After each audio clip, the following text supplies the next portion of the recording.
Right in the heart of the city, there was a massive construction site with a giant crane towering high above the skyline. They were building the tallest skyscraper in town, a sight that felt like a miracle for everyone, especially the younger crowd. When the construction workers showed up for work in the morning, he noticed once again how everything had been scattered around. As usual, kids had snuck onto the site and messed things up while no adults were watching.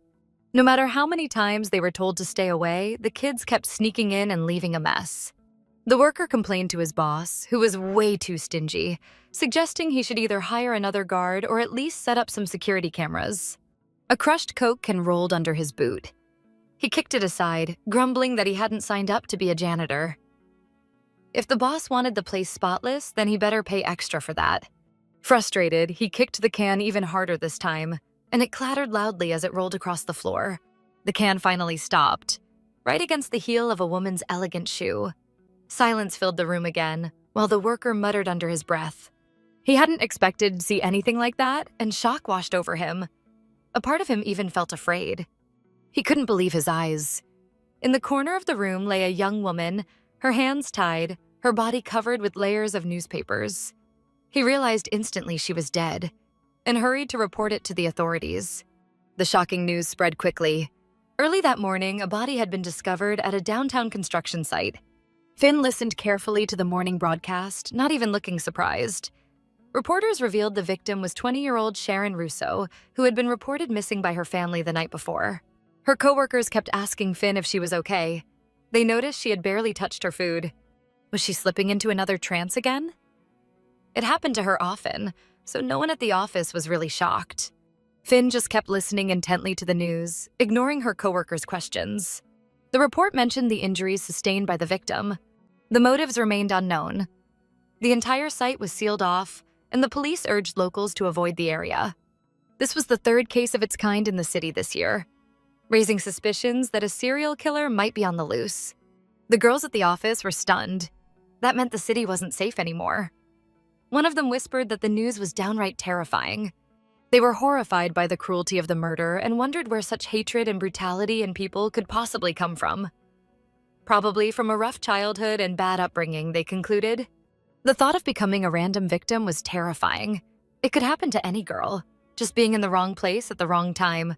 The investigation was ongoing, detectives working around the clock to collect evidence and track suspects. Authorities reminded the public to stay alert and to call in with any information. The girls agreed it was time to stop walking alone. They'd have to look out for each other. They turned to Finn, asking if she agreed. But Finn didn't answer a word. From the outside, it looked as if none of this fazed her at all. Her coworkers whispered to each other that Finn was probably daydreaming again. She often seemed completely lost in her own thoughts. Finn, however, had no doubts. It was him. But why did the other girls notice a faint smile flicker across her face? Yes, it was a smile, but not one of pleasure. It was more like a nervous reaction to the fear gripping every girl in the city. The workday dragged on, but the only topic anyone could talk about was the shocking news that had spread across town. By noon, work felt endless and exhausting. Still, they had no choice but to keep going, though the mood was heavy. Even her recent promotion felt meaningless. It didn't ease the tension at all. It was as if she could be fired any minute, but deep inside, she didn't even care. She was surprised to notice that some people showed up earlier than usual today. And once again, she was alone. Finn knew the others were gossiping about her behind her back, but she couldn't care less. She wasn't interested in talking to anyone. As always, she started her morning by checking the news, wondering if the killer had been caught yet. Another crime documentary, one coworker thought, rolling her eyes. She wanted to suggest Finn should really find a new hobby. But Finn wasn't interested in anything else right now. She had no hobbies, nothing that brought her joy. A coworker asked why she still hadn't found a boyfriend. When Finn replied that she wasn't interested, the woman just pretended to understand. That same coworker didn't usually meddle in people's business, but maybe it was time for Finn to find a new pastime, because her obsession with crime was pushing people away. 2 years at the office, and she still hadn't made a single friend. Finn considered this coworker her friend, but in reality, she had no choice. After all, the woman was her manager. Finn was surprised at first, wondering if the manager really meant it. But she was just joking. No need to take her words so seriously. Sure, they were friends, but her boss was too busy to hang out anyway. The manager was simply trying to say that Finn should try new things in life, blend in a little more with the people around her. Why had Finn never thought about dating someone? Was there really no one at the office she liked? For the first time, the manager wanted to have a real, honest conversation with Finn. She was kind-hearted and always tried to give good advice. She even asked what Finn thought about blind dates, offering to set one up for her. Finn respected her boss, though at times she found her a little annoying. The manager then called out to Isaac, reminding him he had forgotten to fill out some paperwork. She leaned toward Finn and whispered for her to notice the guy standing off in the distance. That was Isaac Evans. Very handsome, but not exactly invested in his job. He always expected others to cover for him while he socialized. Still, he was friendly with everyone. Sure, he joked around too much, but those papers had to be sent today. The manager even teased Finn, asking if she'd like to be more like him. She admitted he was attractive, but she had never been interested in talking to him. She simply ignored him. Hard to believe he was the office rookie. He had instantly become a favorite among his colleagues. Everyone quickly noticed he was left-handed. That little detail made him stand out, and people found it fascinating. Some even whispered that he was a psychopath. But the manager disagreed, saying it wasn't fair to label people without really knowing them. Still, psychopathic charm worked exactly like that, captivating people, then manipulating them for personal gain. The manager gave some advice, saying you gotta accept the fact that good guys really do exist, and you shouldn't judge everyone by your own standards. Finn Lewis. Maybe that's exactly why people kept their distance from her. She'd say something unnecessary, and later others just felt uncomfortable around her. Now it got interesting to hear what people actually thought of her. At first, she came across as someone easy to like. But over time, those positive traits started to fade. She let everything go in one ear and out the other. The workday was officially over, but some folks stayed behind to wrap things up. The manager thought everyone did a great job, but reminded them not to forget to clock out. She didn't want to come back to the office on her day off just to deal with stamps. Everyone knew how much she loved her job. She practically lived there. Coworkers wished the girl a nice rest, but she still reminded them not to be late for work on Monday. By the way, the manager decided to apologize for the sudden schedule change. Starting next month and until it ended, Finn would be working the night shift. The manager knew Finn usually went home alone, but now things were different. She asked if Finn was scared of that. Finn had worked late before, so it didn't scare her. The manager was relieved. Outsourcing business processes was unpredictable, and luckily her contract had flexible hours. Otherwise, it was always up to the higher-ups. Finn never liked whining. She really was fine. The manager knew she was almost the perfect employee, never arguing about being overworked by the company. If she hated her position so much, why hadn't she quit already? But bills don't pay themselves, so she had to keep working hard. Late in the evening, Finn hurried home, but the thought of being vulnerable really scared her. She just couldn't understand why people were so obsessed with finding the one, as if it was the end of the world if they didn't. Why even live to old age, constantly worrying about loneliness? Sometimes that was the best thing you could wish for at the end of life. The streets were crowded with people rushing home. Some of them had partners waiting for them, ready to spend a nice evening together after work. Finn decided she was better off walking her path alone. But deep down, sometimes she did feel a little sad. Still, it was better than forced conversations with someone else when all she wanted was to gather her thoughts and rest after a long day.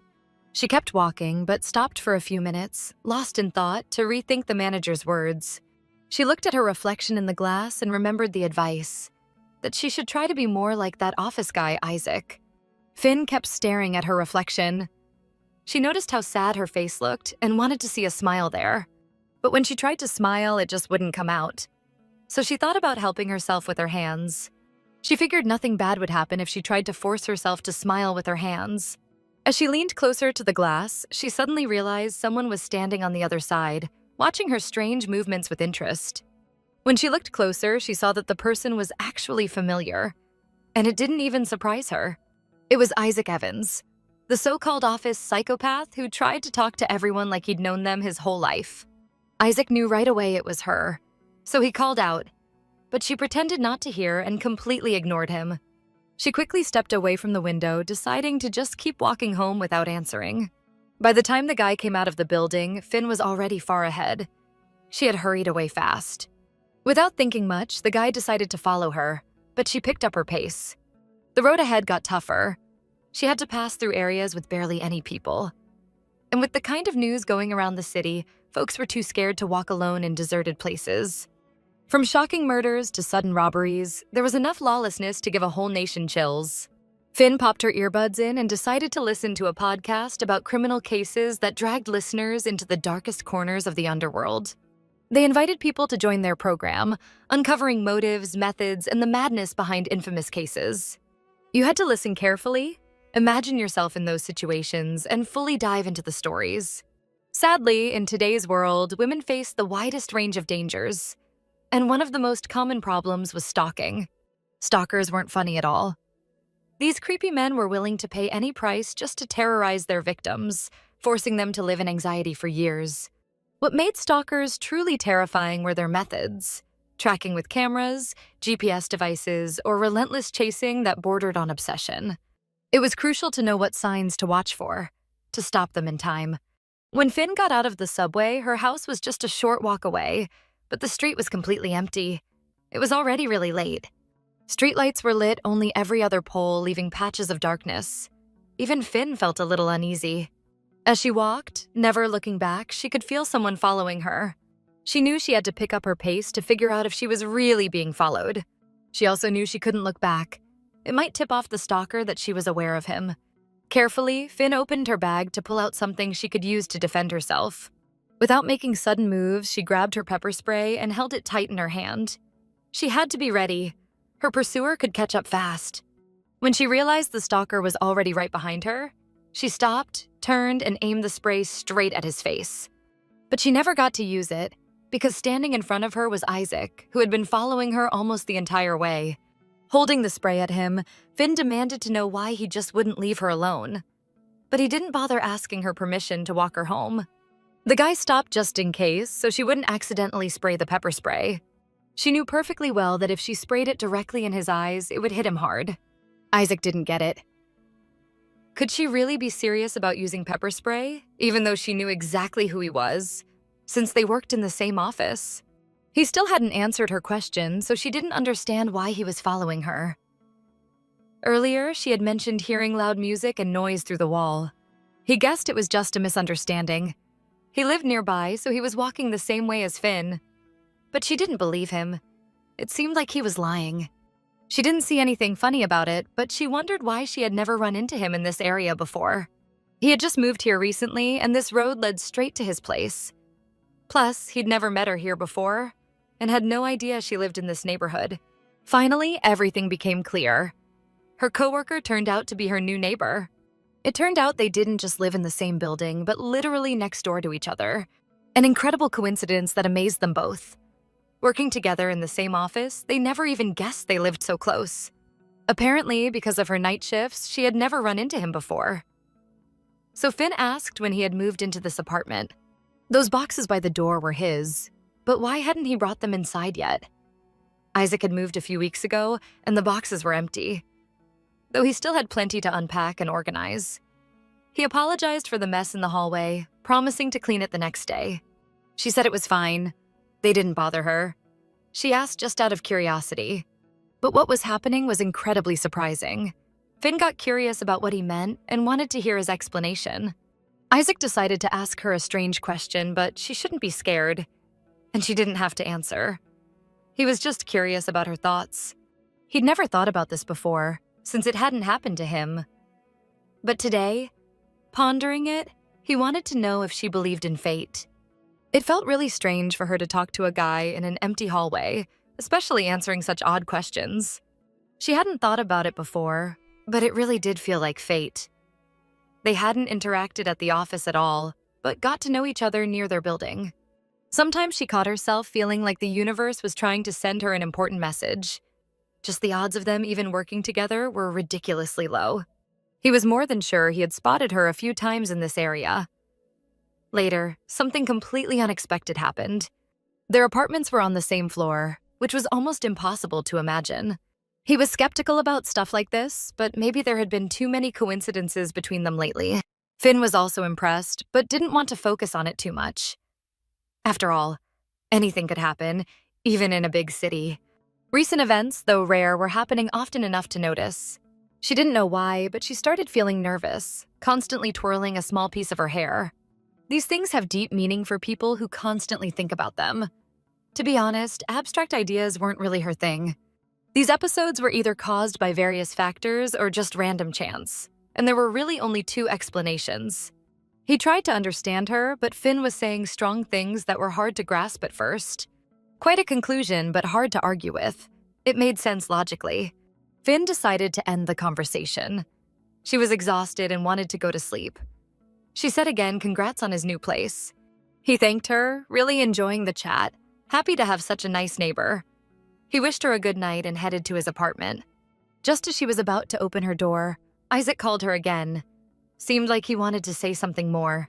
As coworkers said, he really loved to talk, and she already understood that perfectly. She paused, curious what other thought had popped into his head, wanting to hear her opinion. Then she noticed he had known her name from the very start, but never emphasized it. It seemed like he knew everything about her, even her age, birthday, and that she had been working at the company for 2 years without missing a day. Practically a perfect person, rarely made mistakes, never joined team-building events. She had never attended parties, didn't drink or smoke, yet he liked that about her. Finn didn't understand what was happening, but he kept talking about her. He said he knew she had few friends and spent most of her time alone. Loved watching documentaries about crimes, especially ones with psychopaths. He talked about her as if he had been observing her entire life, making a documentary about her. He hoped it didn't sound too creepy. Everyone in the department had heard rumors about her, so he figured it was better than asking coworkers directly. After getting her address, he guessed it and found out her neighboring apartment was vacant. That's why he didn't want to lose the chance. It felt like everything was lining up perfectly. That's the feeling overwhelming him now. And what if it really was the work of cosmic forces, fate itself?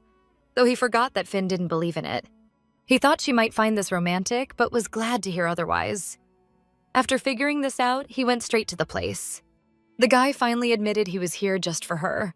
Isaac had said so much about her, but nothing about himself. Finn knew almost nothing about him and hadn't been curious enough to ask coworkers either. Was he stalking her, gathering all this info with intense curiosity and following her? He smiled. Maybe that's what it would be called now, though he didn't care. He just wanted to get closer, not hurt her. At first, he just wanted to be friends, hoping it would work out. When he first saw her at the office, he thought he could build a relationship. But honestly, it took him a long time to gather courage to talk to her. By the way, was she aware of the latest news about the serial killer? It was dangerous to walk alone on dark streets right now. Could it be that he directly confirmed her words, Finn thought? But Isaac figured it wasn't a bad idea to go home together. After all, they both had night shifts. She was about to open her apartment door, but he was patiently waiting for a positive response to his friendship offer. She, however, didn't think it was necessary. Not wanting to answer, she quickly opened the door and was about to step inside. When he didn't hear a response from Finn, he seemed disappointed, but he didn't insist.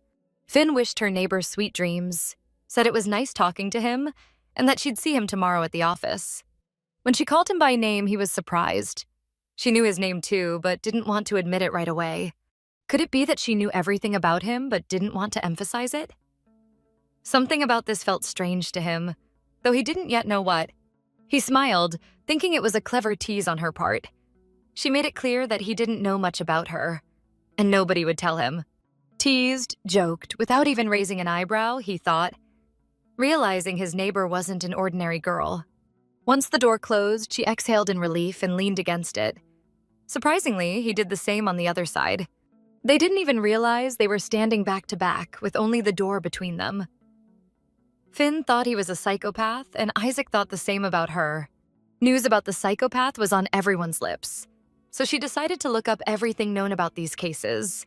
It seemed as if it had happened far outside the city, where there weren't many people. The perfect place for a crime. The victim had no idea these were her last moments, which felt like the happiest for her. Everything seemed like a fairy tale, and the psychopath always said things that captivated the victim, leaving no room to suspect anything horrifying. His gentle smile seemed enchanting, while the cheerful mask hid terrible intentions. Unaware, the victim was alone with the criminal. In such a situation, nothing could stop him from carrying out his disgraceful plan. This could happen to any girl who didn't want to be alone and tried to arrange her personal life. Apparently, they claimed the maniac was the same psychopath and had a particular disorder. Usually, they show empathy and remorse for their actions. Wasn't it obvious that they were dealing with a serial killer who had already claimed 3 lives? Not every thug has such a disorder. Plus, not all mentally ill people are heartless, though combined types are common. Their criminal calculated everything, which is why he hadn't been caught yet. How law enforcement generally caught such scoundrels who made no mistakes. According to some theories, maybe the killer wanted attention or to convey something, while others thought it was just fun for him. Whatever the motives, the fact of multiple victims couldn't be ignored. Otherwise, the city's atmosphere would be tense. She paused the video, but her thoughts were a mess. Could it be that the psychopath was among people by day, committing his heinous crimes by night? The video was very long, and Finn was so tired that she fell asleep without even realizing it. When she woke up and looked at the clock, she realized she had slept long and deeply, oversleeping. She needed to get up quickly, as she hadn't expected to oversleep. Even in a hurry, she decided to sit at her computer. She did this every morning and didn't want to break her routine. She immediately opened the crime news, curious about the investigation details of the maniac's murders. It seemed her thoughts matched the experts. This meant she understood the investigator's psychology and tried to figure out the psychopath's psychology. It was confirmed that all the victims were killed by the same person. The crimes were executed differently, but shared some identical details. She wondered if the police would manage to find the culprit and punish him with the full severity of the law. Everything she wanted to know, she couldn't find through a regular computer search, so she'd have to investigate elsewhere.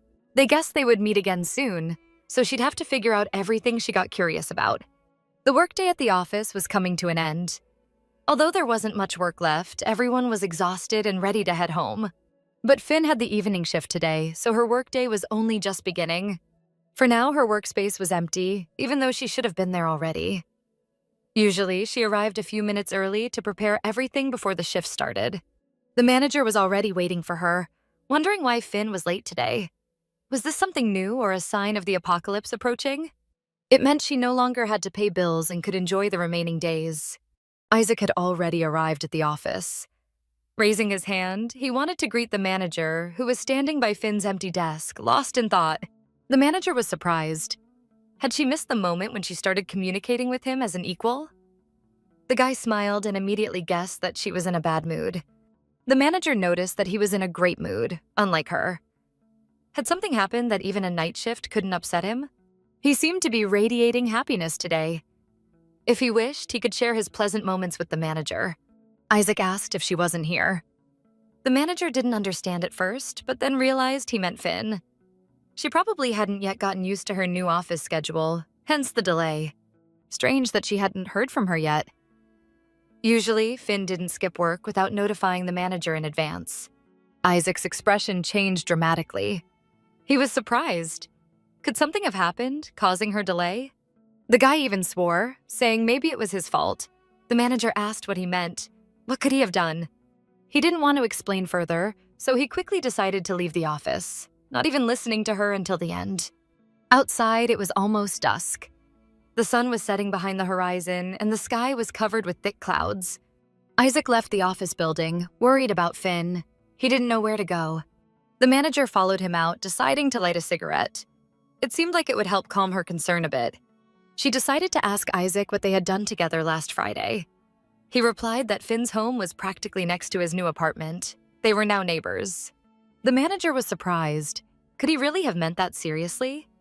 She thought Finn liked him, but she didn't expect him to act so boldly. He swore it wasn't intentional. It was just a silly coincidence. But the manager held hope because otherwise it would be very suspicious. She didn't want to think that he resembled a stalker. Isaac agreed the manager was right. It did sound strange. He probably scared her badly. He had taken it too seriously. He asked the manager if she knew that Finn was obsessed with psychopaths. That's why he acted like her new neighbor stalker, just to see her reaction. He thought it was going very well, but she just stood there with a blank stare. She didn't flinch. Casually, she entered the building password as if he wasn't even there. Perhaps Finn realized he was pretending. It seemed so, as the manager immediately noted she was a clever girl. The manager believed that was why she hadn't come to the office today. Didn't he think she'd only return for that reason? Apparently, their opinions about this girl were different. She was sure Finn just rolled her eyes, thinking him a loser or something similar, though the manager herself was a bit quirky. Now, thinking about it, the manager realized that Finn probably already considered him a psycho. His foolish idea only reinforced that status. He didn't understand why the manager laughed at him. Why hadn't she told him earlier? The manager stopped him from saying too much. Was his whole psychopath act actually real? Had he not even pretended a bit to seem normal? But he didn't think of that, though doubts crept in. Maybe the manager thought he had made it all up. Why did he decide that? Was he really an idiot or a complete scoundrel? The manager even got angry at him as he hadn't thought through the game he'd invented. What was wrong with him? The manager wondered, thinking he had long stopped joking foolishly. Luckily, she hadn't called the police in response to his ridiculous antics. He didn't argue and agreed. Finn hadn't called anywhere yet, so everything was fine. After all, it was just an innocent prank.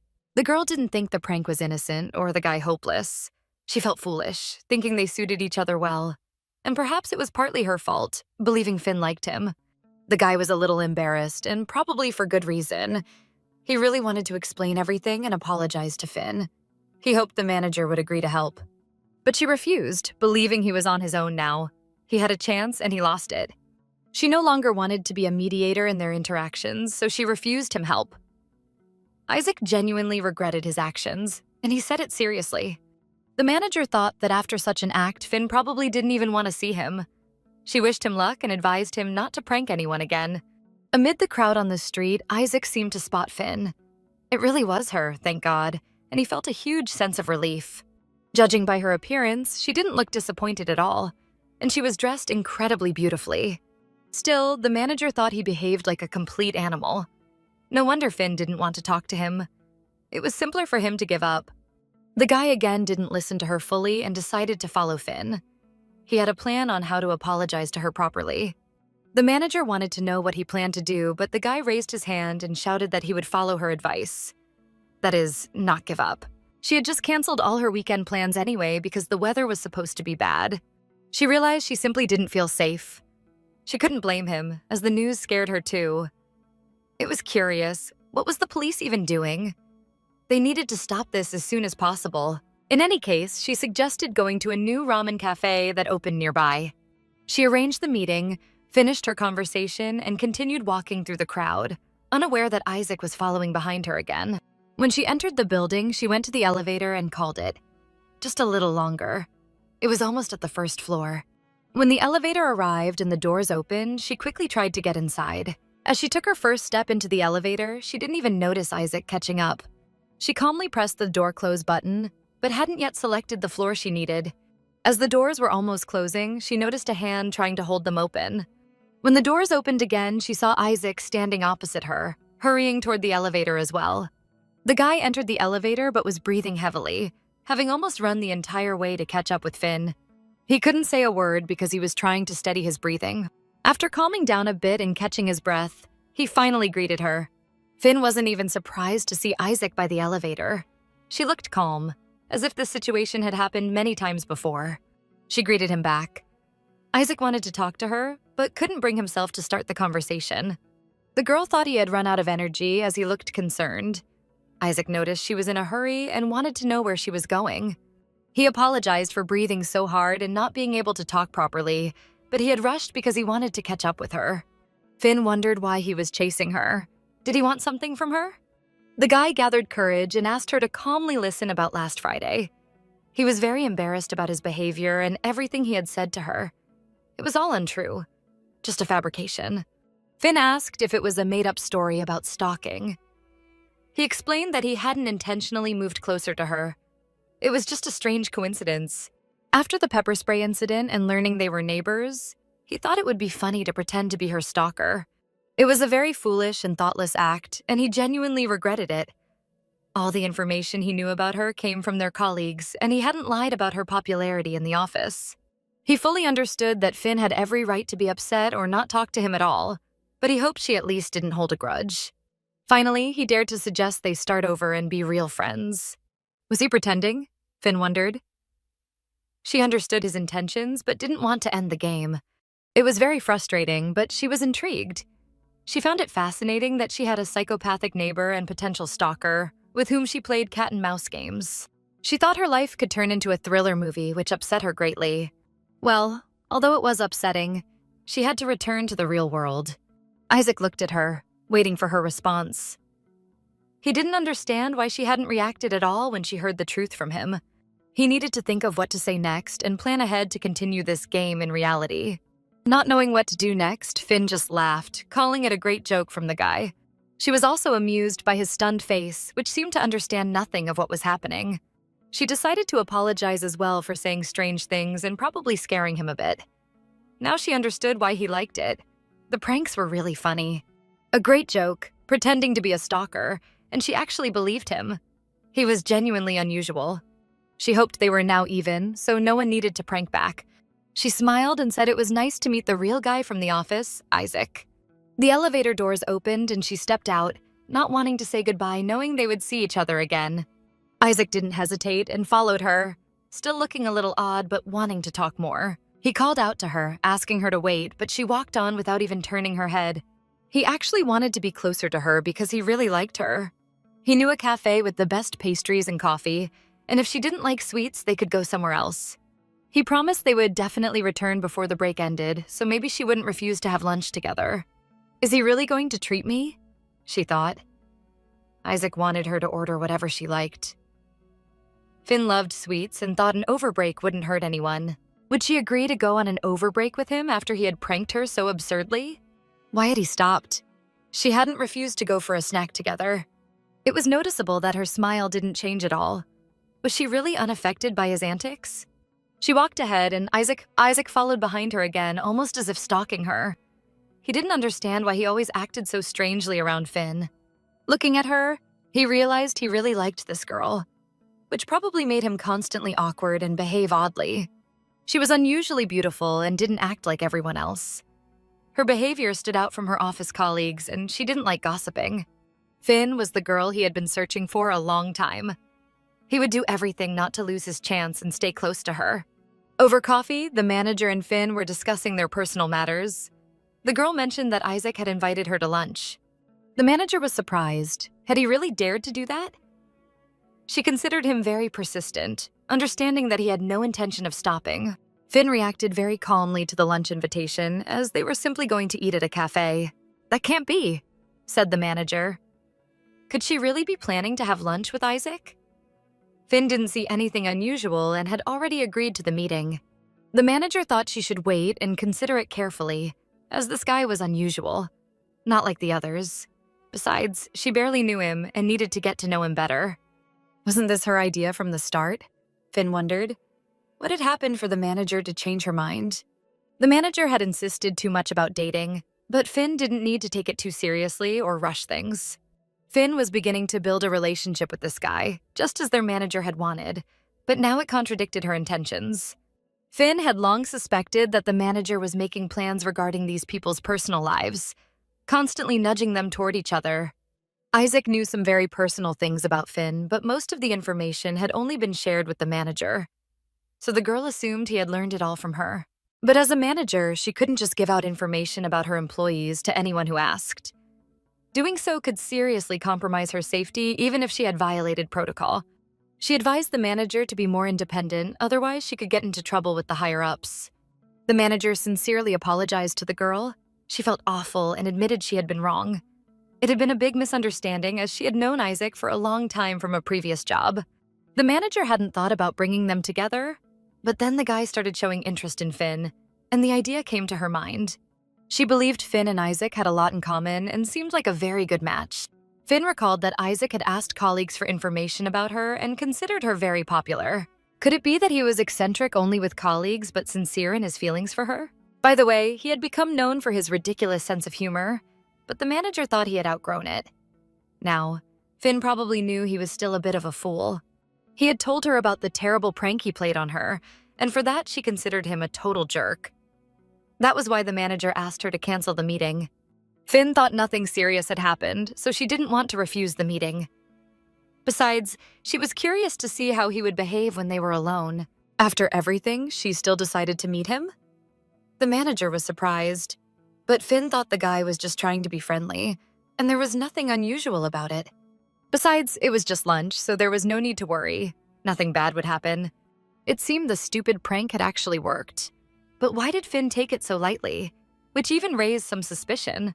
Finn headed to the cafe to meet Isaac, as they had agreed in advance. When she entered the place, the guy had been waiting for her for a while and was very happy she had dared to come.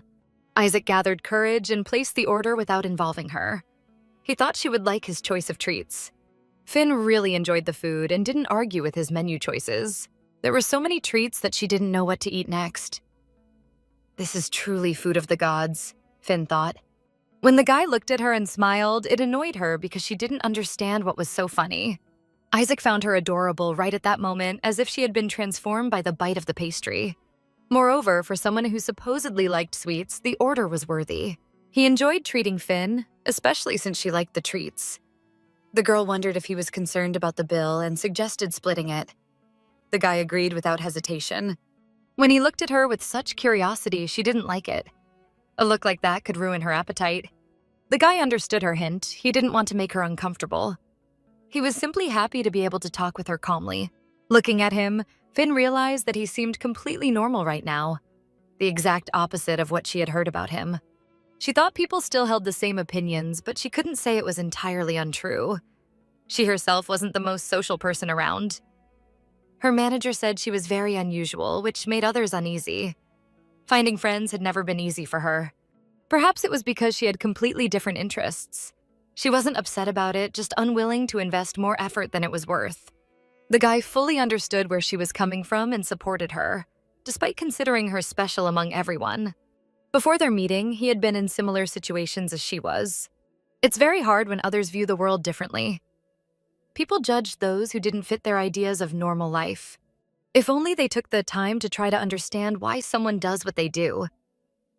He wanted to tell her he didn't think she was weird at all. She was wonderful, just as she really was. That's why he liked her so much and was curious about her personality. She felt very pleased to hear kind words addressed to her, especially since she had never heard anything like that before. Does he usually lure his victims with sweet words, not real sympathy, and things like that? Was he targeting lonely women, using his looks to gain trust, and then waiting for them to relax? His handsome face also worked to his advantage. He used the vulnerability of his targets, and when they finally let their guard down, he would strike. Had his perfect plan been discovered, but she wasn't the kind of girl who would be impressed by such kindness? Isaac listened carefully to her and couldn't understand. Was she joking so shamelessly, since such words couldn't be true? Then he wondered why she behaved as if she were interrogating him. It was even funny that she had considered him a psycho before their communication even began. And right now, she was convinced he was the serial killer reported on the news. He understood she had no intention of being polite with people. He thought they understood each other. If he wasn't mistaken, they had already said that ignorance is at the root of all superstitions. That's what he thought. Probably the impression she gave to others was very different from her true self. The girl wondered whether this charming and restless Isaac, with whom she had been talking, was the real him, or if he was just pretending to be someone else. The real Isaac might enjoy scaring people with his disgusting jokes. If he could pull off a ridiculous prank and sleep peacefully at night, it was scary to imagine what else he might be capable of. What else could he be lying about? No one knew. Perhaps he really was a cold-blooded killer. After all, he had heard that, judging by the knife wounds on the victims' bodies, the serial killer was left-handed. Just like him. But Isaac had already apologized and thought it wasn't important to bring it up again. She couldn't just walk around the neighborhood calling people psychopaths and serial killers without proof. That could lead to serious trouble. But the girl decided to suspect everyone until they gave her a reason not to. Psychopaths were remarkable because they blended in with the crowd and seemed completely ordinary. By the time he noticed something was wrong, it could be too late. He wished she would wait a moment. He thought she had misunderstood him. He agreed that the girl was being cautious, but then why was she sitting here with him? Had she stopped thinking of him as a psycho? If he were a real killer, he wouldn't want people to see them like this. Besides, she didn't have many friends, which would automatically make him the prime suspect. Listening to him, Finn realized he wasn't as foolish as he had pretended to be at first. She agreed, and that was fair. But that didn't mean he wasn't a psychopath. Isaac realized that the girl had probably already decided he was guilty in any case, but he wanted to know why she was so fixated on the idea that he was a psycho. The girl wanted to think carefully before answering, wanting him to understand her correctly. Perhaps it was because she really wanted to meet one of them on her path. He didn't understand why she needed this. Was it to confirm some suspicions she had been curious about for a long time? Was it worth putting herself in danger for her whims, since it could end differently than she imagined? Finn didn't want to explain too much. She still believed he wouldn't understand her. It turned out that if he wasn't who she thought he was, their communication would end. The girl thought so. She had no reason to keep talking to him except that she considered him a psychopath, and that fascinated her. The guy felt she was leaving him no chance. Nothing else about him attracted her. Maybe they could at least be friends. Even after all these silly talks and rudeness toward him, it didn't matter to him, as long as she was nearby. And that was all that truly mattered to him. It's his choice, Finn thought, and he can do what he thinks is necessary. But she didn't understand exactly what he wanted from her. The evening in the city was simply mesmerizing. People returning from work tended to their homes and then prepared for sleep. The streets were full of cars moving very slowly, creating huge traffic jams. It was already late evening. They needed to hurry to get home on time. Oh, damn, Isaac thought. We might make it, but we need to rush a lot. Finn was very calm, thinking everything was fine. They weren't at risk of being fired for taking a break. She really liked the night city. She felt it was a completely different world, shining with bright lights. The city felt carefree and quiet. She even wanted to take a walk alone, as it gave her a chance to gather her thoughts and rest after work. Finn was initially upset about having to work the night shift, but then thought that working at night wasn't so bad. The night shift completely fit her lifestyle, so it didn't cause extra trouble. Isaac noticed a change in her expression. She looked upset and deep in thought. He asked if she was okay and why she had stopped, since they needed to hurry. Now they had to go back, although they didn't want to, but it was necessary. She didn't understand why, but she couldn't take her eyes off him. He called her name, but she couldn't respond. It seemed her speech was gone. The girl looked at Isaac with a frightened gaze, as if she feared him. Could it be that he didn't inspire trust in her? Even after their pleasant conversation at the cafe? He wanted to understand why she had stopped and wasn't moving forward. He tried to urge her, but she seemed completely lost in thought. They stood apart from each other, as if wary of something. Something strange was happening between them, but neither of them understood what exactly. They couldn't believe it, since Monday was supposed to be a calm day, yet they were overloaded with work. This meant they might have to work overtime today. The employee hoped that his girlfriend wouldn't mind postponing their date. They weren't thrilled about this work either, but since they were a team, they had to work together to finish faster. The girl smiled, thinking that the manager could try to be at least a little more optimistic. It would help lift their spirits a bit. The manager didn't know what Finn wanted to hear from her. She had been at this job long enough to understand how things worked. The guys were talking about things they didn't even know, but they definitely ate pizza. Finn didn't want to listen to idle chatter since it distracted her from work. They all seemed strange, and none of them wanted to work, so they were busy with anything but the tasks at hand. The manager went out to make an announcement to the employees and wanted everyone to listen. She suggested finishing the queue by 11 and she would treat everyone to pizza. In response, they said she was the best manager. They would definitely meet the deadline and still get to enjoy some delicious food. So everyone immediately started working, but it seemed only Finn was unaffected by the manager's announcement. She kept thinking about personal matters. When the girl sat at her desk holding her head, the employees asked what was wrong and if she was feeling okay. But when she raised her head, it was noticeable that blood was running from her nose. The manager was very scared and suggested she immediately go to the nurse. Someone needed to help her get to the doctor's office. One of the employees offered to help, but the girl refused, saying she could reach the doctor herself. Isaac didn't want to be pushy, so he told her to be careful. If she felt unwell again, she should immediately find a place to sit. To avoid disturbing anyone and distracting them from work, the girl tried to leave the office as quickly as possible. The guy really wanted to help Finn, but he didn't understand why she refused. Going alone in that condition was very dangerous. Finn reached the clinic, but there were many corridors, so she needed to decide immediately which direction to go. At such a late hour, the clinic had no one around, making it feel like a scene from a horror movie. She didn't understand why the hospital had to be so far away, why it wasn't nearby, especially with so many office buildings around. This frustrated her. since coffee shops were on every corner, yet reaching the hospital was so difficult. Not knowing where to go, she decided to ask someone, but it was hard since there were almost no people around. The place was so quiet that her footsteps echoed throughout the hospital. It sounded as if she were walking barefoot on water, with a rustle as if she wasn't lifting her feet. Her heavy breaths could even be heard, loud and eerie. Childhood scenes came to mind. Creepy memories frightened her, but she was still curious. Without fully understanding her state, she wanted to calm down and focus on more important details. It seemed she was walking barefoot on cold water. The water was so clear that she could see her reflection. In the reflection, she appeared as a little girl and she wanted to touch it.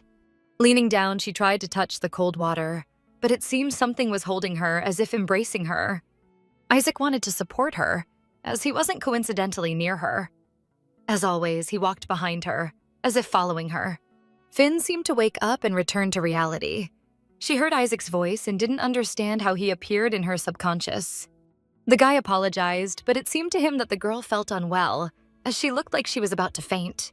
He asked how she was feeling, since it was immediately noticeable that she was exhausted and overwhelmed. When the girl regained consciousness, she couldn't understand why this guy was near her again. Had he not given up on the idea of following her? And was he continuing his clumsy joke?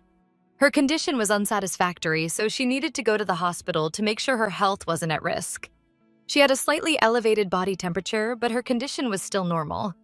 The doctor asked how often she experienced nosebleeds along with headaches. Finn didn't even know. It was the first time in a long while this had happened. After examining her, the doctor noticed that her blood pressure was slightly elevated.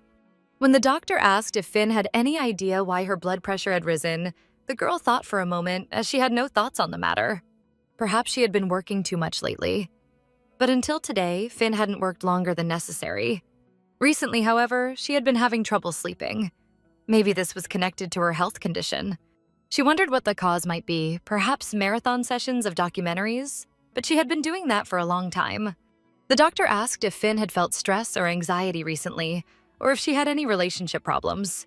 Finn turned her head and looked at Isaac, who was patiently waiting for the doctor to finish the examination. The doctor asked because sometimes stress and anxiety can cause high blood pressure, which in turn can lead to nosebleeds. These were isolated cases, but it would be better to avoid anything that could cause stress for now. However, if it happened again, she should consult a specialist. The doctor suggested Finn leave work early, and the manager didn't object. She decided to send her home while the team would take care of the remaining tasks. Someone needed to give her a ride home. The manager was slightly worried that Finn might try to go by herself. Isaac wanted to support her and take her home, but he needed someone to cover him at work. The manager angrily told the guy to shut up, feeling the whole situation was happening because of him. But he didn't understand how he was at fault. Perhaps it was because he was foolish and his actions seemed similar. Yet, recently, she continued to see him. Could it be that he was just trying to find an excuse to leave work early? Why did memories of Noah appear again when Isaac was near her? Maybe it was a sign, and he was somehow closer than she thought. Isaac continued insisting on helping her, wanting a chance to make amends. She had a strange feeling but thought it was time to leave. Her condition hadn't improved, so she needed to get home and lie down. The office wasn't far from her home, but she still had to wait for transportation, as she couldn't walk in her current state. The subway was almost empty, but a few passengers still passed by, also returning late from work. Some people say a person's personality is shaped by childhood memories, carried into adulthood. If that's true, what significance did her memories have for her now? Were they making her think she needed to change something in her life? The problem was that she didn't fully remember her past. Some fragments were missing from her main memories. They waited for the subway in silence for a while, but Isaac dared to ask if she was truly satisfied with everything. Accompanying her home, being a potential killer in her mind, didn't that worry her at all? Finn guessed he was joking, but still didn't think he would do anything illegal in such a crowded place. Moreover, she only agreed for him to accompany her to the subway station. She would go home on her own. That was fair, of course, but it was just his pitiful attempt to cheer her up, as she had been so silent the whole time.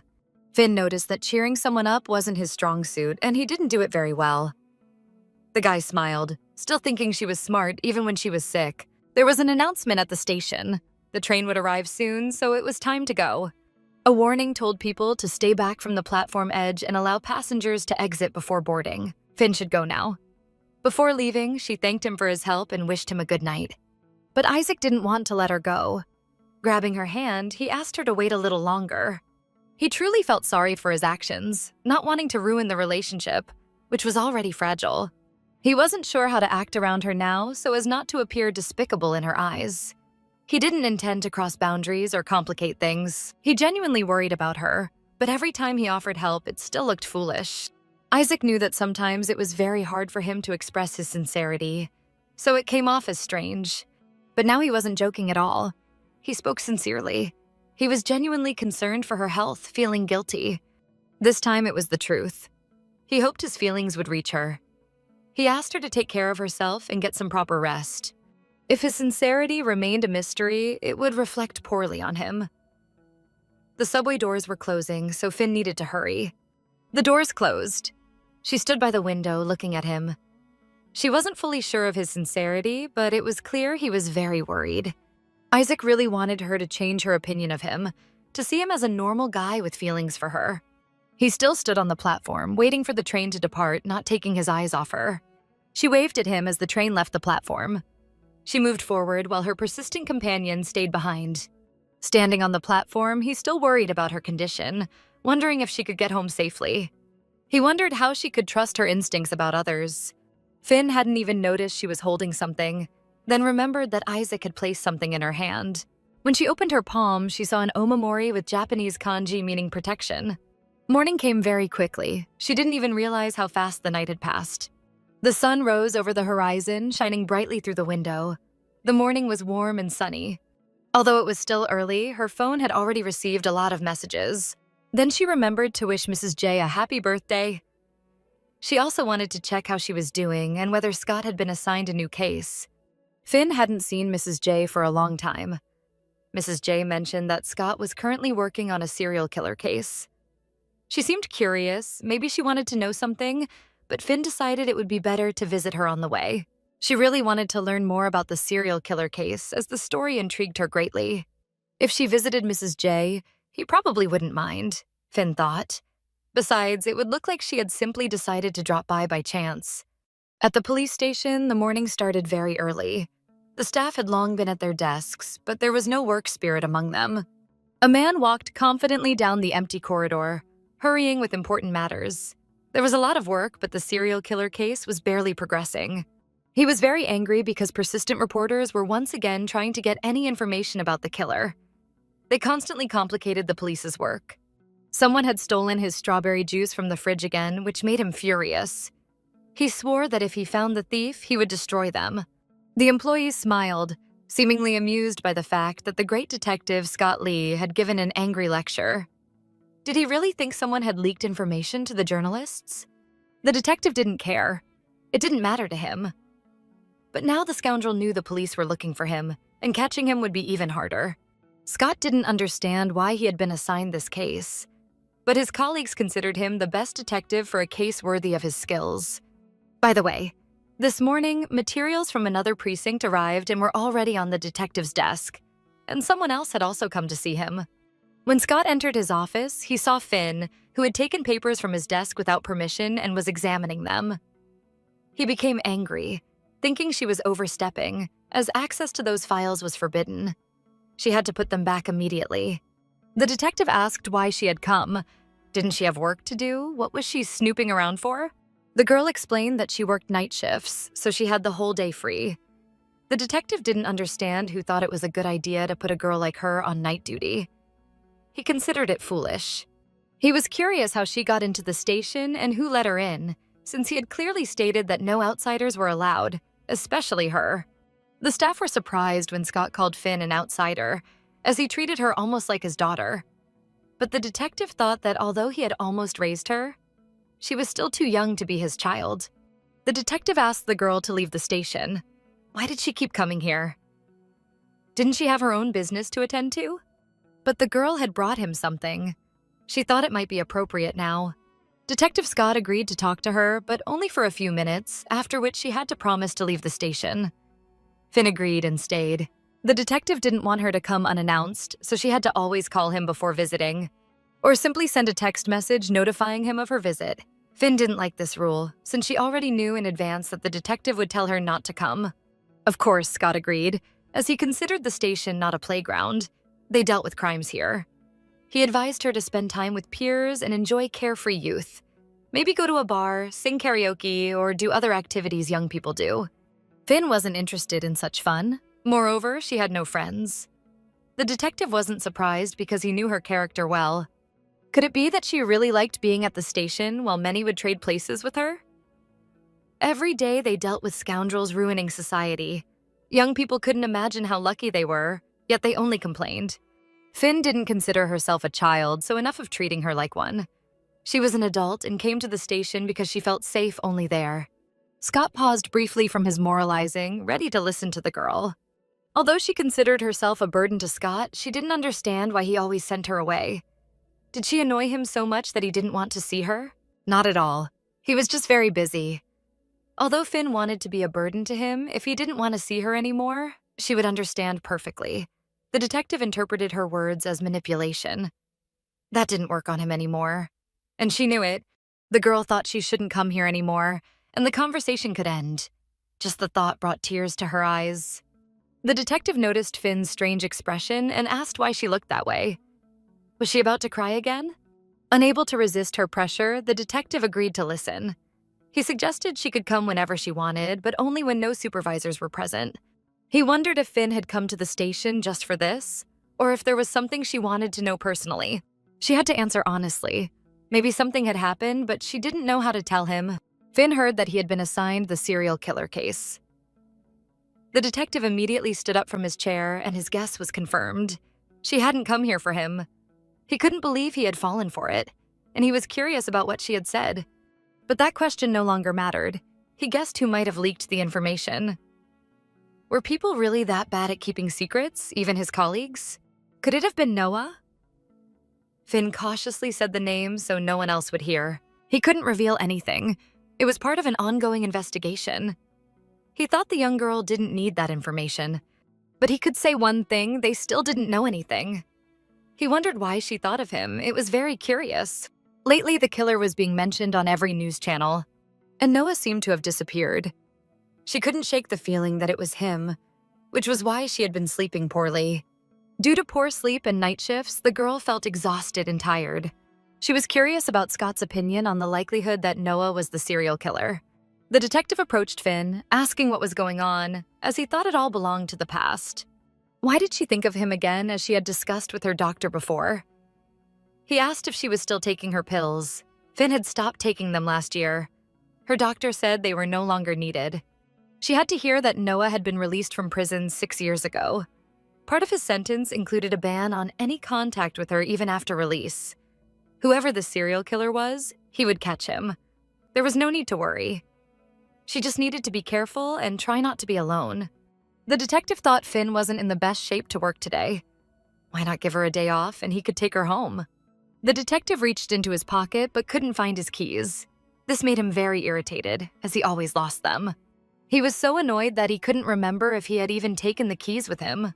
Scott constantly told Finn to forget about everything, but she wasn't very successful. The detective also began to worry every time the topic came up. Finn was already about to leave the station, so she wanted to take her purse from the table. She asked the detective if everything was okay. It wasn't too late yet, so she could get home by subway. Scott wanted her to wait for him in the car. He'd be there in 3 minutes. No need to worry about her. He needed to catch the criminal. And the girl believed the detective would manage. She wished him luck and a good day. No need. She could get home herself. Scott offered to pick her up after work and asked what time she finished. He suggested adjusting her work schedule as it was dangerous to return home alone in the dark. By the way, she wouldn't be going home alone anymore because she had a new neighbor, also her colleague. His name was Isaac, and she mentioned it because she considered him a total psycho. If something happened to her, at least someone would know where to find the criminal. The detective suggested she try to get along with him. Was she starting this again? You can't suspect everyone. You don't throw words like that around. It was completely abnormal, because if she suspected everyone, she would never make friends or communicate freely with them. The detective noticed Finn's shoelaces were untied, so he suggested she pay attention to it. But then he decided to do it himself, as he had been used to doing it for her since early childhood. Finn thought that maybe she shouldn't have come here at all. It was selfish and intrusive of her. Her whole life, she had only stressed him out, adding him troubles. She knew perfectly well he had his own work, but she still couldn't resist warning him about her suspicions. She simply couldn't talk to anyone the way she could with Detective Scott, but she should have stopped long ago. She just couldn't burden him with her problems anymore, so she decided not to come to the station again. But she wanted him to know that she had really come to see him. She didn't intend to disturb him, but the news had shaken her, and that's when her paranoia flared up. She knew the detective had a huge pile of cases, so there was no need to worry about her. She was confident everything would be fine. He didn't need to fuss over her. She could manage on her own. But she wouldn't mind if he decided to check on her, just so he wouldn't think he had to babysit her. Finn was already too mature, so such functions should be switched off in his subconscious. Finn was grateful to him for everything he had done. Without his help, anything could have happened to her. The detective smiled. He could see how grown up she had become. She looked quite neat. Perhaps today was a special day. Isaac dared to visit Finn, but he wasn't sure if she would be happy to see him. He stood at the door of her apartment, knocking, but no one opened. She had probably already left, he thought, but he didn't hurry away. At that moment, he regretted not taking her phone number. He could have called to see how she was doing. The woman took an item that was lying on the detective's desk. She saw Finn throw it out of her bag. It seemed to her that Finn did it on purpose. The girl looked quite concerned, so she asked what the detective had said to her again. He considered himself a heartbreaker, but had rejected the girl who was interested in him. Detective Scott couldn't understand why she was so interested in this. Didn't she know that curious people sometimes get hurt? Shouldn't she be indifferent since they were talking about Finn? As her guardian, he clearly couldn't handle the role properly. The detective was surprised because Finn literally came to him and said she no longer needed a nanny, assuring him she was already mature and independent. Perhaps she was just trying to present herself well so he would finally see her as an adult, not a child. The detective thought the girl read too many romance novels, but how long could he pretend not to notice? Finn probably had feelings for him, and he could no longer ignore it. He needed to be honest with her. Scott thought it was better to leave things as they were. Sooner or later, she would outgrow it. Finn was confused, which was understandable. She barely interacted with anyone. Her father was abusive, and her only friend turned out to be a cruel killer. Her relationships with men had never gone well. She didn't truly know love or tenderness until her aunt took her in, and they quickly became very close, perhaps because her aunt gave Finn what she lacked, maternal affection and a role model. But after her aunt's death, the girl refused to join a new family that wanted to take her in. That's why the detective requested to be transferred here, so he could watch over her until she came of age. Due to past abuse, Finn was always overly tense when meeting new people, which naturally didn't help her socialization. He just wanted the girl to enjoy life like any normal person. Find a hobby, hang out with friends, or even date someone. She just needed to understand that she deserved happiness, and that not everyone around her was as terrible as her father. And this would really happen if she moved forward. But moving forward meant letting go of past memories. Since he was one of the people involved in her past, she needed to stop interacting with him to avoid further trauma. Their conversation was interrupted by a colleague who had very important information. He had materials on the first case. Perfect, thought the detective. They could get back to work. The girl wanted to say a few more words to the detective and then finish the conversation about Finn. She wanted to say that only Finn herself could decide how to live her life and whom to have in it. Not him. Scott knew this well, which is why he didn't want Finn to visit him too often, but he still worried about her, especially about her mental state. He suggested discussing it later, since now was the time to catch the main criminal in their city. The manager was working, but at that moment she couldn't concentrate, so she often made mistakes. The girl was very tired, but she still needed to finish the task scheduled for today. Looking up, the manager noticed Finn had appeared in the office. She asked how she felt and if she was ready to start the night shift. All the office staff were worried about her and whether she was well enough to work today. Finn was surprised. Could they really be worried about her? Or did she just feel guilty because of the incident with Isaac? The manager didn't want Finn to think that way. Of course, she cared deeply for her, and even if Finn acted like the Ice Queen, she was very dear to her. Her head hurt, and she had a nosebleed due to sleep issues, but she was already feeling much better. Finn didn't want to talk about it anymore, so she suggested the manager change the subject. Noticing the package on the table, Finn wondered if it was really a well-wrapped lunchbox. It was indeed so. The package had been left by Isaac specifically for her. The manager was surprised, realizing he could be sweet and caring when he wanted. Inside the package was a small note, and it seemed Finn really liked him. There were rumors that this serial killer attacked victims every 3 months. It was true, as if from a movie script. Murder in the shadows. The killer acted according to the same pattern as their criminal. The timing, the way the victim was tied, and the method of injury, it was eerily similar. Perhaps the killer drew inspiration from that film. If the police kept this in mind, the case could be solved quickly. But they didn't understand why he did it again. The victims' hands were tied behind their backs. No one saw the crime scene until someone posted the photos online. It was a real nightmare. The horrible photos were still in his mind. And each victim had only 2 wounds. Isaac listened carefully, then smiled and said he was surprised there were only 2 wounds. Was all this tying up done just to deliver 2 blows? It was really funny. The killer could do whatever he wanted while the victims were helpless. He acted like a true idiot and was clumsy as well. The guys didn't see anything funny in the situation. They didn't understand why Isaac was smiling. Was he under some drug? Isaac wanted to apologize, but he just noted that the killer was unprofessional, which amused him. Their conversation was interrupted by Finn, who called Isaac. When he saw Finn in the office, he was very happy. He didn't know about her health, so he had been worried. He quickly went to her, telling the guys to return to the office without him. The guys were surprised. They recognized Finn from the support team and never imagined she would become friends with Isaac. If he hadn't found her at home in the morning, he decided to go to work. He asked how she felt and received a thank you for checking in. Could it be she was looking for him in the office to return the lunchbox he prepared for her? The girl really wanted to return the lunchbox, so she didn't even open it. The guy was very disappointed. He had prepared it personally and wanted to treat her from the heart. But the girl found an alternative. She suggested Isaac have lunch with her. She suggested that Isaac have lunch with her. They went outside and decided to eat in the fresh air. Besides, no one would disturb them by paying them special attention. Finn asked if he always did this. She was curious.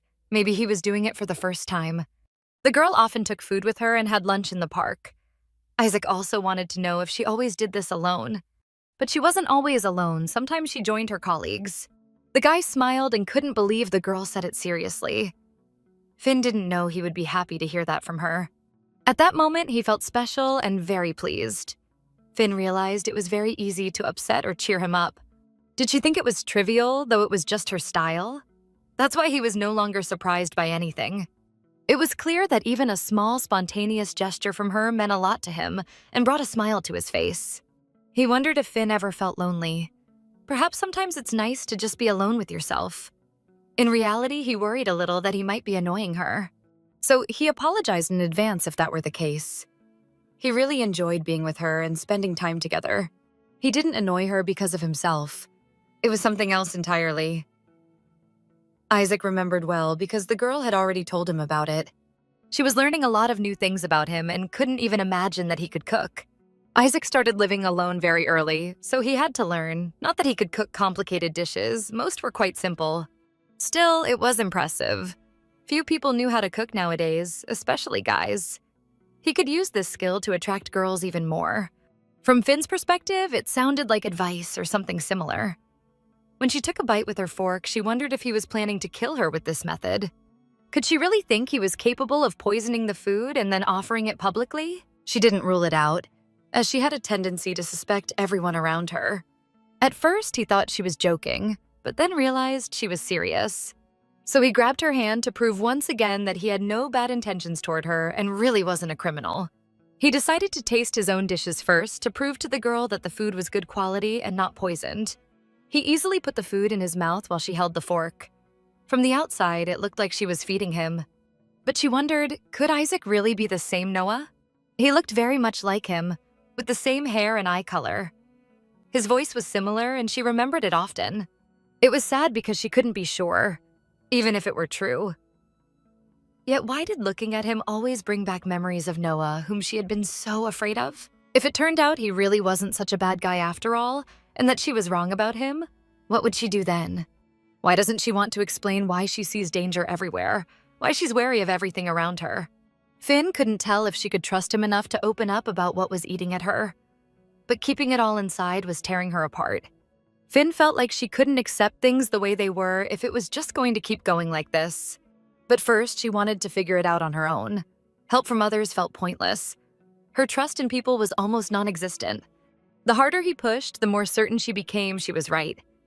Isaac didn't get it, but it only made him look more guilty. If being around her was that uncomfortable, he could have just gotten up and left. But instead, he swore she misunderstood him, though she had no idea what he really meant. He couldn't shake the feeling that Finn just wanted to send him packing without even giving him a chance. Finn had already told him he was wasting his time, that he'd never really understand her anyway. Isaac agreed, but pointed out that she didn't even try to explain, as if she was already defending herself from him. A little openness wouldn't hurt sometimes. But those were only his guesses. She seemed fine, insisted she didn't need anyone's help.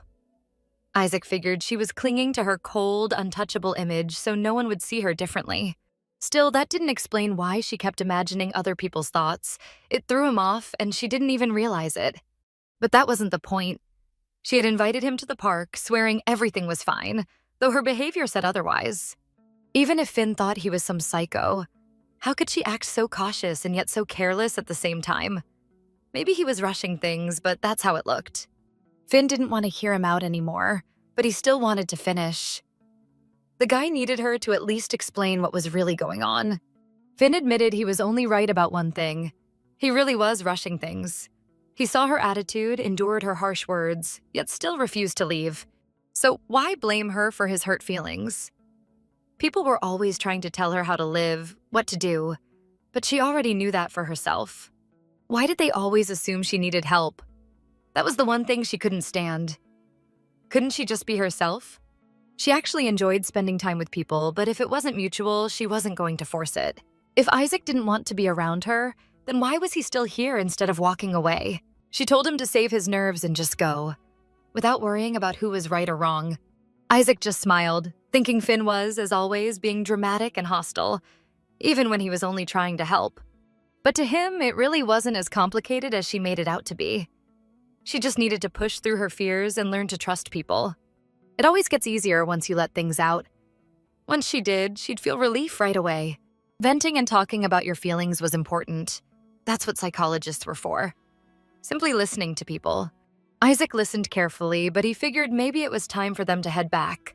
He was ready to leave, but Finn stayed still, so he asked if she wanted to walk with him. Ever since Isaac started hanging around her, she had been feeling something unfamiliar, emotions she hadn't known before. He told her that if she ever wanted to talk about it, he'd always be there to listen. Deep down, she understood it all, but facing it in reality was terrifying. Detective Scott was still at his desk. There was too much work, and he couldn't just drop it. When a message came through, at first he ignored it. They were usually useless at this hour. But this one told him not to go home yet, to wait a little longer. Whoever handled the first two cases was a joke. They didn't even leave proper documentation.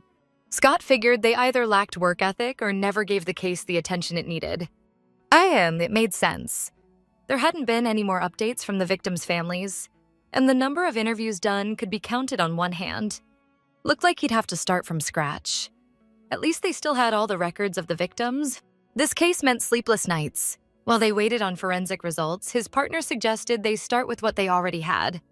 Clearly, their suspect had a specific type when choosing victims, sticking to the same pattern every time, and a signature, the same method of killing. But before that, he'd carefully stalk his victims, studying their habits. The woman listened closely, surprised by how organized Detective Scott was. Not every investigator worked like that. The method of killing was identical in all three cases, though the last victim had more bruises and wounds. Looking at the photos from the crime scenes, one could see a pattern and the same nature of the crimes. All victims died near their homes, except the last one, whose body was found at a construction site, covered in even more wounds. All three looked eerily similar. Long brown hair, brown eyes, ages between 23 and 26. Scott looked at his notes again. All the victims had brown eyes and brown hair. Could it be him? Scott thought, recalling Finn's story about a possible psychopath. She had told him because she thought that guy was strange, dangerous. If anything ever happened to her, she wanted Scott to know who to look at. Scott turned to Jae-han, asking if she believed in coincidences. She wasn't sure if he was joking, coming from a detective. Sure, coincidences happen, but police can only lean on them when there's nothing else to go on, especially when patterns this suspicious appear. Scott knew Jae-han was right. That's exactly what he'd been telling Finn. That's why she always reported anything unusual to him. Scott also knew Jae-han kept in touch with Finn. Maybe she'd even slipped details like how late Finn was staying at work. Finn, as always, was rereading all the messages on her phone since while she was at work, she never managed to check them on time. The detective returned to his apartment. When he kicked off his shoes, he didn't even bother to put them away, so they stayed lying in the middle of the room. After he ate, he didn't want to clear the dirty dishes from the table or wash them, so he left everything as it was. It was already late at night, but Scott didn't know if Finn was still at work or maybe walking home by herself. Scott wasn't sure if he should text her to ask where she was. Maybe she needed someone to walk her home for safety. Lying in bed, he had only one thought. Why hadn't she come home yet? He felt uneasy. Not knowing who she might be with, maybe her fears were actually real. The manager stepped out of the office and noticed Isaac standing by the building. She asked if he was waiting for Finn. Had they planned to go home together? Isaac hadn't made any plans with the girl, but he thought it would be convenient since they were neighbors anyway. But the manager said Finn had rushed off right after work and left quickly. She even mentioned that someone was picking her up. That raised questions. Who could it be? Maybe her boyfriend? The guy thought it really would have been better if he'd gotten her phone number. Then it'd be easier to know where she was. He decided to go to her apartment himself to make sure she got home safely. He knocked firmly on her apartment door, but there was only silence. It seemed she wasn't home.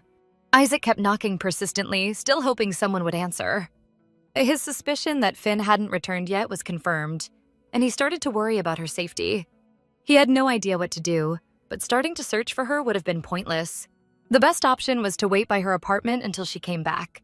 Sitting outside her door, he waited for a long time, but the girl still didn't return. Eventually, he finally saw Finn standing in front of him, safe and unharmed. But where had she been alone all that time? He didn't dare ask. It was clear how worried he'd been about her. When he saw her, he was genuinely relieved. She was surprised. Had Isaac really waited for her this whole time? Maybe he needed something? But the guy replied, did he only ever talk to her when he needed something? He explained that he'd been waiting for her after work, but the manager said she had already left. Isaac thought they might have gone home together, but then realized she hadn't returned at all.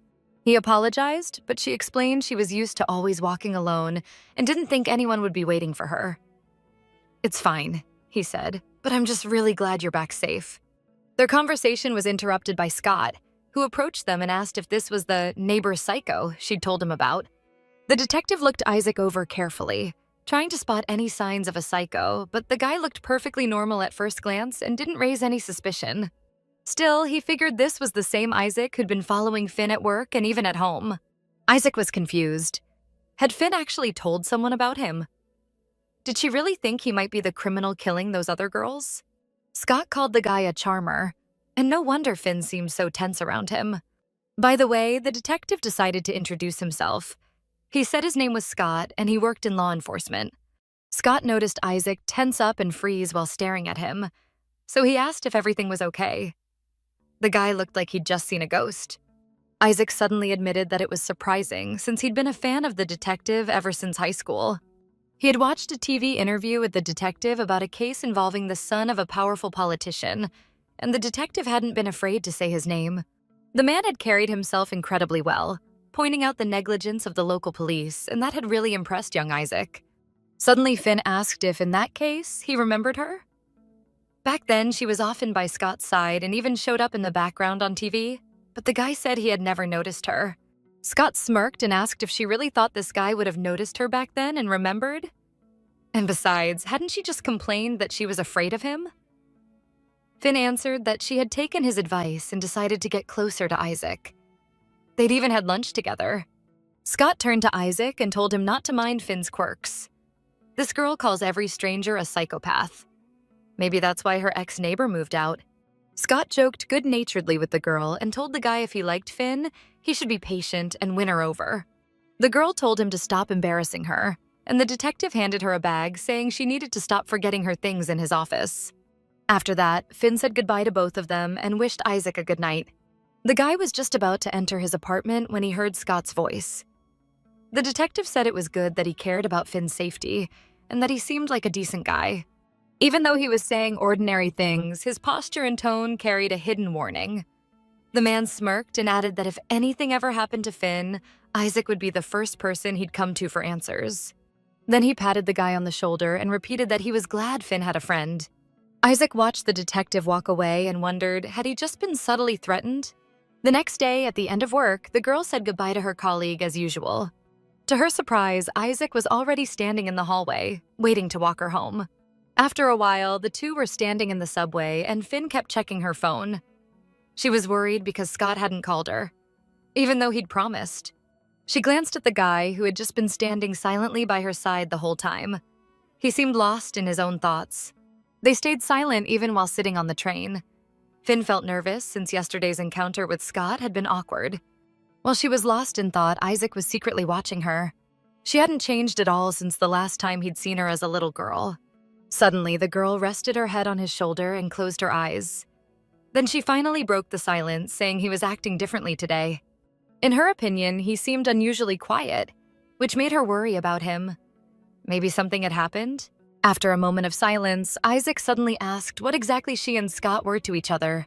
Finn, without the slightest embarrassment, admitted that Scott was her unrequited love. She knew he would never return her feelings, but she accepted that. She was satisfied with the kind of relationship they had now. Such a direct confession of feelings for another man seemed to upset Isaac, but he asked how she had first met him. Seeing her hesitation, he quickly added that if she didn't want to talk about it, that was fine. But Finn bit her lip, deciding whether to open up to him. After a few minutes of silence, the girl suddenly asked if Isaac would have a drink with her. This really surprised him. The night was starry, and the full moon shone in the sky. Finn sat on the rooftop, gazing at the endless scatter of stars. The door to the roof opened, and Isaac appeared with a bag of drinks and snacks. He asked how she even knew the rooftop door wasn't locked. He froze when he saw Finn in her home clothes, sitting cross-legged and staring dreamily at the night sky. The girl finally noticed her friend had come back and apologized for not noticing him right away. The guy said it was fine and asked if she'd just had one of her spacing out episodes. The girl was surprised and asked how he knew about that. A wave of unease washed over her. But Isaac quickly explained that he'd noticed it a couple of times when they were together, and her manager had mentioned it to him. He didn't want her to think he was stalking her or anything like that. Finn replied that she really did have those episodes, but this time she was just mesmerized by the night sky. Stargazing enchanted her and calmed her down. It made her feel like there was more freedom up there. Suddenly, Isaac changed the subject and asked if it was really okay for her to be drinking with him. Had she already stopped suspecting him? The girl answered that she'd decided to drink to gather the courage to tell him the story of how she met Scott, and that in this way she wanted to apologize for distrusting him. Isaac tried to reassure her that she didn't need to get drunk for that and that he was willing to wait until he earned her trust. But the girl had already put the bottle to her lips and was taking big gulps. Wiping her mouth with her hand, Finn grimaced and said alcohol tasted absolutely disgusting. The guy just smiled, wondering if she really went through with this. Time passed, and the number of empty bottles kept growing, while the girl kept talking about her unrequited love for Scott. She was almost unconscious, constantly mumbling that she didn't understand why Scott never saw her as a woman. Isaac, resting his head on his hand, thought about how she'd been talking about the same thing all evening, but still hadn't told the story of how she and the detective first met. But suddenly the girl said something interesting. She suggested that the detective's lack of interest in her was because he had known her since childhood. Smiling, the girl explained that she'd been raised by Scott's aunt after Finn's father was killed. She said she was glad that happened to that bastard, because if it hadn't, she never would have met Scott or grown close to him. Isaac listened intently to her story, not interrupting or asking questions. The girl kept laughing, saying her father had done only one good thing in his life, given her life. But he still deserved to go to hell. Seeing her condition, Isaac took her hand and told her she'd had enough to drink and it was time to go home. He asked if she could even walk on her own. Even though Finn was walking down the stairs on her own, the guy kept anxiously asking if she was really okay. Suddenly, she tripped and felt the world around her start to sway. She was about to fall headfirst down the stairs, but his reaction was lightning fast. He caught her by the waist, pulled her close, and with a smile said he'd warned her to be careful. He was just glad he managed to save her. All of a sudden, Finn found herself studying his face. She had never seen him from this close before, and the words slipped out of her mouth that he actually looked really attractive. She reached out her hand and said his eyes were like the ocean, deep and calming. Isaac kept holding her and smirked, asking why, if she thought he was so handsome, she hadn't fallen for him. Why was it Scott instead? But she simply answered that it doesn't work like that. Then she traced her finger along his lips and chin and said nothing bad would happen if she tried to love him. The next moment, she pulled him closer by the neck and kissed him. Isaac froze, not daring to respond to her kiss. But then he decided to take the chance. Since he truly liked her, he wanted that kiss to be the start of something more between them. When he finally pulled away, breathing heavily, she had already passed out. The exhaustion and alcohol had hit her all at once, and she fell asleep right in his arms. Isaac held her even tighter, thinking only that Finn had no idea how long he had dreamed of this. How long he had dreamed of getting closer to her. His eyes burned with a mad fire, and knowing she wouldn't hear him, he whispered out loud, "You're mine. Only mine." In her sleep, Finn drifted back to childhood. Her arms and legs were bruised, and she was sitting by the river again, not knowing what the point of her existence was. Her childhood friend, and worst nightmare, Noah, stood nearby watching her. Had he found her? Was he ready to kill her? The next instant, she woke up, realizing it had all been a dream, and that she was alive. Sitting up in bed, she looked around and realized she was in Isaac's room. To her surprise, it was very clean and cozy. Her head was pounding from a hangover, and she mentally scolded herself for being so reckless. If Scott found out, he'd be furious. Memories of the night before began surfacing, and she remembered Isaac listening to her. His expression had stayed calm, as if nothing in her story surprised him, as if he already knew everything. Finn decided to explore his room since she had the chance, and first, she checked his closet. It was neat inside, so she moved on to the unpacked boxes. But there was nothing suspicious there either, so she methodically studied the shelves with his personal belongings. Finally, she decided to look under the bed, since that's often where people hide things they don't want others to see. To her disappointment, it was only magazines with pictures of girls. Finn didn't know whether to feel relieved or upset since the lack of anything incriminating made sense. He wouldn't have left her in his room if he thought she might find something against him. Suddenly, Isaac walked into the room, clearly fresh from the shower, towel drying his wet hair. He quickly explained that he had to bring her home with him because she'd passed out, and he didn't have the key to her place. He froze when he saw what she was holding. Horror spread across his face. Finn quickly assured him he didn't need to worry or apologize. She honestly admitted she was just curious to explore his room. Isaac asked if that meant she was interested in him, or if she was just looking for proof that he was actually some psycho killer. She wasn't embarrassed at all and answered that it didn't matter, because it looked like she'd been wrong about him. He sat down on the bed and said if this had been the last time, he wouldn't dwell on it. But he knew she wouldn't stop trying. What really bothered him was how far she was willing to go to prove her suspicions. What if she had found something she wasn't supposed to see? And what if her fears had been true? Did she really think she'd leave his apartment alive? Then he added that last night she had let her guard down and gotten drunk. She shouldn't behave so carelessly, especially around people she barely knew. She sat beside him and said she appreciated his concern. But if he thought she was afraid of dying, he was wrong. Isaac replied that even if that was true, it didn't change the fact that there were people around her who cared. And now he would worry about her even more. Either way, why spy on him? She could have just asked him what she wanted to know. Finn answered that was true, but she couldn't be sure he'd tell her the truth. She said that judging from his room, the only thing she could tell was that he was a very private person. Isaac shrugged and agreed. Then she asked if she'd told him anything really personal last night. Hearing that, he froze and asked if she meant she didn't remember anything. She confirmed his guess. That stunned him, and he asked if she really didn't remember what she said or did. But she just shrugged and asked why he looked so upset. Finn asked if he thought it would only be fair for him to share something very personal about himself in return. But he answered that it doesn't work like that and asked why they couldn't just do things like normal people. She didn't understand what he meant. When suddenly he asked if she would go on a date with him. Meanwhile, Scott was stuck in traffic, replaying in his head their recent conversation. Finn had worried that there were no articles online about Noah, no trace of where he might be or what happened to him. Scott answered that it was normal. At that time, Noah had been a child, and the law didn't allow his photos or name to be published in the media. Why was she suddenly thinking about him? Then Finn had asked the detective for one favor, after which she promised she'd stop bothering him. What mattered to her was that Scott would be able to recognize Noah, even after all those years. So now the man sat behind the wheel, wondering if he had recently seen anyone who looked like Noah. The first image that popped into his head was Isaac, but he was 100% sure he wasn't that boy. After some time, Scott arrived at the coroner's office to get the autopsy results. All three victims were similar in that they either didn't talk to their families or didn't have one at all. The coroner said the nature of this crime was different from the previous ones. This case turned out to be more brutal. Scott agreed. It seemed like someone had committed the crime and then tried to mimic the killer's signature.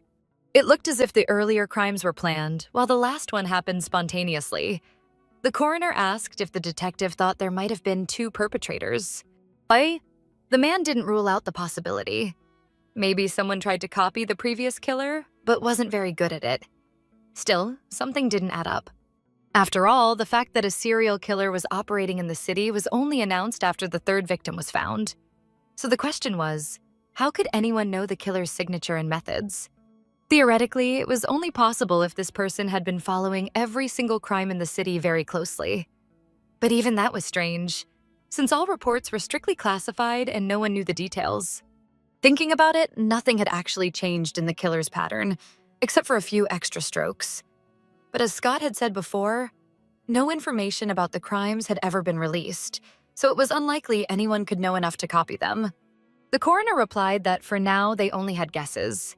To form any theories, they needed more evidence and suspects. Scott agreed, adding that backup from higher up would be arriving soon. His phone rang in his pocket and he said he needed to take the call. It was his colleague and friend. The younger man cheerfully reported that he had done what Scott asked. Taking the folder in his hands, the man began reading the file on Noah Inoue. There wasn't much information. No problems had come up after his probation ended. The officer assigned to him had given Noah a positive review, and according to the data, the guy had changed his name, moved to another city, and was living quietly. Scott thanked his friend for the help. With a sigh of relief, he decided he had to share the good news with Finn. Meanwhile, Finn's manager called her into the office, pointing out that since she started hanging out with Isaac, she had become very unpunctual. The woman said that if Finn was trying to get back at her, she didn't want to be dragged into it. Finn asked what kind of revenge she was talking about. Just then, Isaac walked by behind Finn, and the manager snapped that it was all his fault for teaching her stupid things. Hearing that, Isaac just stuck out his tongue to tease her. The woman flipped him off and told him he was annoying. After that, Finn finally got a call from Scott. Excited, she asked why he hadn't called or answered her messages for so long. The man told her that Isaac definitely wasn't her childhood friend Noah. He hadn't wanted to worry her until he had verified everything. Finn thanked the detective, but deep down, she didn't know how to feel. It seemed like there was no mystery in Isaac, and she wasn't sure if she should even keep talking to him. Meanwhile, Scott explained that he had dug deeper into Noah's record. According to the reports, after being released on parole, Noah hadn't broken the law again and had settled into a quiet life. So he advised Finn to move on and live her life fully. That didn't mean she shouldn't stay cautious, especially around Isaac. Finn just thanked him for the information and hung up, saying she had to go. She couldn't believe what she had just heard. Noah couldn't have simply gone on to live a normal life. Her hysterical laughter echoed through the restroom. Noah could never have become a normal person. She remembered perfectly well what a monster he had been. She laughed like a madwoman. A memory flashed before her eyes, the smile of the boy who had killed her father. She would never believe he had turned into some angel. And then he had chosen her. And his actions haunted her day after day. There was no way she'd believe he was now living carefree, as if nothing had ever happened. Suddenly, it was as if an inner voice began to speak to her. Her own subconscious whispered that she should stop pretending and admit that, deep down, she was glad for Noah, because she was the one who had made him do it. In the mirror, Finn saw her younger self, covered in blood. The girl smiled and told her the only real monster here was her. The little Finn, still smiling, asked if she had really forgotten who she was. It was just so convenient to forget what you wanted to. Horrified, Finn stumbled back from her reflection, screaming that it hadn't been her idea, that she wasn't guilty. She clearly remembered Noah suggesting they deal with her father and run away together. But her inner self kindly reminded her that it had actually been Finn's idea. She was the one who had suggested it to Noah. Finn screamed that no one understood her. No one knew what a monster her father had been or what he had done to her. The inner voice whispered that Noah had taken all the blame and paid the price for it, while Finn had walked away free. The girl asked what sins her younger self was talking about, and her inner self promised to give her a hint. Finn lowered her gaze and saw her own hands gripping a blood-soaked rope. Meanwhile, Isaac was wandering around the office looking for Finn, wondering why she had been gone for so long. Eventually, he went up to a colleague and told her he couldn't find Finn anywhere. He asked her to check the bathroom since he couldn't go in himself. Entering the restroom, the woman froze in the doorway. She saw Finn lying on the floor. Standing in the hallway, Isaac immediately heard the woman scream for help. Sometime later, Finn woke up in a hospital room and saw Isaac sitting by her bedside. She realized she had no real reason to avoid him. When he was around, she felt something she had never felt before. The guy jumped up and asked how she was feeling. Finn said she was a little dizzy and asked how she had gotten there. Isaac explained that they had found her on the restroom floor and rushed her to the hospital. He asked if he should call Scott, since her emergency contacts weren't valid. Finn replied that she was fine and that there was no need to call him. Isaac was about to go get the doctor when Finn stopped him and suddenly began talking about her father. She admitted that her father often beat her, whether he was drunk or just needed someone to take his anger out on. He blamed her for her mother's death since she had died during childbirth. To him, Finn was a walking reminder of that loss. It was clear that telling this story was hard for her. She nervously picked at her nails as she continued. She explained how she often went hungry. She confessed that she used to wish he would just disappear, and because of that, she still feels awful. But the truth was, she was terrified of him, Tears streamed down Finn's face as she said it felt like her prayers had been answered. Her father had died right before her eyes. She'd blamed herself ever since. She couldn't remember everything, but the most horrifying images still lived in her mind. Isaac held her as she let it all out. The words poured from her like a flood. She often acted irrationally, unable to even understand herself. Finally, she asked if he really wanted to date someone like her. Isaac hugged her tighter, pulling her close, and quietly answered that of course he did. A strange smile crossed his face, one she couldn't see. He told her he didn't need anyone else but her.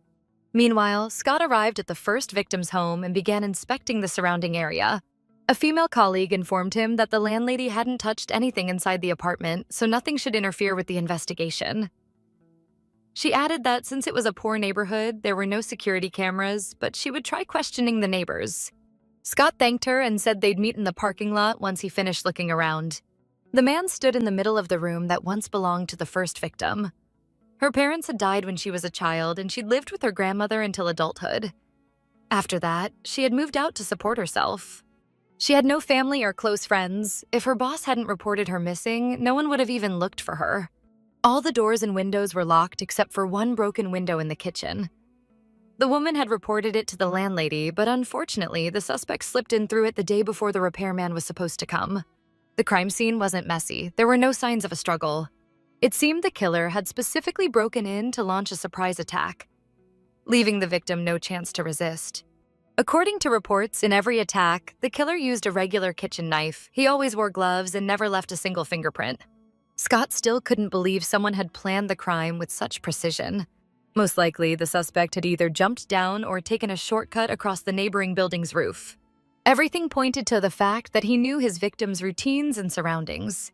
He was a true stalker. That probably explained the long gaps between murders. Suddenly, his thoughts were interrupted by an elderly woman asking if he was a police officer. The woman turned out to be the landlady, and she began telling Scott about the murdered girl. According to her, the girl was very sweet, hardworking, juggling several jobs, and studying at the same time. The woman admitted she had become the closest person to her. The girl had dreamed of meeting a guy and getting married. Scott asked if she even had time for a relationship. According to their records, she had no free time at all. But the woman said she thought the same until she witnessed something herself. About a month after the girl had gotten a job, she began receiving signs of attention from someone. One evening, the landlady saw a delivery man hand the girl a bouquet with a card that read, "From a secret admirer." At first, the landlady didn't think much of it, but later it hit her.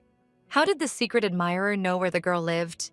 She even went to the police with this information, but they told her she was talking nonsense and closed the case as a robbery. The woman admitted she had never trusted the police, since in their neighborhood, accidents happened all the time, and because the locals were poor, no one ever bothered to seek justice. But since he was from central headquarters, she hoped he would find the one responsible for what had happened to the poor girl. Scott assured her that he would. After letting the woman go, the detective called one of his team members and ordered them to check every flower shop in the city to see if anyone had delivered an order to the first victim's address. Meanwhile, Isaac returned home. He let out a tired sigh and collapsed onto his bed, staring blankly ahead. Just then, Finn texted him, thanking him for taking care of her today. He replied, telling her to get some rest, and with a relieved sigh, thought about how he had finally managed to get her phone number. His eyes fell on the magazine that Finn had found under his bed. Lying back, he stretched out his arms and looked at the glossy cover. The next moment, he opened the magazine, and photos of Finn spilled out from between the pages. Isaac let out a shaky laugh and muttered aloud how lucky he was that Finn hadn't flipped through the magazine. He had completely forgotten he'd hidden her pictures there and had almost been caught. Laughter burst out of his chest. How lucky he was. Isaac lay on his bed, smiling, thrilled that he had dodged exposure. Scattered around him were countless photos of Finn, taken in secret. The next day, when work ended, Isaac waved to Finn, saying his shift was over, and that he'd be waiting for her in the lobby. Finn immediately jumped up, saying she had just finished closing her shift and could leave with him. As she rushed past her colleagues, she didn't hear their whispers. The women were gossiping about how those two were always together lately. They lived nearby, came to work together, and left together. They wondered what kind of relationship they had. One of the women frowned and said that dating a guy didn't sound like Finn at all. The manager commented that Finn wasn't herself anymore and that Isaac was a bad influence on her. Either way, it was too soon to draw conclusions. Maybe once Isaac got to know her quirks better, he'd run away just like the other guys who had once liked her. Another colleague disagreed, saying they were both wrong, that this time things were different. She watched the young couple walk away, mesmerized, and said even a blind person could see how good those two were together. Finn didn't want a relationship simply because she hadn't found the right person. The girl was glad Finn finally found someone who understood her. She even cried tears of joy. The girls concluded that they'd be happy if Finn and Isaac started officially dating. Finn was sitting in the bathroom, listening to another true crime story on her phone and just listening. Memories of Noah kept resurfacing in her mind, of that day when her father died. No matter what she did, she just couldn't get him out of her head. Soon she pulled herself together and, stepping into the hallway, saw that Isaac was already waiting for her. She asked if he had been waiting long. The guy smiled at the sight of her and said it was fine. He wasn't in any hurry. Riding the subway, Finn couldn't stop thinking that Isaac wasn't Noah, and that maybe a normal guy could really like her. She wanted to believe he had fallen for her, even though they hadn't known each other long. Because the train was so packed, he was standing really close to her, and she suddenly said he had a really nice cologne. Isaac thanked her and said she always caught him off guard with her honesty. They stood surrounded by people but didn't notice anyone else. He said she always said things like that when they were this close to each other. Smirking, he added that next time he might not be able to hold back. His playful teasing made her blush. Then she chuckled and said she could be a little too straightforward sometimes, but she really just wanted to give him a compliment. Then the guy blushed and said she was doing it again. Calming down, Isaac asked if she'd like to go on a real date with him this weekend. She looked so cute that day he couldn't take his eyes off her. When she said she wasn't busy, he asked where she'd like to go. Looking at him with a completely innocent gaze, Finn replied that she already knew where they'd be going. The cemetery. Over the weekend, just as she promised, the girl took Isaac to the cemetery. She laid a lush bouquet of flowers on her guardian's grave. The guy was understanding and suggested giving her some time alone if she wanted it. The girl replied that it wasn't necessary. She didn't come here to cry, but simply to be alone with her thoughts. And also because Scott couldn't visit his aunt's grave due to work. She admitted that once when she came, she saw everything overgrown with grass, and since then she tries to come more often. Even though they weren't blood relatives, this woman raised her. Finn shared that she fed her, taught her how to cook, and also showed her how to take care of herself. Thanks to her, the girl learned what parental love feels like. Realizing, the girl asked if this conversation was becoming too emotional for Isaac. The guy replied that not at all, and based on her words, her former guardian was now in heaven. Finn looked at him in surprise and said she didn't expect him to be the kind of person who believes in heaven and hell, or life after death. The guy explained that he was actually baptized Catholic, but then he moved from one Christian church to another. Right now, he doesn't really attend church much. The girl asked if he believed in God, and Isaac said he couldn't give a definite answer, but he was sure there was someone higher than them. At least he wanted to believe that. Aqui was sente. On the other hand, people are so used to believing in God that he sees and understands their struggles. But there are so many people who harm others, and yet many get away with it simply because of the imperfections in the law. Finally, he said it wasn't fair that the victim should just wait for justice and hope that bad people end up in hell. He thought it would be better if people could deliver justice themselves. Finn felt strange after hearing this. The atmosphere suddenly became tense. In the end, Isaac said that murder is a grave sin in God's eyes, so all they can do is pray to him for justice. The girl listened carefully, unable to believe what she'd just heard. Could he really talk about murder so casually? Isaac suddenly paused and said he wouldn't mind grabbing a bite, and asked if she'd like to wrap this up and go get something to eat. Finn agreed. Sometime later, the young people were standing at the entrance of the amusement park. Finn ran eagerly to the ticket booth, calling him to hurry up. He stood there thinking that an amusement park was a pretty strange choice, but it seemed like she really wanted to go on a ride. The girl admitted she'd long dreamed of going to an amusement park, but had no one to go with. When she was little, all her classmates went, but she didn't have the chance. They grabbed some food, and Finn looked really happy and excited. After that, they went on the roller coasters, and Isaac screamed loudly from fear. Sometime later, they were walking around eating ice cream, and Finn suddenly asked why he hadn't asked her any questions, even though she'd already told him the story about her father. Isaac replied that he considered it a very personal topic and didn't want to pressure her. He said that when the time comes and Finn is ready, she will tell him more about herself. The girl listened and then suddenly turned around with a radiant smile, inviting him to ride the Ferris wheel. The guy gazed at her, captivated. He wanted to tell her how happy he was that she now says his name so often. Sitting in the Ferris wheel cabin, Finn noticed a couple kissing in the neighboring cabin and said she was curious about what her first kiss would be like. Hearing this, Isaac was very surprised and asked if she really didn't remember that night when she got drunk on the roof. When Finn said she remembered nothing at all, he was surprised but still asked what she thought her first kiss should be like. What did she expect? The girl blushed slightly. Finally, she said she just wanted it to be memorable. Soon, as they were leaving, Finn kept marveling at the amusement park, complaining about sore feet. The park was huge. Isaac promised they could come back anytime she wanted. Suddenly, the girl noticed something and stopped. Then she said she wanted to check something out. Isaac noticed that the flower vendor, a guy about his age, was staring at Finn for some reason. Soon, the girl was carefully looking over the bouquets, unable to decide which one she liked more. She asked Isaac to pick one for her. After all, he must have given flowers to plenty of girls before. But the guy smirked and asked why she thought that. Then he surprised her by saying he had never bought flowers for anyone. Finn pouted and told him he was just a liar. At that moment, the vendor stepped in and offered to help her choose. He mentioned that the amusement park was closing soon and he'd have to close up too.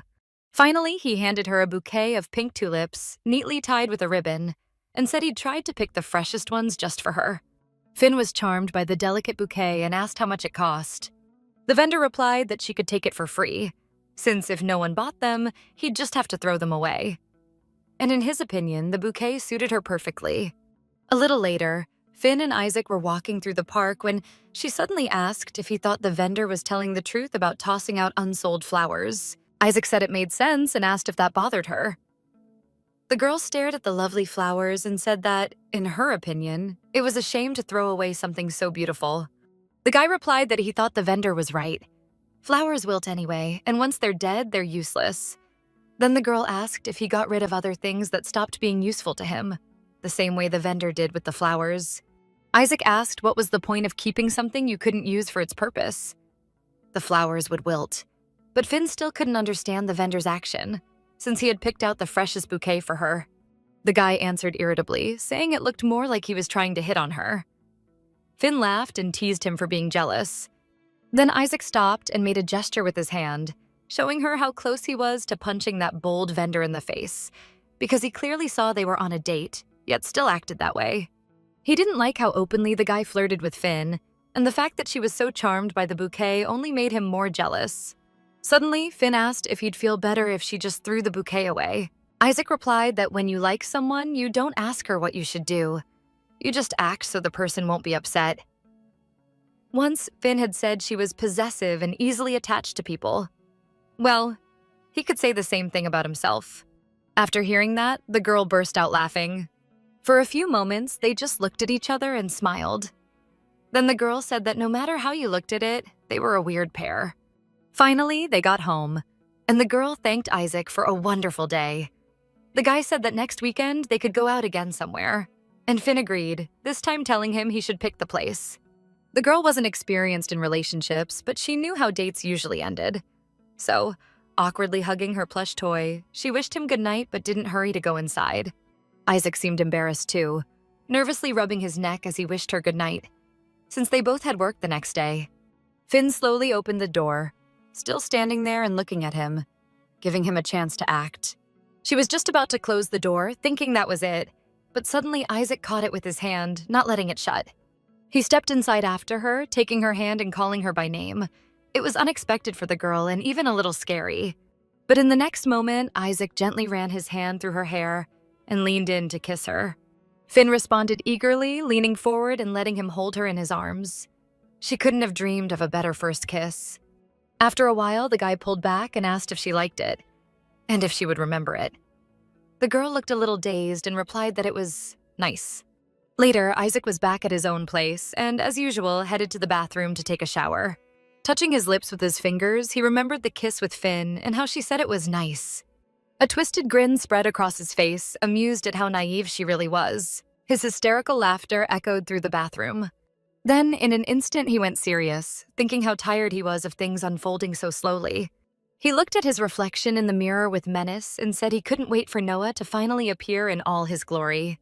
Meanwhile, the tulip bouquet Finn had been given was sticking out of the trash can. But suddenly, a stranger passing by angrily yanked the bouquet out of it. The next day, Scott was standing at his aunt's grave, realizing Finn had visited not long ago.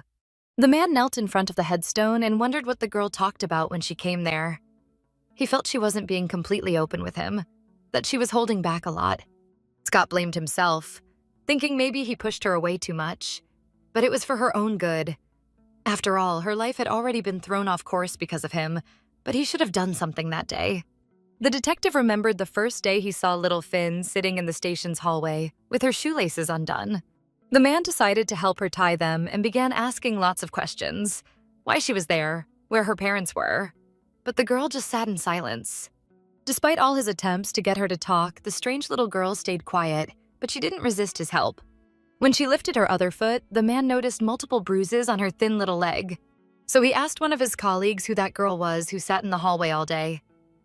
Maybe one of her relatives worked there? His colleague answered that the whole station had gotten used to her by now. Her name was Finn, and she came almost every day, just sitting in the hallway until closing time. Scott then asked what the matter was. Had anyone ever checked on her at home? He explained that he noticed the bruises on her leg, but with her clothes covering most of her body, it was hard to tell if she had more, plus she looked too skinny and exhausted. The man said social services had visited Finn's home but found nothing, and there were no complaints from neighbors either. Her mother had died and she was being raised by her father alone. Scott listened carefully, processing the information. Then he asked if his colleague had ever met Finn's father in person. The man explained that once he'd chatted with him. The girl's father had come to pick her up and said she often played in the woods. That's where the bruises and scratches came from. The girl didn't bother anyone, so they decided not to kick her out. Scott listened, but he couldn't take his eyes off the girl. Something about her story just didn't sit right with him. Soon after, Scott worked his first night shift at the station, and just his luck, the weather was terrible. Heavy rain poured down, and he was soaked by the time he walked from his car to the building. As soon as he walked inside, a colleague called out and asked him to bring drinks into the interrogation room since he was already there. The atmosphere in the station was tense. Leaving the interrogation room, Scott shared his opinion that the case seemed very serious. He chatted with another officer, who remarked that it was rare to see such a busy detective working at night. The man told Scott there had been a murder, and the suspects even tried to bury the body in the backyard. A case this big was almost unheard of in such a quiet town. Suddenly, the door opened and a pair of thin child's legs appeared. Scott froze in horror. He immediately recognized the girl the officer was leading out. Finn stood there covered in blood, her gaze empty, her face showing no emotion at all. At that very moment, by sheer coincidence, Scott's aunt arrived at the station to drop something off for him. Even though she was his aunt, Allie was still young, looking more like his sister. Seeing her, Scott asked what Allie was doing at the station so late. The woman shot him a stern look and handed him the dinner she had cooked for him, the one he had carelessly forgotten. Then Allie's eyes landed on the girl holding Scott's hand, staring intently at her. She crouched down to Finn's level and asked if she might be Scott's daughter from one of his many girlfriends. Then smiling, Allie teased that there was no way Scott could create such a beauty with his genes. Annoyed, Scott reminded her they were relatives and told her this wasn't the time for jokes. The girl had just suffered something terrible. Seeing him lead the girl out of the interrogation room, Allie's eyes widened in horror, and she asked if they could talk in private for a moment. They stepped aside and spoke. Allie was shocked to learn the girl was 14. She looked much younger, probably from constant malnourishment. The woman asked why Scott was handling her case personally. Didn't they have dedicated child officers? Scott explained it was a small town and the local station couldn't be expected to do much more. When he explained that they had requested a social worker, but no one would come at that hour, Allie anxiously asked if that poor girl really had to sit there all night. Allie then asked what would happen to her. With no relatives or family friends, would she just be taken by child services? Scott admitted he wanted to help her but didn't know how. The woman said that at first the girl frightened her. There had been something cold in her gaze, something that cut straight through you. But now, knowing what her own father had done to her, Allie understood why such lifeless eyes stared out of that little girl's face. Scott said it was very late and thanked Allie for bringing him dinner, but he decided to give it to Finn. The next moment, the woman declared that Finn was coming home with her. She had decided to take her in. Sometime later, Scott visited Allie, and she told him Finn was doing fine, though she wasn't very talkative yet. The man asked if Finn was causing her any trouble, but Allie said not at all. Finn always tried to help whenever she could. In her opinion, the girl was very talented and bright. That's why whenever Allie thought of Finn's tyrant father, her fists itched. But unfortunately, Allie noticed Finn was still afraid of sudden movements, as if bracing herself for another beating. She asked if anyone had stepped forward to help Finn. She thought the girl could really use someone close and familiar at the court hearing. Allie sincerely worried for her and asked if Scott truly believed Finn could handle being a witness.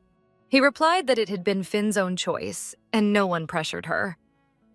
They couldn't make that decision for her. They weren't her guardians. He added that Finn was a very brave and strong girl, and he believed in her. Unfortunately, he himself wouldn't be able to attend the trial because he had been scheduled for duty. On the set day, the judge announced the case of 17-year-old Noaj Inoue, who had confessed to committing a serious crime, second-degree murder. Scott ran as fast as he could, hoping to make it in time at least for the sentencing. Even though Noah was underage, the court sentenced him as an adult, since the crime went far beyond what the juvenile system was meant to handle. He was sentenced to 6 years in an adult prison, with the court expressing hope that the victim's side would find some comfort in the ruling. Scott froze in the doorway. He couldn't understand why Noah had gotten such a short sentence. The boy didn't look like someone who felt remorse for what he had done. The next moment, he heard Allie's panicked cries. Finn had fainted and couldn't come to. After examining her, the doctor explained that Finn was experiencing temporary memory loss. She didn't recognize Scott or Allie and couldn't recall most events surrounding her father's death.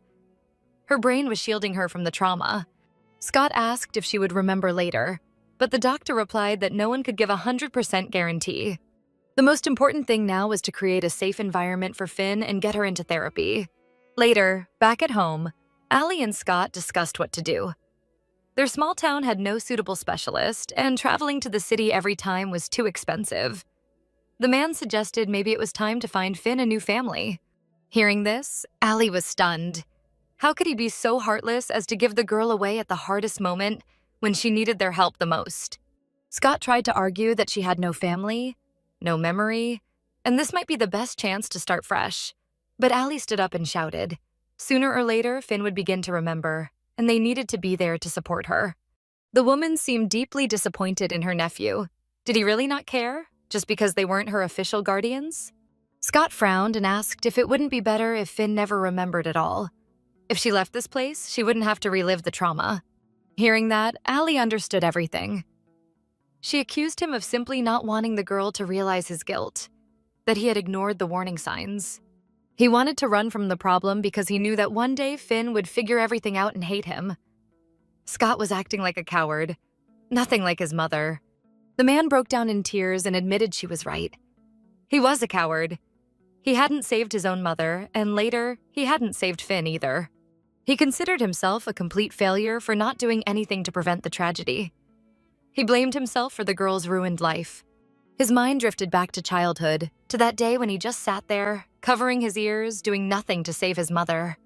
Allie grew uneasy and apologized. She hadn't known Scott had blamed himself for her sister's death all this time. She hadn't wanted to pressure him over Finn. Evil people exist.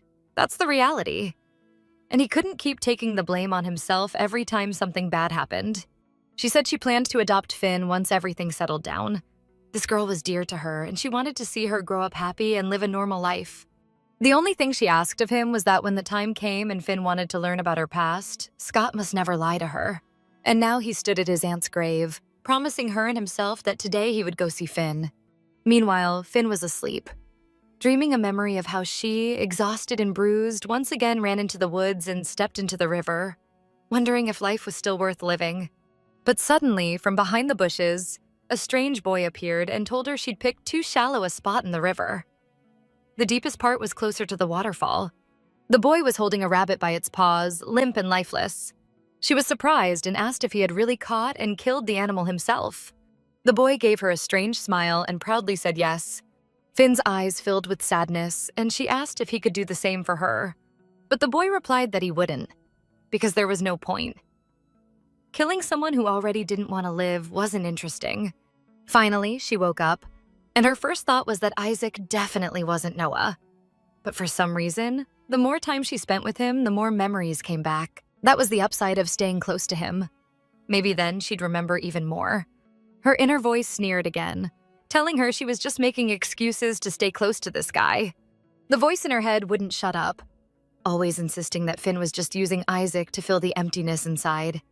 That kiss with him had made her heart race. Her inner self asked if Finn would make Isaac swear, just like Noah, that he'd kill for her. Her inner monologue finally ended when she heard a knock at the door. Finn hesitantly opened it and saw Scott. The detective said she'd taken so long that he was about to break the door down. Sitting down on the couch, he asked why she'd stopped coming to his office, calling, or writing. The girl answered that he himself had asked her to bother him less. The man replied that it was true, but he didn't mean for her to cut off all contact. He admitted he'd been really worried about her. Finn told him there was nothing to worry about, that she was fine. Then she asked how the investigation was going and if they had a suspect yet. Scott said they were still at a dead end, and lately he felt more and more like maybe this job wasn't for him. The girl laughed and said if Aunt Allie heard him say that, she'd rise from the grave just to scold him. Scott pretended not to know and asked if she'd visited her grave. Finn answered that she had, just recently, with Isaac. That really surprised the detective. He even stood up and asked if she meant the same Isaac she'd recently called a psycho. The girl admitted she was wrong about him, that he turned out to be a good guy, and lately they'd been spending a lot of time together. Scott was genuinely curious and asked why. In that case, they hadn't started dating yet. That question made Finn nervous, and she fidgeted with her fingers. Then she admitted she'd thought a lot about Scott's words and decided to try living a normal life. So then it meant she really liked him and there was no other reason? The girl smiled and confessed that she really did feel good around Isaac. She told him about their trip to the amusement park. Thinking back, Finn started describing all the rides they went on. Then she burst out laughing, bright and carefree, recalling the funny moments. Scott froze, realizing he couldn't even remember the last time she had laughed so wide and free of worries. Finally, he gathered the courage to ask if she remembered what had happened the night her father was killed. At first, the girl froze as if slipping into a trance. Then all her good mood vanished and tears welled up in her eyes. She said she remembered saying something her father didn't like, and he started using force on her again.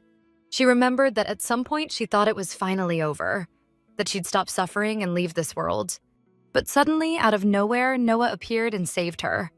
After that, she couldn't remember anything else and couldn't understand why Noah had been arrested. How had they even ended up at the station? She felt like she was missing something. It seemed to her that she'd heard someone's voice. Someone told her everything would be okay. At first, she thought she was imagining it, but then a blurry image of a boy sitting nearby surfaced in her mind. Realizing she was slipping into a kind of trance, Scott tried to reach her and asked if she was okay. The girl quickly came back to reality and apologized, saying she'd just been trying really hard to remember something.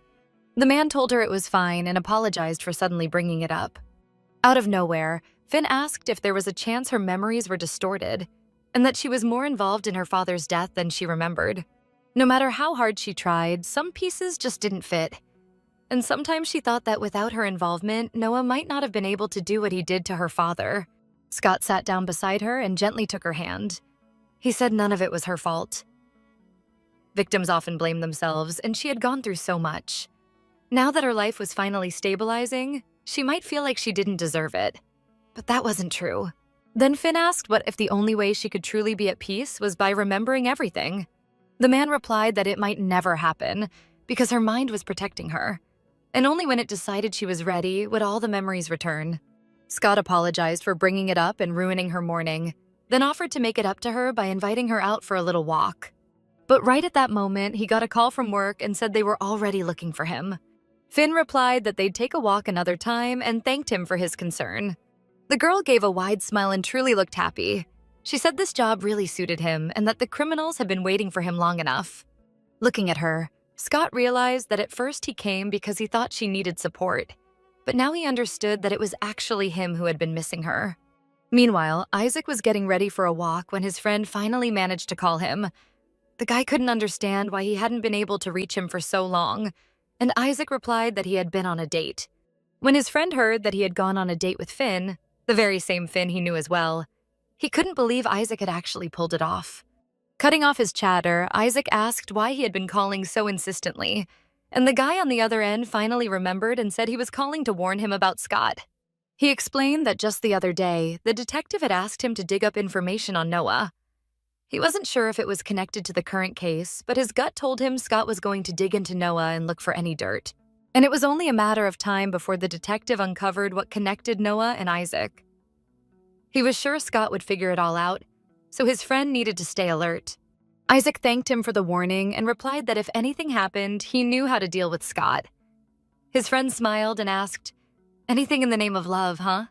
The guy smirked and answered that everything he did was for love. Just then, Scott walked out of Finn's apartment as Isaac's door opened. The man passed by him as if Isaac were invisible. Isaac followed him with a heavy stare, thinking how Scott and Finn still seemed inseparable. He carefully watched the detective walking away and decided that the man definitely noticed everything happening between him and Finn, so he needed to be careful not to raise suspicion. He was already running down the street when he noticed fresh news playing on the TVs in a shop window. The public was protesting, demanding answers from the police. Why hadn't they caught this serial killer yet? Women were becoming afraid to walk the streets. He stopped and kept watching the news.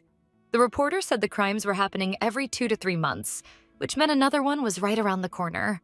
Isaac remembered how he had once stood in front of a TV just like this, watching the news back when he was still a teenager. He remembered that moment vividly. But he hadn't cared much about what Detective Scott was saying back then. What mesmerized him was a girl standing in the background, far behind, accidentally caught on camera. Isaac couldn't believe it had been Finn. He had finally found her.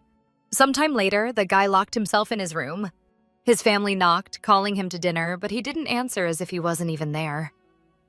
In the end, they decided that just meant more food for them. But in reality, Isaac was busy searching for Finn like an obsessed maniac. He remembered the uniform the girl in the news footage had been wearing and learned it was from Ridgepoint University.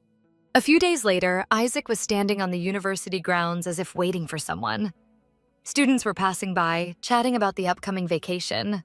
Suddenly, he heard a girl's voice scolding him, saying smoking was prohibited on campus. The guy froze in shock. He couldn't believe his luck. Standing right in front of him was the very person he had been so desperately longing to see. He had finally found her. Finn. She said she didn't recognize him and doubted he studied there. The guy pulled himself together and replied that she was right. He wasn't a student. He had just come to take photos for the yearbook. He couldn't take his eyes off her, thinking only that this really was his Finn. The girl reached out her hand and said he could give her the cigarette and she would throw it away. But Isaac stayed silent and nervously smiled. She was here, just a step away, right within his reach. He was already reaching for her hand, wanting to grab it, when suddenly someone called Finn's name. It was her friends who had been looking for her to invite her to karaoke, and she agreed. Finn quickly told the guy that if security caught him smoking, they would arrest him. Then she ran over to her friends, who started asking who that guy was. Her boyfriend, maybe? But she laughed and said he was just another rule breaker.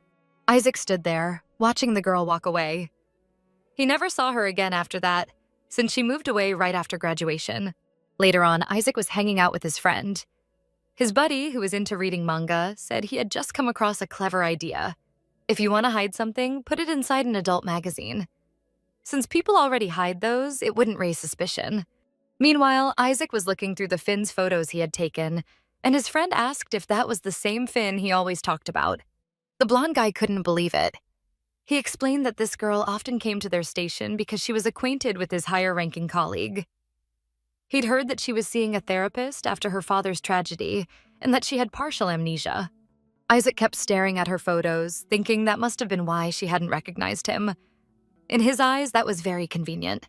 When his friend asked who she was to him, his first love, Isaac scratched his head and answered, something like that. And he thanked him for going beyond his official duties and giving him information about Finn. His friend replied that he was just returning a favor and jokingly said he hoped Isaac wouldn't start stalking the girl now. Isaac laughed loudly and asked how he could even think such a thing. He just wanted to see an old acquaintance again. In the present, Isaac walked into a store after his run and called Finn, asking if she wanted anything. He found what she had asked for and kept chatting with her on the phone. As he was leaving the store, he thanked the cashier and waved. His head was turned, so he didn't notice someone else walking in. The next moment, he bumped into a girl who also hadn't seen him because she was glued to her phone. The girl was about to apologize, but when she saw who it was, she froze in silence. The guy gave her a cold look, not even thinking to apologize for bumping into her too. Then he simply walked out, waving his hand and telling her to be more careful and watch where she was going next time. The girl stood there in shock, watching him leave. She recognized him. It was Isaac. Finn was riding the subway, staring at her phone. A text from an unknown number popped up asking if she knew that flowers had meanings.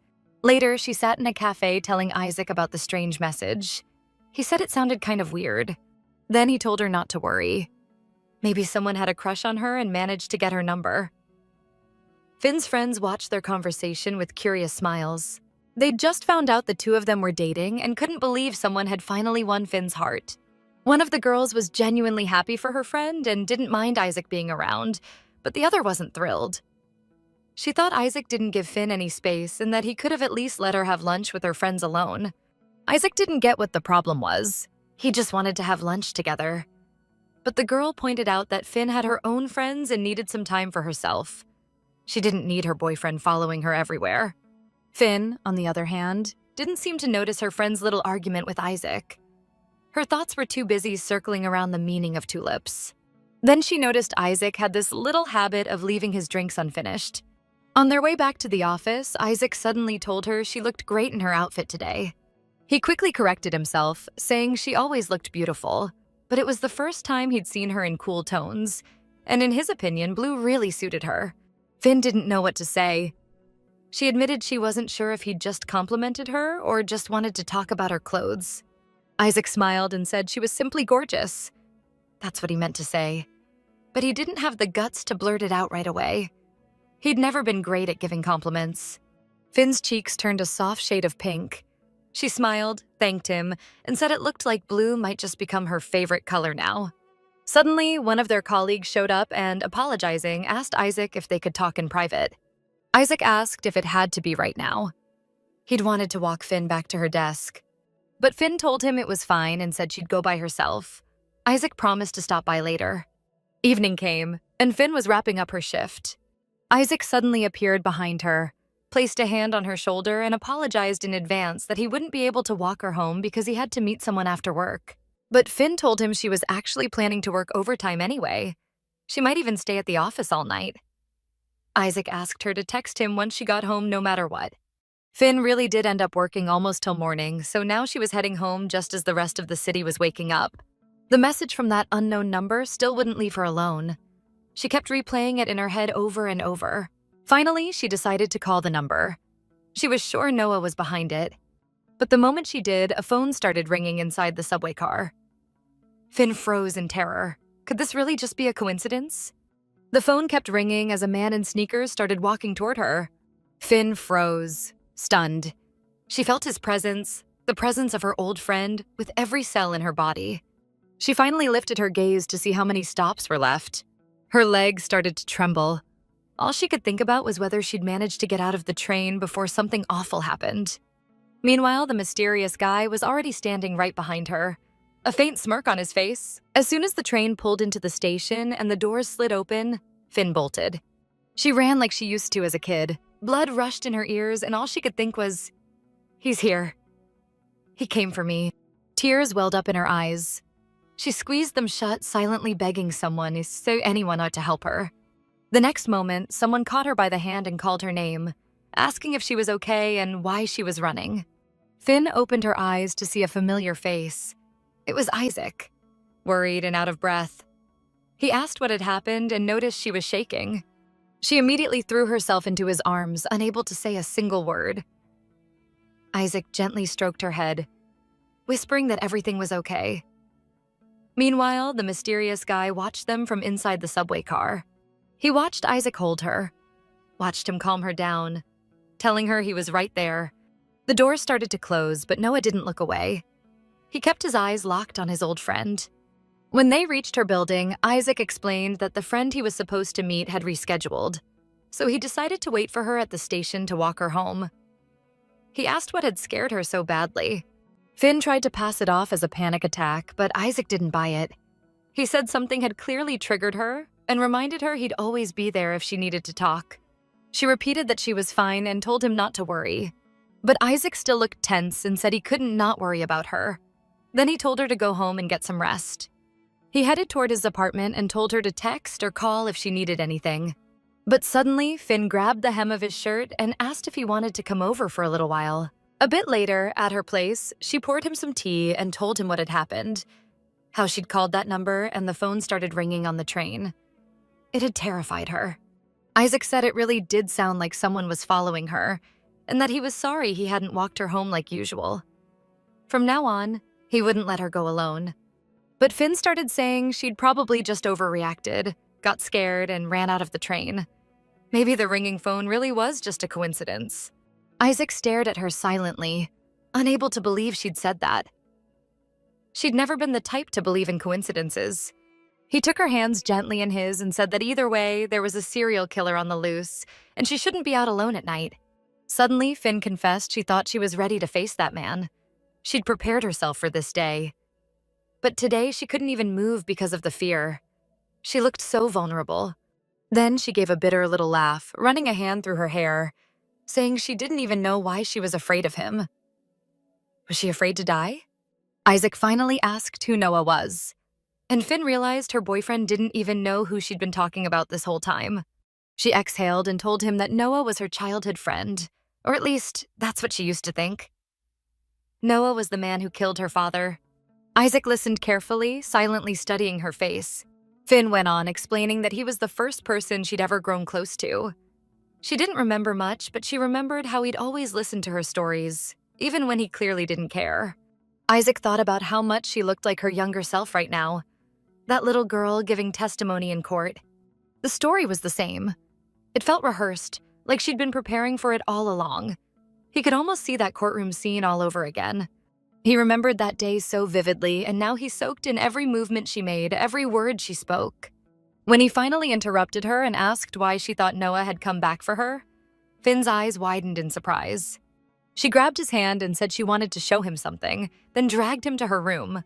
Isaac examined the clippings and notes Finn had carefully collected, and he was stunned to realize she'd been tracking every single murder since the very first victim. She had connected all the killings long before the police had. She really was smart. and incredibly talented. Finn was both surprised and a little flattered. She never expected anyone to praise her for her deductive skills. She explained that she'd stumbled across a news report about the first victim by accident. But what caught her attention was how much the woman looked like her. But it wasn't just the resemblance. The way the murder was committed reminded her of Noah's signature. She told him that Noah used to be obsessed with hunting small animals, and he genuinely enjoyed it. The moment anyone mentioned hunting, his eyes would light up with excitement. But he had a specific pattern. He'd tie the animals up and wound them, just to watch them struggle to survive.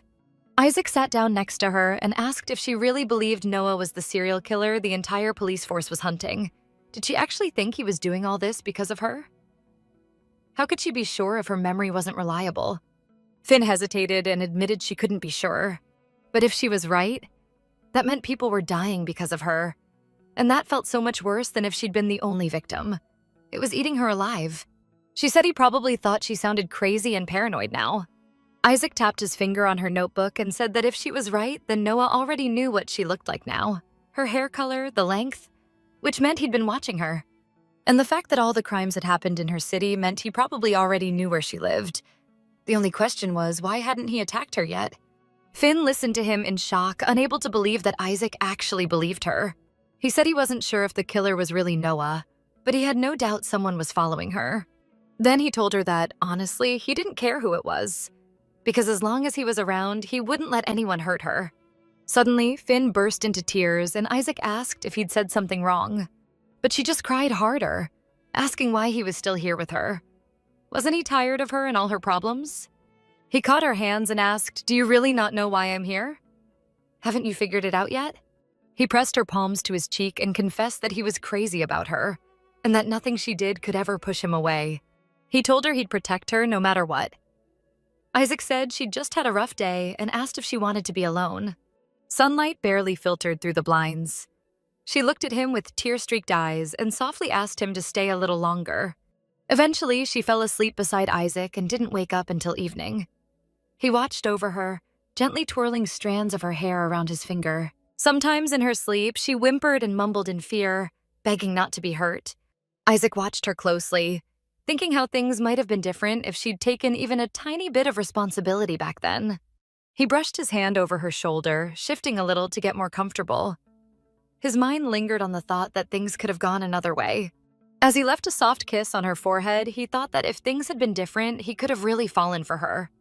And maybe they could have had something normal. Feeling him move, Finn opened her eyes slightly and found his face just inches from hers. Isaac leaned down and kissed her. Finn kissed him back, her heart full of warmth, not realizing the storm of anger and bitterness raging inside him. How much he hated that she'd done nothing and yet would now live with him in this hell. Soon, Isaac drifted into a dream. He was a teenager again, beaten, staring tiredly at his friend. Noah told him he'd never see him as a brother, that his mother had made him weak. Noah shot him one last cold look and ordered him to get rid of her. Then there was his mother, lying on the floor, hands tied, softly whispering his name. Sweat broke out on Isaac's forehead. He groaned in his sleep, and Finn reached out to gently wake him. Finally, he opened his eyes and sat up. She apologized for waking him, but said she was worried if he was okay. Before he could say anything, she placed her hand on his forehead to check for a fever. But he was fine. Finn looked concerned and asked if anything hurt. Then she mentioned his phone had been ringing nonstop.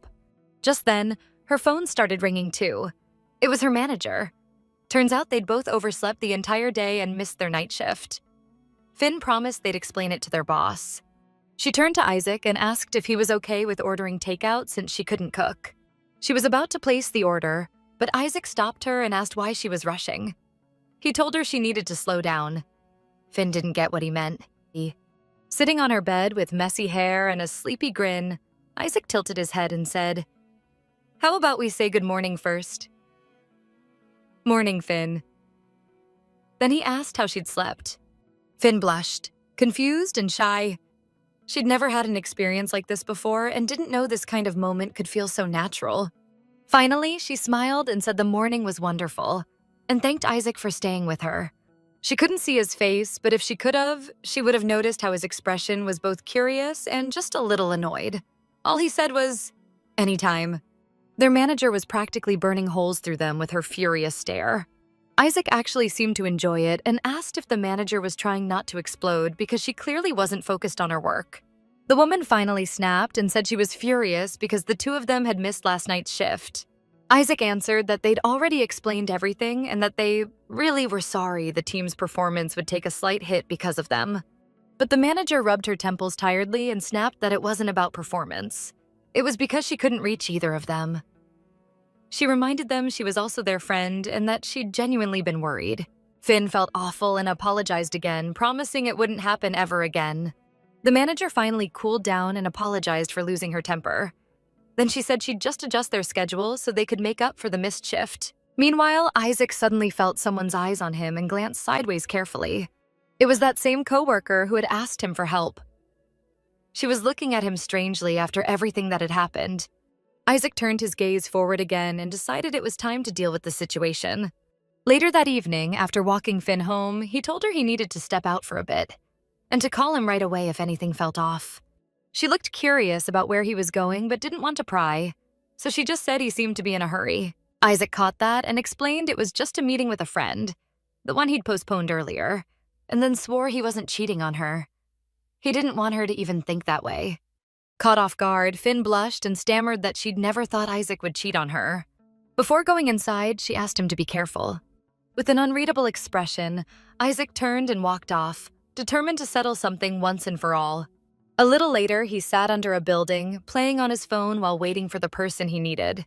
First, he heard a soft meow, then saw a black cat staring right at him. He chuckled and asked the furry stranger if it was lost. And then, suddenly, she appeared. The girl he'd been waiting for looked shocked to see him outside her building. Nervously, she asked if he'd come to do it right now. But Isaac calmly said, first of all, he wasn't here for that, and second, he'd never agreed to anything like it. The girl quickly said they'd talk at the office and that he should leave. Isaac wasn't going anywhere. He looked her dead in the eye and said she'd never get from him what she wanted. She'd made a mistake, taken him for someone he wasn't. Everything she thought she knew about him wasn't true anymore. Panic flashed in her eyes. She begged him to leave right away, saying she'd be in trouble if he stayed. And then what she feared most happened. From the darkness, her boyfriend appeared, smirking and saying, well, looks like we've got a guest. We shouldn't keep him outside like that. He might get cold. The girl instantly fell silent. The guy sneered, saying she looked just like a criminal caught red-handed. He turned to Isaac and asked if she'd fed him some sob story and he'd shown up to play the knight in shining armor. Pointing at her, the man said she pulled stunts like this all the time, that she was just an attention seeker who couldn't be trusted. But Isaac stood up and asked, and what if I'm not planning to leave? What if I'm here to protect Eva? Meanwhile, Finn was at her computer looking up the meaning of tulips in the language of flowers. She found out tulips symbolize perfect and boundless love. And after World War II, they also became a symbol of freedom. Her thoughts were interrupted by a phone call. It was Isaac, calling from the hospital.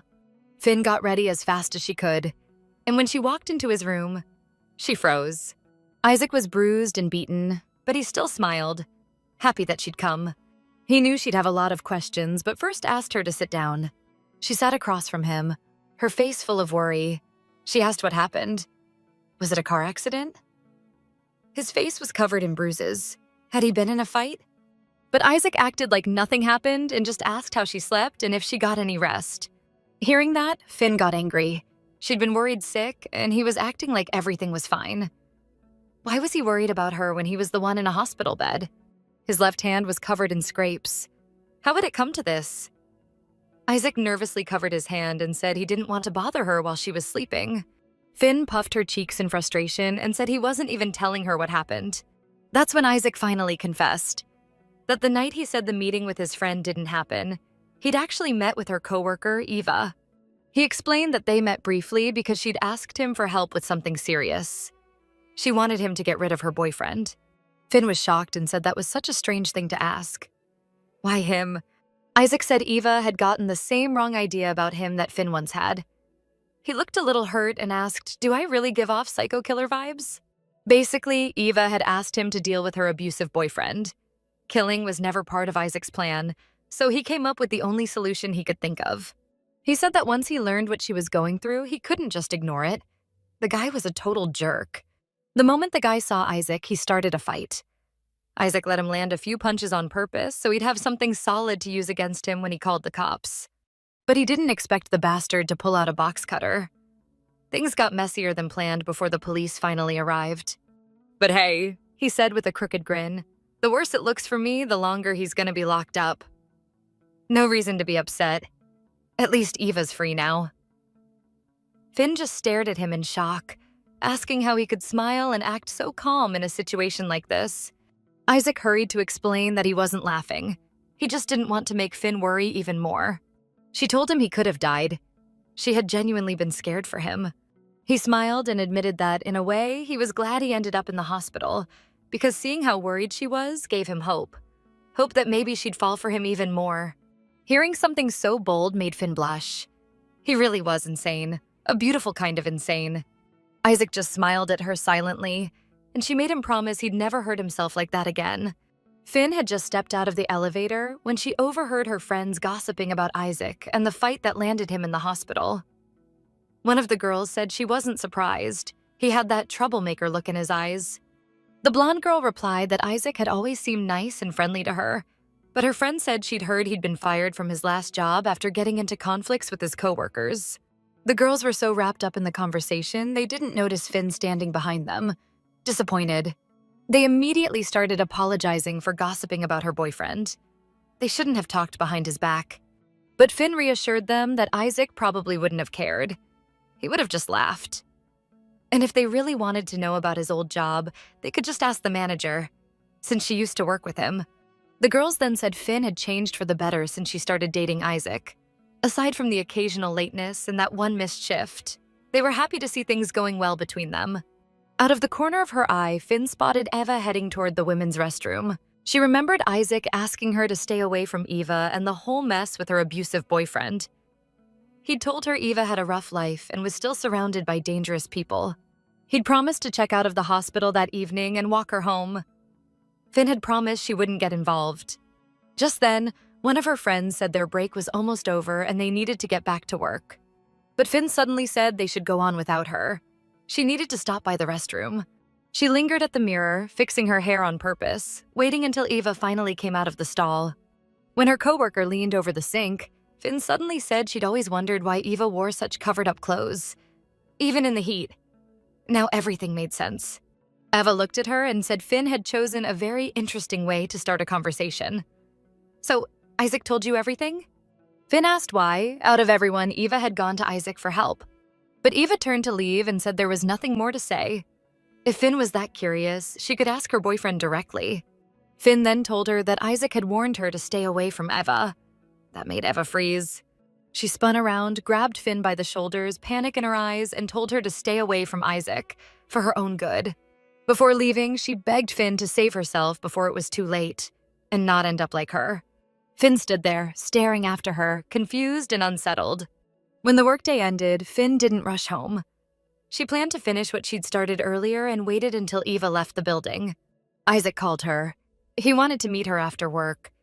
But she silently apologized to him in her mind, declined the call, and slipped the phone into her bag. Even though she'd promised not to get involved, knowing what Eva had been through, Finn couldn't just walk away. Once Eva was far enough from work, Finn finally called out to her. Eva turned around, shocked. She couldn't believe Finn had followed her. "Now I see why you and Isaac make such a perfect pair. You're both crazy," she snapped. Finn ignored the jab and told her she wanted to talk.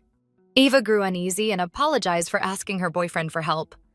She still didn't understand why Isaac had let himself get beaten up like that, but she didn't have anything else to say. But Finn wasn't here to talk about that. She confessed that once she'd asked someone to get rid of her father, and had carried the guilt ever since. She threw Eva's own words back at her, telling her to save herself before it was too late. The two of them ended up at a small playground. Eva started to talk. She said she'd grown up watching her father abuse her mother, and whenever she tried to defend her, she got hurt too. She'd begged her mom to run away from him, but every time her mother believed it wouldn't happen again. But it always did. Eva never understood why her mother wouldn't leave, not even for her. Eventually, she started to believe she didn't matter if her own mother wouldn't protect her. She swore she'd never be like her mom. But she'd been wrong. As soon as she could, Eva moved out, hoping for a better life. But everything went downhill fast, and then she met that bastard. At first, he made her feel special. He showered her with compliments, made her feel loved and happy. She craved that feeling, but her whole life she'd only known pain. So when someone showed her even the tiniest bit of kindness, she mistook it for love, because she had nothing else to compare it to. Finn listened closely, fully understanding what Eva was saying. Eva admitted she finally understood her mother, what it's like to hold on so tightly to the good parts, even when they're surrounded by pain. Finn asked what had happened. Had Eva finally reached her breaking point? Eva said yes. One day, she realized she couldn't be the victim anymore. Finn then asked why she hadn't gone to the police. Eva gave a bitter smile and said the cops didn't believe her because of her criminal record. Once you've got a record, no one cares what happens to you. Later, her boyfriend found out she'd tried to turn him in and threatened to leak her private photos online. That's when the trap closed. That's why she'd turned to Isaac, out of sheer desperation. But now she was grateful he hadn't done what she'd asked. She said she was relieved her boyfriend would spend some time behind bars. It gave her a chance to run to another city and start over. But Finn suddenly said they couldn't just leave it at that. She had a detective friend who could help Eva. Soon, Eva brought Finn to her apartment and showed her laptop and phone. On them was enough evidence to charge the man with blackmail, get a restraining order, and add time to his sentence. Finn told her that Scott would definitely help, and Eva asked if Finn had ever thought about becoming a detective herself, because she clearly had a knack for it. She admitted that when she was younger, she used to spend a lot of time hanging out at the police station, going through their files. Suddenly, Eva asked why Finn was even helping her, especially after everything she'd done to Isaac. Finn said she often asked herself how different her life would have been if someone had helped her back then. What if her father hadn't been killed? Would her life have turned out normal? Would she have found a new family? Real friends? Hearing this, Eva apologized in advance, knowing it was a sensitive topic, but still asked how Finn's father had died. Before Finn could answer, their conversation was cut off by a loud banging on the door. Eva's boyfriend was pounding on it, yelling for her to open up. Eva's face went pale. He wasn't supposed to be out this soon. She ordered Finn to hide in the bathroom while she distracted the bastard. A few seconds later, the man kicked the door open and shouted, demanding to know why she hadn't answered him. When he finally saw Eva, he smirked and asked if she was surprised to see him so soon. "Guess luck's not on your side this time," he growled. Meanwhile, Isaac had just gotten home and was sitting on his bed, wondering where Finn had gone, when a text suddenly popped up on his phone. It was from Eva. She was begging him to come right away. Finn was in danger. Isaac's eyes went cold, burning with a sharp, icy fire. A few days earlier, Eva had finally tracked Isaac down and told him she was sure she hadn't misjudged him. Isaac wasn't amused when he showed up. He told her to shut up and get to the point. What did she want from him? Eva smirked and warned him to be careful, or his good guy at work mask might slip. Then she got serious. She promised to keep her mouth shut, not tell Finn a thing, even quit her job. In exchange, he had to get rid of her boyfriend. Isaac stared at her, thrown off. Was this really why she called him? She explained that her boyfriend was a monster. He'd wrecked her life, and she could never escape him unless he disappeared. Isaac gave a crooked smile. And why exactly would I care about any of this? He couldn't believe she was serious. But Eva said he didn't have a choice. If he refused, she'd tell Finn everything about his past. He rubbed the back of his neck. "If I'm so dangerous like you say, why'd you meet me alone at night?" But Eva said she wasn't scared. She could protect herself. Isaac let out a long, bitter breath. That's kinda ironic. If you're so tough, why not use that fight on your psycho boyfriend instead? Now Eva stood frozen, staring at her boyfriend, asking herself why she always froze up around him. He stormed into the apartment, furious, yelling about how miserable it had been in that tiny cell and how awful the food at the station was. Leaning toward her, he demanded to know where she was hiding that crazy psycho. He was sure she'd been with him. He ranted that the guy had to be insane anyway. Who the hell smiles while getting beaten up? He started yelling through the apartment, demanding that the bastard come out. He was convinced Eva was planning to run away with him, but she tried to calm him down, swearing it wasn't like that. Suddenly, he noticed the bathroom door was locked. Inside, Finn was sitting against it, her whole body shaking.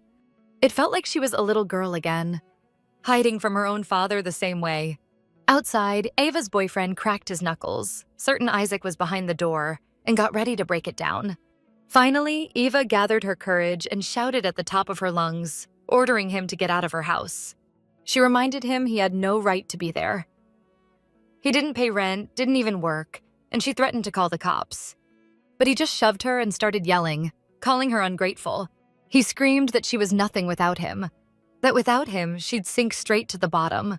Hearing the sounds of the struggle, Finn finally snapped out of it, stood up, and decided to act. Eva was terrified, begging him to stop, promising she wouldn't do anything like this again. That moment gave Finn enough time to slip out of the bathroom, grab a bottle, and smash it against his head. As he clutched his head, dazed, Finn yelled for Eva to run. She was about to follow her when she suddenly felt him grab her by the hair. Finn screamed at Eva to keep running and not look back. Tears welled up in Eva's eyes. She knew it was wrong to leave her, but she shouted that she'd bring help as fast as she could. Realizing Eva had escaped, the man roared with rage and shoved Finn. He was furious Eva got away, and the pain in his head made it worse. He swore Finn would pay for this. Looking around, he cursed at the mess and called his girlfriend useless. Where'd she even get all these new friends, huh? Finn stared at him, not with fear, but with pure disgust, and that made him even angrier. Crouching down in front of her, he said she shouldn't be mad at him for shoving her. After all, she'd hit him first. We're even. Then he sneered and asked if she really believed Eva would bring help. She lies to everyone. His voice suddenly dropped lower as he reached out, wiping away a tear from her cheek. Don't believe everything Eva told you about me. I'm not a bad guy. That gesture made Finn flinch. It reminded her of her father. He used to act the exact same way. Manipulative, fake. He said he and Eva fought sometimes, but only because she refused to listen. Before him, her life had been a nightmare. Thanks to him, it was better now. Finn suddenly snapped back, saying that was a lie. She knew men like him. He hid her where no one would see, told her what to wear, where to go. There was no excuse, he was just a monster. He didn't like that one bit. God, I can't stand girls who think they know everything, he hissed. And in the next second, he lunged at her, saying she was no better than Eva. He grabbed her by the wrists, holding her tight, and said she needed to be taught a lesson. Suddenly, a familiar voice echoed in her mind, asking if she remembered what tulips meant in the language of flowers. Freedom. With that thought, she reached for a shard of glass lying just within reach. In the next instant, she struck him, and finally managed to break free from his grip. The man was so stunned, he didn't even notice the sound of footsteps approaching from behind. Isaac burst into the apartment, grabbed a chair, and slammed it into the guy, knocking him as far away from Finn as possible. The man threw up his hands, begging him to stop. Shocked, he didn't even realize who it was at first. Then he saw Isaac standing over him. Calm, cold, and terrifyingly composed. The man's eyes widened. Was that psycho really back? Isaac's gaze shifted to Finn, his eyes glinting with ice. Once he saw she was alive, he turned back to the man and said in a low voice that he'd better start praying for death. Then he punched him so hard the man flew backward, slamming against the wall with a scream. Isaac gave in to his rage, swinging again and again, shouting, "How dare you touch Finn with your filthy hands?" Straddling him, Isaac growled, "No one touches my prey." In that moment, he looked like a complete maniac, ready to erase the guy from existence. Finn, still in shock, could barely breathe. It took her a few seconds to realize what was happening. For some reason, she suddenly thought she was looking at Noah, only older. But after blinking a few times, she realized it was Isaac. He kept shouting that the man would regret ever leaving prison. Finn screamed, begging him to stop. He could kill him by accident. She reached for him with trembling hands, unable to believe this was happening again. It felt exactly like that day, when they took Noah away. The same fear, the same helplessness.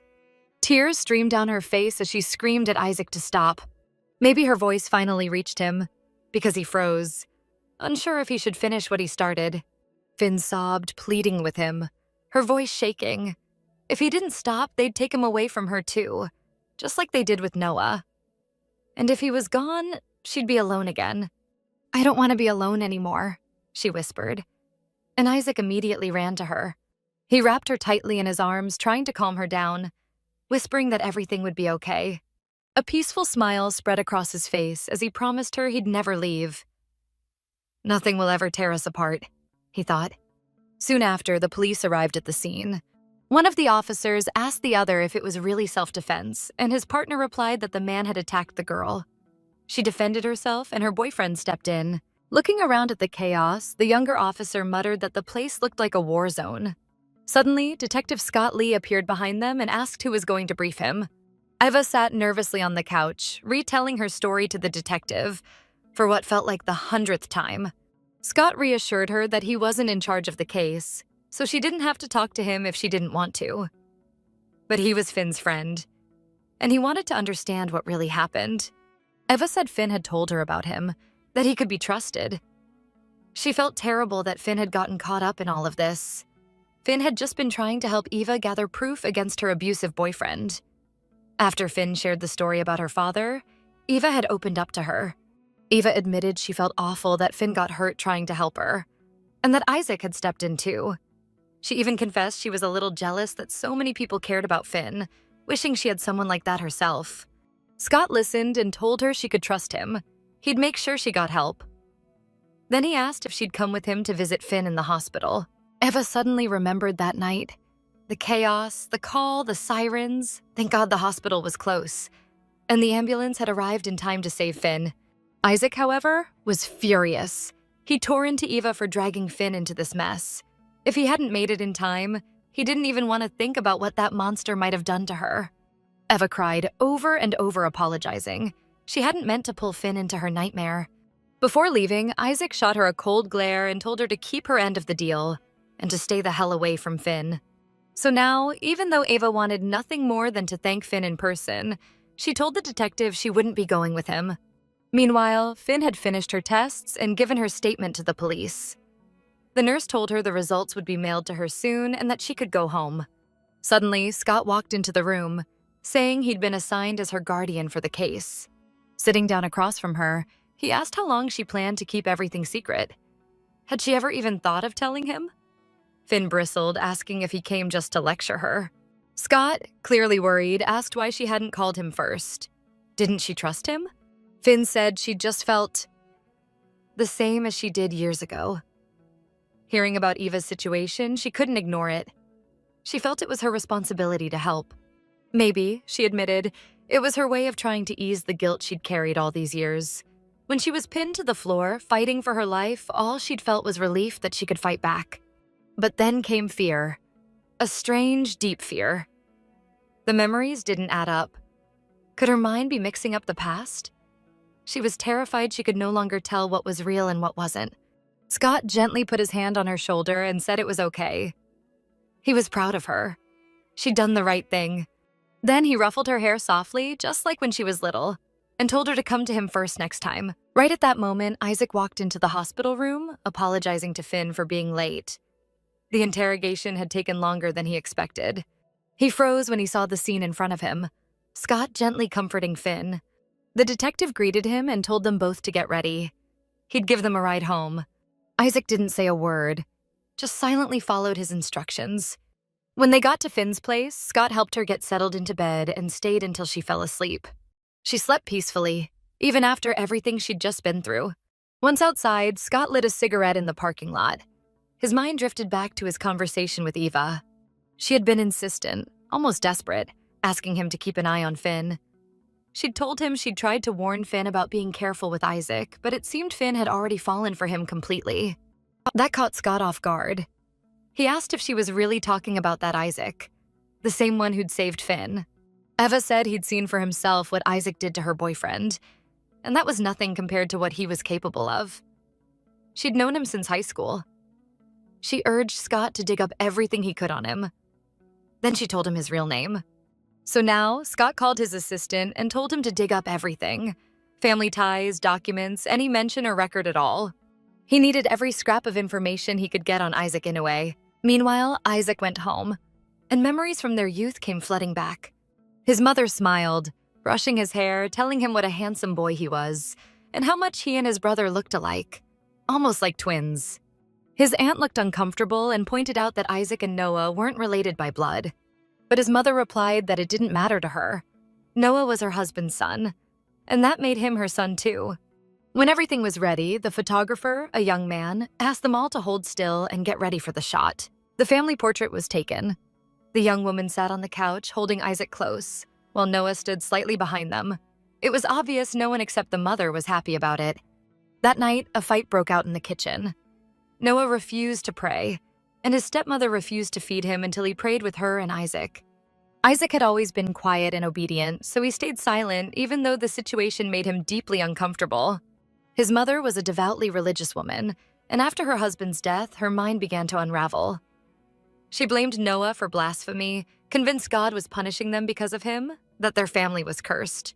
Noah listened to her rant with a blank, detached expression. She cried, mourning that she hadn't been able to guide her son to the righteous path. Now surely they were all bound for hell.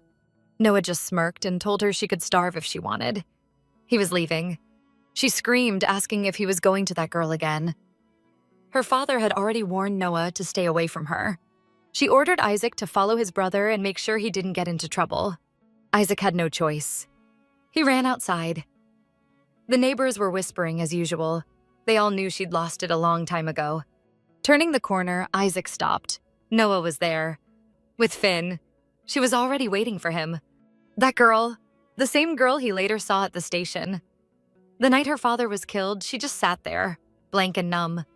And then he remembered her tear-streaked face in Eva's apartment. Was she really crying out of fear of losing him? He texted Finn, asking if she was awake. The notification sound instantly snapped her out of her restless half-sleep. She replied that she wasn't asleep, and apologized for not listening to him. Isaac asked if he could come over. She didn't want to be alone. A short while later, he was at her apartment with takeout. He figured she was hungry since neither of them had eaten much after the hospital. A little later, the plates were empty. They sat together on the couch. Finn noticed he looked distant, lost in thought. Lately, he'd seemed different. She asked why he was so quiet. Was he mad at her? He looked at her carefully and asked what she thought. She looked guilty and asked him not to be mad. She wasn't good at reading people's minds. Numb. Maybe she was just tired. She added softly that he hadn't seemed like himself lately. Finn admitted she'd been thinking a lot about him and Eva. It was clear Eva knew him better than she did. Maybe he was getting tired of her? Maybe Eva had more influence on him than she did? Isaac answered that he hoped she wasn't suggesting they break up. Finn had plenty of reasons to worry, but he was just tired. Nothing else had changed. Relieved, Finn hugged her knees and admitted she felt cursed. Like everyone who got close to her ended up hurt. Isaac sighed and said things couldn't keep going like this. If she kept drowning in her pain, she'd never find a way out. She wasn't the only broken one. He'd told her that before. He, too, had watched someone he loved get taken away right in front of him by someone he trusted completely. It changed everything. He was just as damaged as she was. But when he chose her, he accepted her as she was. If she wanted this to work, she'd have to accept him too. Or she could walk away now. This was her last chance. But before he could finish, Finn leaned in and kissed him softly. Isaac didn't even seem surprised. All he thought was that she had no idea how dangerous she really was. He took her kiss as an answer, pulled her closer by the back of her head and kissed her back. He loved how soft and warm she felt. She had this quiet power over people. They adored her, followed her, without even realizing it. And she had no idea how strong that made her. Finn straddled him, pressing closer. Isaac held her, kissing her back, thrilled by the feeling that she was his. Their breathing grew heavier. When he asked if she wanted to go to her room, she nodded. He carried her to her bed, and before laying her down, he kissed her gently once more. The girl pulled him down with her, and they kept kissing. After everything they'd just been through, it was exactly what they both needed to forget for a while. For a moment, he paused and studied her face. Her eyes were shining, her cheeks flushed. Isaac thought about how vulnerable and open she was right then. She had no idea how defenseless she was, completely in his hands. He could end it all right now if he wanted to. But instead, he gently caressed her cheek and told her she could still stop him, because later he won't be able to control himself. Finn looked up at him with those big, hopeful eyes and said she knew he'd never hurt her, right? For a heartbeat, Isaac froze, then quietly answered, "No." Not this time, he thought. Then Finn pulled him closer and whispered that she wanted to be with him. Their lips met in a long, tender kiss. The room filled with the sound of their heavy breathing. Isaac knew the day she remembered everything would be the moment he'd finally taste real satisfaction. Detective Scott sat over the case files, going over the details of the crimes. Like him, his colleagues also noticed big differences between the first two victims and the third. A lot pointed to there being two killers, but the question was one of them a copycat? Or were they connected? His coworkers remarked that Scott looked awful. This case was wearing him down. The woman knew something had happened to Scott's ward and wanted to ask how the case was going, but he told her he wasn't directly involved and that Finn was okay. He knew what would come next, a lecture, so he asked her not to start. Instead, he asked how her search through the flower shops was going. She said she had no idea the flower business was that big in their district. Most of the stores didn't even keep sales records anymore, and many didn't have functioning surveillance cameras. Scott wasn't surprised. He figured the killer had no real connection to the victims, so digging into their pasts wouldn't help much. The guy was careful not to leave traces. Another problem, all the victims lived in different, distant neighborhoods. His colleague asked how the killer found them then. It's not like he just wandered around the whole city and grabbed the first girl he liked, right? Scott thought for a moment and guessed the victims had to have something in common, a shared habit or a place they all regularly visited. That would make it easy to study their routines and know where to find them. Suddenly, another colleague chimed in, saying all the girls commuted by subway. Their work schedules overlapped, and they boarded the trains at roughly the same time. If the killer rode with them, no one would notice. Plus, even if they checked the subway security footage, any suspicious person they found could just be a coincidence. But Scott pulled up the subway map and the crime scenes and nodded. The guy was right. The victims' neighborhoods lined up along the subway line, and each station was close to where the crimes happened. The woman was stunned they hadn't caught that earlier. It could actually be a major lead.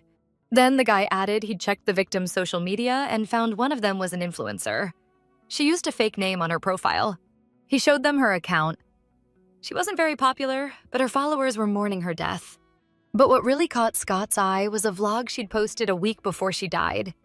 In the photo, what stood out was a bouquet of tulips. That one detail stuck in Scott's mind. Morning came, sunlight streaming through the window. Finn's phone wouldn't stop buzzing. She jolted awake and saw Isaac lying peacefully next to her. Turns out he'd been awake for a while, just enjoying the feeling of her in his arms. He mentioned her phone had been ringing for quite a while. She shot up immediately. It was probably the manager calling. They were supposed to head to work. She rushed so fast she got tangled in the blanket and fell off the bed. Isaac, alarmed, asked if she was okay. A bit later, Isaac got a call from the manager too. She already knew what had happened and told them the company was giving them a few days off.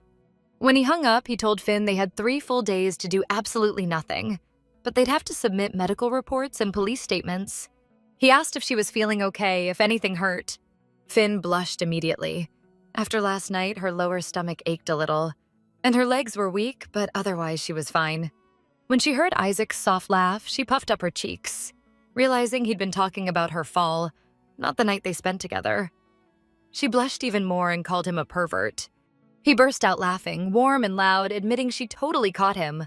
Then he crouched down in front of her, apologized, and said he was just insanely happy. Next time, he promised to be gentler, then asked what she wanted to do with their 3 free days.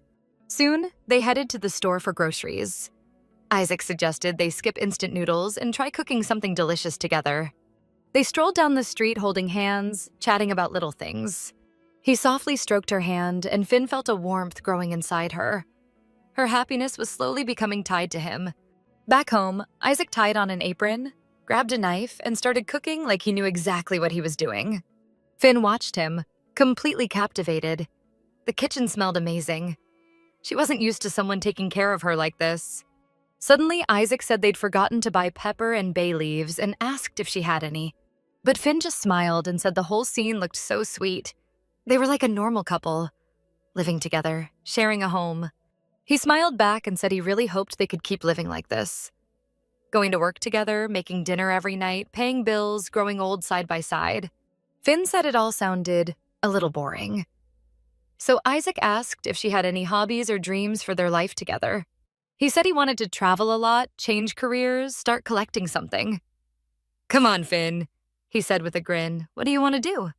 She thought for a moment, then confidently said her dream was to make Isaac happy. His heart skipped a beat at her words. He leaned closer and smiled, telling her nothing could be easier. She just had to move in with him. Later that evening, Isaac was walking home from the store with a small bag, thinking about everything that had happened lately. Love, care, happiness, all of it had entered his life. Suddenly, he stopped. He recognized a familiar furry friend. It was the same black cat he'd seen near Eva's house. Did it not have a home? He thought about taking it in, but suddenly the cat bolted. Not to escape, but like it was leading him somewhere. Isaac followed it until they reached a small flower shop. The cat ran up to a man and rubbed against his legs. The stranger called it Jameer and lightly scolded it for wandering off again. Isaac froze. He wasn't sure if he was really seeing the man he'd known and trusted years ago. The man who had taken everything from him. The one who had snuffed out the light in his eyes. The man standing before him looked a lot like Noah, but introduced himself with another name. He smiled easily and thanked Isaac for helping bring his cat home. Our paths finally crossed, he thought. Noah was standing before Isaac, the man whose hope he had twisted into despair. He'd remade Isaac's life, leaving him nothing but hatred and a sense of purpose. His creation stood before him. Isaac pretended not to recognize him and simply said, "No need to thank me." The phone in his pocket wouldn't stop buzzing, but he really didn't feel like answering it right now. Meanwhile, his friend was calling, trying to warn him that Detective Scott had finally dug up information about him. Why on earth wouldn't he pick up the damn phone when it was something this urgent? Isaac decided to keep walking in silence while the supposed stranger, Noah, just turned around and walked into the flower shop. As soon as he stepped out of the elevator, he ran into Scott. The man said he'd been waiting for him and that they needed to talk. That caught Isaac off guard. He wanted to drop off the groceries and let Finn know what was going on, but the detective said it wouldn't take long, and then called him by his real name. Isaac wasn't even surprised. A little while later, they sat down at a nearby food stall. Scott ordered a couple of drinks and said that with all the stress from the investigation, he just wanted a drink.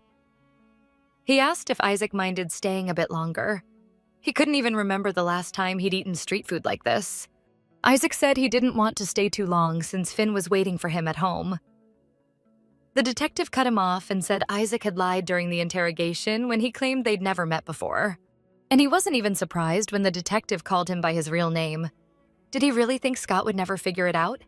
Isaac smiled faintly and said that honestly, he thought the man would recognize him a lot sooner. He was actually surprised it took him this long.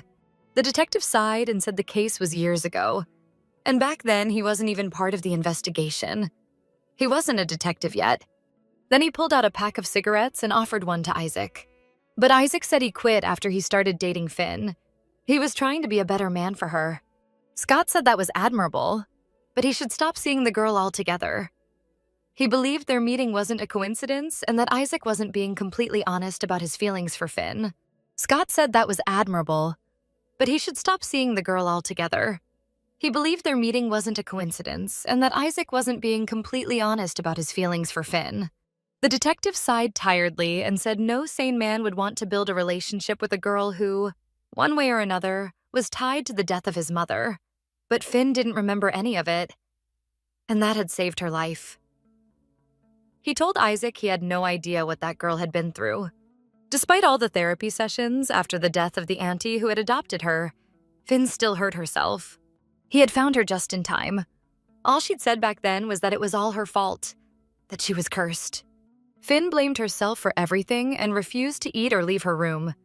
She wouldn't let anyone into her life again, terrified of losing them too. It took her a long time to find the strength to move forward. All Scott wanted was to protect her peace. He'd done everything to keep those memories from coming back. But now, he admitted he was grateful Isaac hadn't told her the truth about his mother. Still, what was his motive? Those memories could break her, and if she stayed close to Isaac, Finn would eventually remember everything. If he truly cared about her, he'd keep his distance. Isaac listened carefully and then replied that hiding the truth wasn't protecting her. It was just delaying the inevitable heartbreak. Didn't Scott think she'd noticed the betrayal when she realized the person she trusted most had lied to her? Finn's memories were the least of their problems now. The person Scott was hunting was Noah. And Noah had his sights set on Finn. The detective gave him a skeptical look. He sounded just like Finn, but Isaac cut him off and said there was no way Scott hadn't at least considered Noah. All the victims looked like Finn, and they all lived in the same city as she did. Isaac was sure Finn's memories could help them catch the killer. She knew Noah better than anyone. Scott was surprised. The two of them really did think alike. But was he actually suggesting they use Finn to solve this case? Isaac started ticking off his fingers, listing the similarities between Finn's father's murder and his mother's. Noah had killed them both, using his own signature modus operandi. The detective countered that Isaac himself was suspicious, too close to both the victims and the suspect. Maybe he should be on the list of suspects too. Isaac replied that his work records and location data would confirm his alibi. It was up to Scott what to do with the information he'd shared. But Isaac was determined to stay by Finn's side when her memories returned. He looked the man straight in the eyes and said, "Let me protect Finn." If he was right, Noah was either leaving messages for Finn or using the murders to trigger her memories. The restraining order meant he couldn't approach her, but he knew about her obsession with investigations. He could be leaving clues on purpose. Isaac believed that Finn and Noah still had a strange bond, and once she remembered everything, she'd find a way to seek him out. Because Noah would make sure she came to him. Whatever he had planned, it wouldn't end well for Finn. And since Scott was the lead detective, he couldn't guard her 24/7. Isaac promised him he'd watch over Finn while Scott made the city safe again. And the detective understood. The guy had a point. He said he'd think about it. Isaac also told him that he and Finn had decided to move in together. If Scott still didn't trust him, he could tell her not to do it. But Isaac liked her and wasn't planning to give up that easily. A little later, the detective walked down the street, replaying their conversation in his head, piecing together everything he'd learned like a puzzle. He really did have a lot to think about. When he got back to the precinct, he saw his colleague Jay and asked if she was just heading home. She laughed and said there'd been a ton of work. Then teasing, she asked how his talk with Finn's boyfriend went. Scott leaned tiredly against the door and said those two were planning to move in together. They sat on the bench outside, and the woman said that even though things were moving pretty fast, it might actually make Finn safer. Scott said he didn't mind, but he was worried. Finn had changed a lot lately.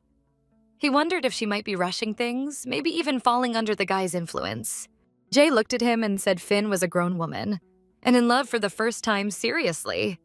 People change when that happens. She thought Scott just wasn't used to seeing her this way. Then she asked if his recent request to dig up information on Isaac was connected to this. Had he really found something so important that it required a personal conversation with the guy? The detective admitted he had indeed uncovered something and revealed that Isaac was Noah's half-brother. The woman was shocked. Was it the same Noah who killed Finn's father? She thought it was such a small world and how incredible it was that they had met again after so many years and fallen in love. But Scott assured her their meeting hadn't been a coincidence. He was certain Isaac had deliberately sought Finn out, and the rest had simply fallen into place. Jay grew tense and asked if, in that case, Isaac shouldn't hate Finn. After all, she had testified in court against his half-brother. Scott fell silent for a moment, then replied that wasn't the case. That night, there had been 2 victims. It had been pouring rain, and a drenched, disoriented boy had burst into the police station. That boy was Isaac.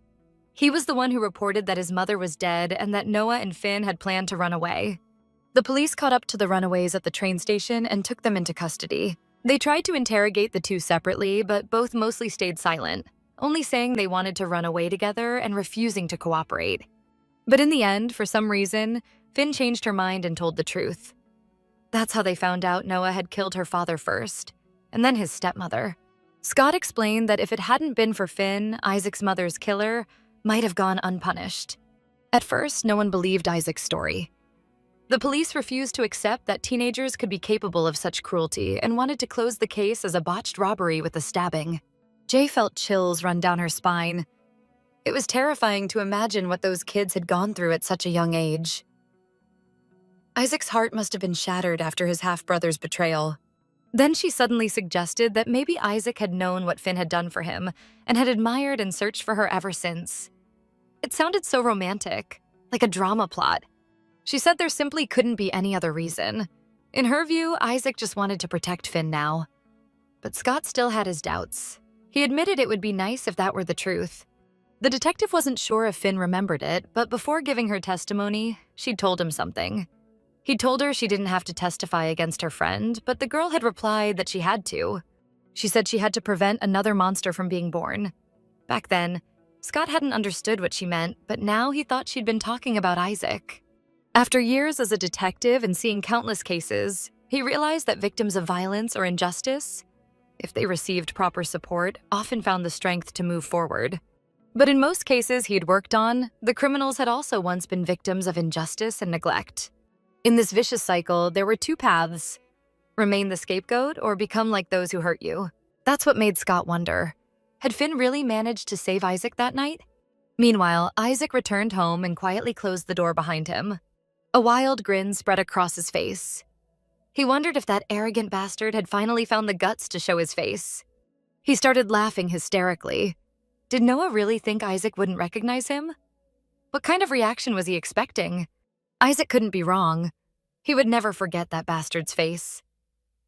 He was sure Noah had deliberately orchestrated their encounter. Maybe Noah was getting nervous because Isaac had gotten too close to his precious little princess and was trying to scare him. Isaac couldn't believe Noah was stupid enough to settle right under Finn's nose. If he'd wanted to get to her, he would have found a way long ago. Noah was far too precise and cautious to ruin his perfect setup like that. Isaac was convinced the guy had planned everything carefully to quietly get close to the girl and walk away unscathed. Isaac realized he'd gotten too carried away and rushed things. Finn's memory hadn't returned yet, and he needed to make sure Detective Scott didn't suspect a thing.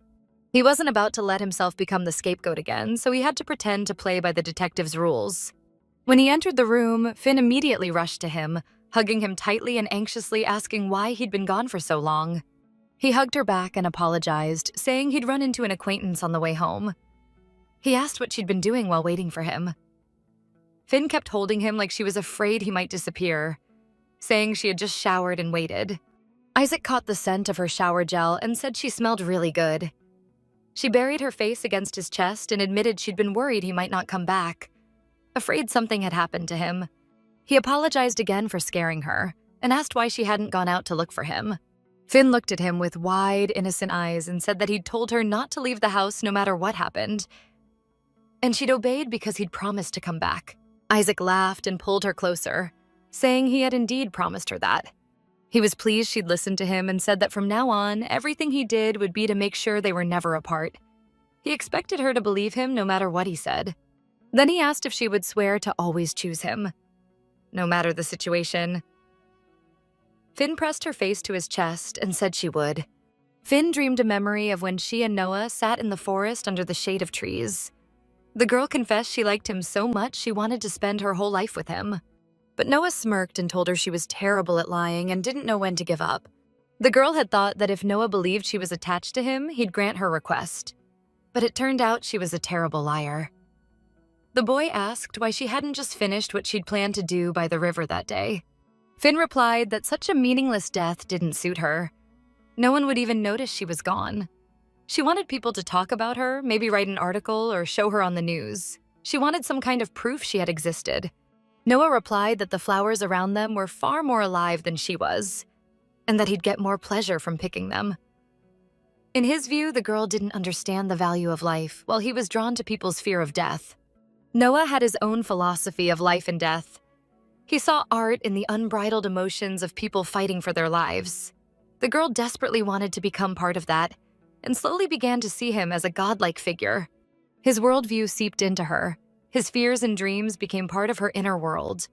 Noah's philosophy became her only reality. The purpose of her existence became making Noah happy, and for him, happiness meant only one thing. He ordered the girl to live and become free, to find meaning, to feel deeply, to cherish things and people. And then he promised her he would come to her one day, to destroy it all in the most exquisite and perfect way. After her father's fate was sealed, the girl began to wonder where the line between Noah's thoughts and her own really was. Noah had told her to make decisions that would shape her future. But which of her choices were truly hers and which were dictated by his will? That was the moment they got caught at the train station. But even then, the girl already knew they'd meet again. The girl slowly opened her eyes. Turned out she'd fallen asleep on Isaac's lap. He smiled and said his girl had finally woken up. He explained that he'd just talked to a police officer and needed to stop by the station to pick up a copy of the report. Then he said she'd been tossing and turning in her sleep, asked if she'd had a nightmare. Finn answered that it was just something from the past, connected to Noah. Isaac gently wrapped his arms around her and told her she had nothing to worry about.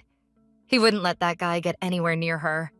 Then he stood up and said he'd head to the station right now and she should stay home and rest. As he got dressed, he said he'd make it quick and asked her not to go out alone, to call him right away if anything or anyone seemed suspicious. The girl agreed and said she'd be waiting for him to come back. But as she watched him leave, she couldn't shake the feeling that the Isaac she was looking at wasn't the real one. The more time she spent with him, the more her memories came flooding back. All because Isaac tried so hard to be like Noah. His behavior gave her a strange sense of déjà vu, that captivating tenderness, the same smile and laughter, the same gestures and cruelty. Finn remembered every little detail. He even got the same haircut, though he kept his blue hair. He switched from glasses to contacts, and in truth, he wasn't left-handed. Isaac was ambidextrous. He could use both hands, but his right hand was clearly used for regular heavy work. He'd trained his left hand just to resemble Noah more. Finn thought, if Isaac could copy Noah this well, then he must have known him pretty closely. And that habit of leaving drinks unfinished? There's a thing called identification with the aggressor, when a victim unconsciously mimics the habits and traits of their abuser to cope with trauma. Isaac had been Noah's victim too, just like her. But what did he want from her? She was sure he was hiding something. Finn was certain Isaac had known her for a long time. He hadn't been surprised at all when he heard about her father's death. Clearly, he'd gotten close to her because of her connection to Noah. Maybe he was after revenge? She already had a lot to worry about, and now Isaac was one more thing on that list. But either way, she owed him. Thanks to him, she'd finally understood. Noah had never cared about her. He only wanted her to start living and loving life so he could take it all away and enjoy the show. But she'd brought it on herself. It had been her wish once upon a time. But even though Isaac was imitating Noah, he wasn't the same. He wasn't a heartless monster. There were real emotions in his eyes. She saw traces of humanity and doubt in them, something Noah never had. No matter how hard Isaac tried, he could never become Noah. Psychopaths aren't made. They're born. With Isaac, she felt things she'd never experienced with anyone else. And that was exactly what Noah had wanted. All she had to do now was be patient and keep pretending. She didn't care what Isaac wanted from her. All she needed was for him to stay close until Noah showed up again and all those meaningless crimes stopped. She looked out the window and thought about how it had already been 2 months since the last crime, and there hadn't been any new ones. She decided she needed to visit Scott. Finn broke her promise to Isaac and stepped outside, but she decided to text him about it, asking him to meet her somewhere as soon as possible. She walked into a new noodle shop and ordered 1 ramen to go, but when she noticed the tulips at the counter, a chill ran down her spine. Suddenly, a low voice spoke behind her. Tulips in that shade are pretty rare. She froze in terror. A stranger was standing behind her, but his aura, she'd recognize it out of hundreds of thousands. Her body stiffened and her heart started pounding wildly. The stranger stood close and asked if she knew flowers had a special meaning. Meanwhile, Detective Scott was staring at a flower stand, wondering how they could have wasted so much time when the flower shop had been right next to the subway station all along. A shop employee came out and asked if he needed help picking a bouquet for his wife or girlfriend. Scott smirked and replied that he was single. Then he flashed his badge and said he was there to ask a few questions. He asked if the guy was the owner of the flower shop. The confused employee quickly said he was just a hired worker, and a recent one at that. The shop, he explained, tended to move around a lot. The detective asked if he happened to know the shop's previous address or had access to security footage from the past couple of months. The seller looked nervous and embarrassed. He said he didn't have that kind of information and suggested that Scott wait for the owner, who should be back soon. The young man suddenly asked if his boss had done something illegal. He started rambling that he didn't know anything, but he found it strange that Scott wasn't the first one to come asking about him. He went on to say he recognized one of the visitors. Once, when their shop was set up near an amusement park, his boss gave him a strange task. to give a free bouquet of tulips to a girl with brown hair, wearing a white dress and holding a teddy bear.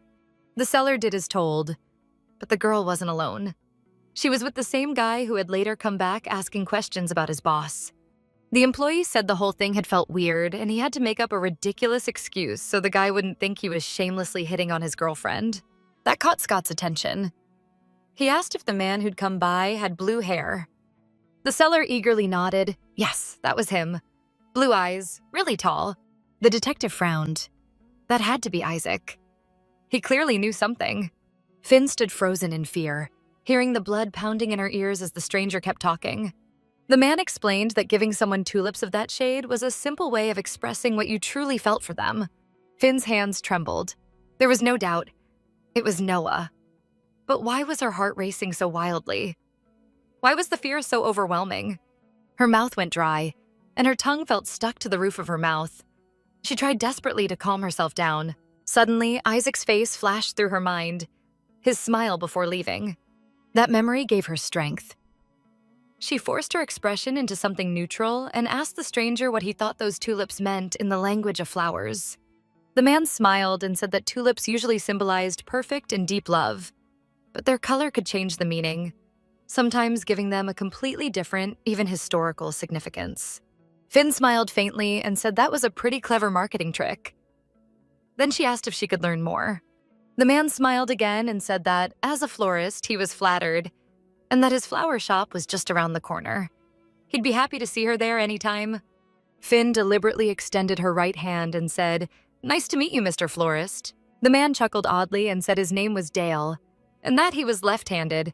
Without hesitation, Finn switched hands and offered her left one. They shook hands. There was no doubt left. It was him. The cashier appeared just then, handing Finn her order. Finn tried to make her way home, but her legs were shaking. Every step felt like eternity. Eventually, she collapsed to her knees in the middle of the street, barely holding back from throwing up. Her heart thundered in her ears, and breathing became almost impossible. She had recognized Noah at a single glance, the same eyes, and he had even made sure to mention that he was left-handed. Her memories were blurry, but one detail convinced her completely: the scars on his palms. That night, he had stabbed with such fury that the handle broke, and his hands had slipped along the blade. He'd given her a different name, probably to be bold enough to approach her in public despite the restraining order. And this whole flower thing? It was no coincidence. But what was happening to her now? She had wanted to see him, so why was she feeling a kind of terror she'd never felt before? The anxiety made her chest ache. She didn't even notice Isaac until he was suddenly in front of her, crouching down anxiously and asking what she was doing there and if she was okay. Finn looked at him, thinking that it was thoughts of Isaac that had helped her calm down earlier. The idea of seeing him again had made her feel safe. Finally, she said she'd just twisted her ankle. He helped her up, scolding her for leaving the house knowing how dangerous it was. He asked where she was heading and offered to walk her there. Finn said she was on her way to Scott's place. Hearing that, Isaac frowned and said with a hint of jealousy that the detective wasn't a kid. Did she really need to care about him that much? Besides, he was probably at work. How was she even planning to get into his apartment? Finn put her hands on her hips and smiled, saying that wasn't a problem. She had the door code. Watching her, Isaac couldn't help but think she had a personal reason for visiting the detective's place.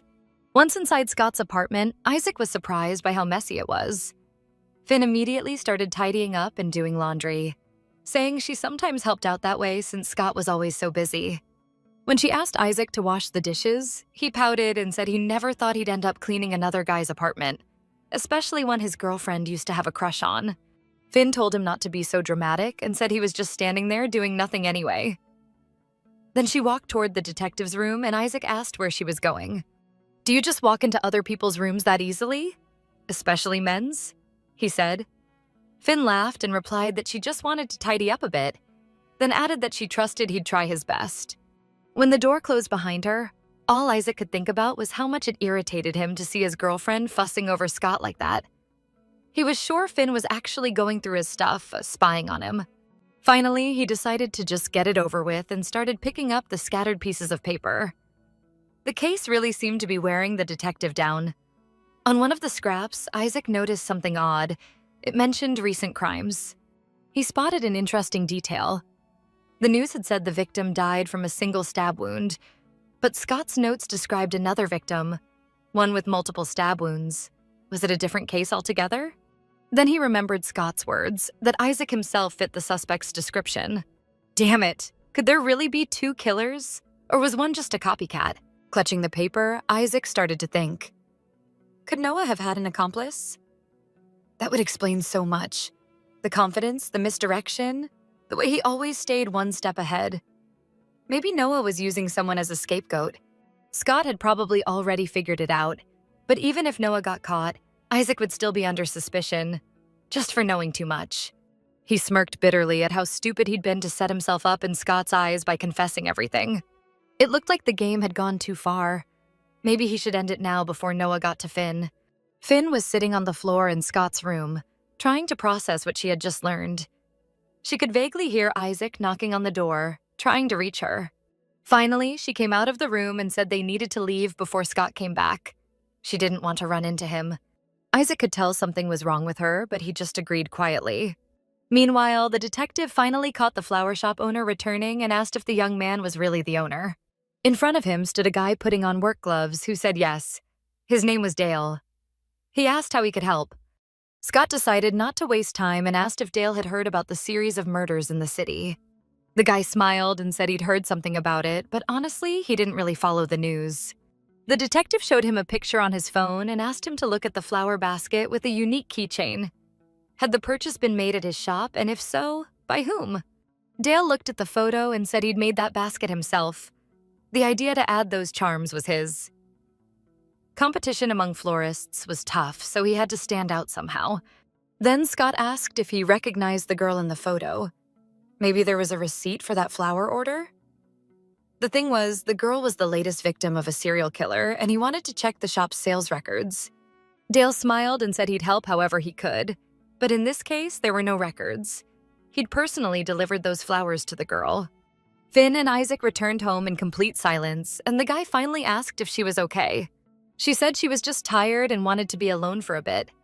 Isaac nodded and said he'd see her tomorrow, telling her to get some rest. When the door to her room closed, he tensed up, awkwardly wondering if she was mad at him for something. Or maybe she just didn't feel well because of her period. Girls were so complicated. Meanwhile, Finn sat on her bed, resting her head on her knees, replaying her phone conversation with Scott from earlier that day. Out of nowhere, the man had reminded her of that cold case.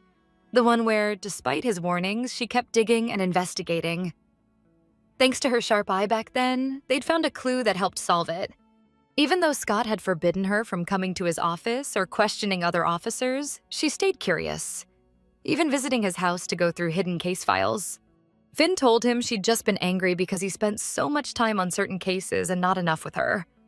Why did he suddenly bring that up? The detective chuckled and said she had the kind of nature where if she wanted to know something, there was no way to hide it. That's exactly why he never changed the lock code on his door, and never minded when she came to his place. Then he added that maybe, one day, she'd hate him for it. Standing in his room now, in front of the computer, Finn finally realized why he had done all this. On the monitor was Scott's email inbox. One message contained a file about a background check on Isaac Inoue. Finn finally remembered that terrible rainy night. Police rushing around the station while she sat quietly on a bench. She heard a familiar name. An officer approached a boy sitting at the other end of the bench, Isaac Inoue, and said his aunt would be coming to pick him up soon. She had often wondered what happens to those left behind when someone they love is gone forever. When her father died, she didn't shed a single tear. But Isaac had cried bitterly for his mother, the same woman Noah called insane and cruel. It was then, looking at him, that Finn finally realized Noah was a complete bastard. She turned to the boy and told him he had to be strong, that things would get better someday. Now, sitting at Scott's computer, she was watching court footage from the trial of Isaac's mother's murder. She herself had testified against Noah once she realized he had lied to her. Because of that, she had mixed up Isaac's image with Noah's in her memories. He acted like a hurt son, just like she did, wandering through the woods earning the trust of people like her, never once mentioning that he had a half-brother. Finn kept watching the court video, reading the transcript. The lawyers were trying to find out if Noah's stepmother had beaten him or not, asking the girl countless questions she answered in confusion, stumbling over her words. Isaac sat in the audience beside his aunt, hoping justice would be served. But because of Finn's confused testimony, Noah received a lighter sentence.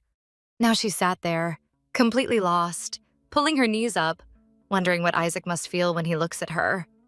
How could she live knowing she was the reason for his pain? He must be furious with her.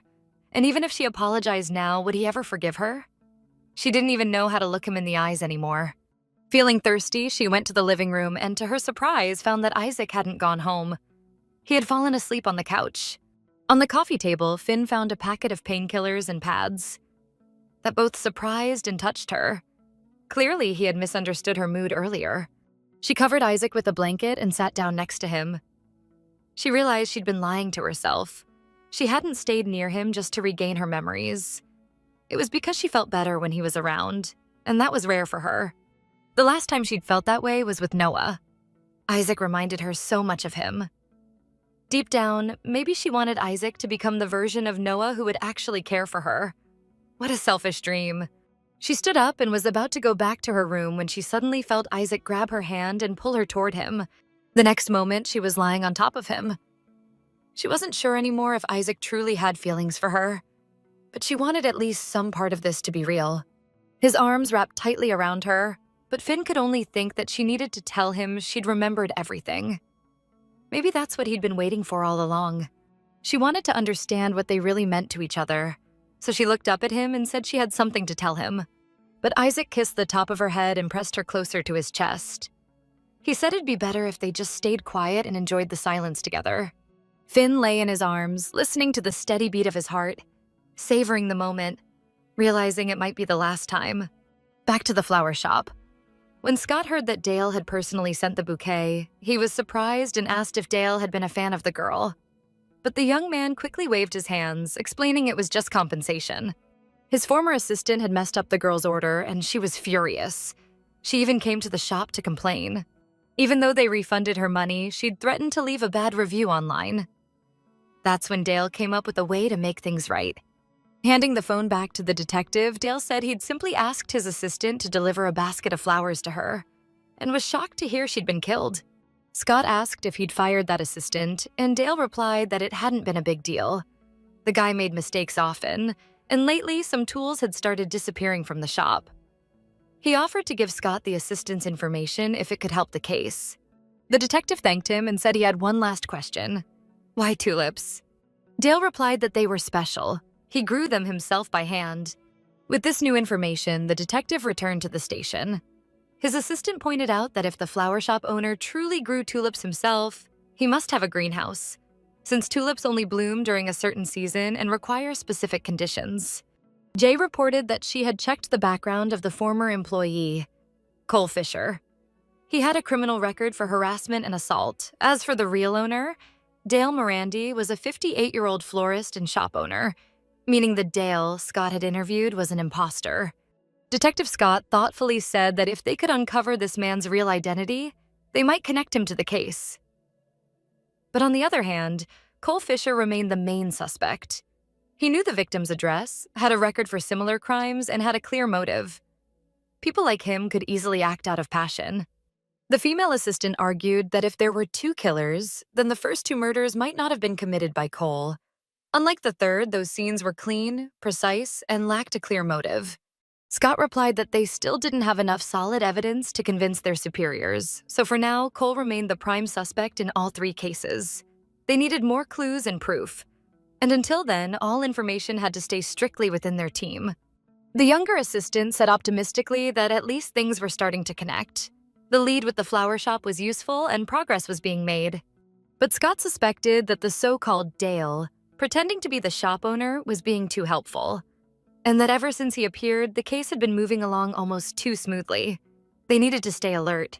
If Dale was indeed the second killer, then he was methodically setting up his partner. They had to find the murder weapon as soon as possible. Finn was at work.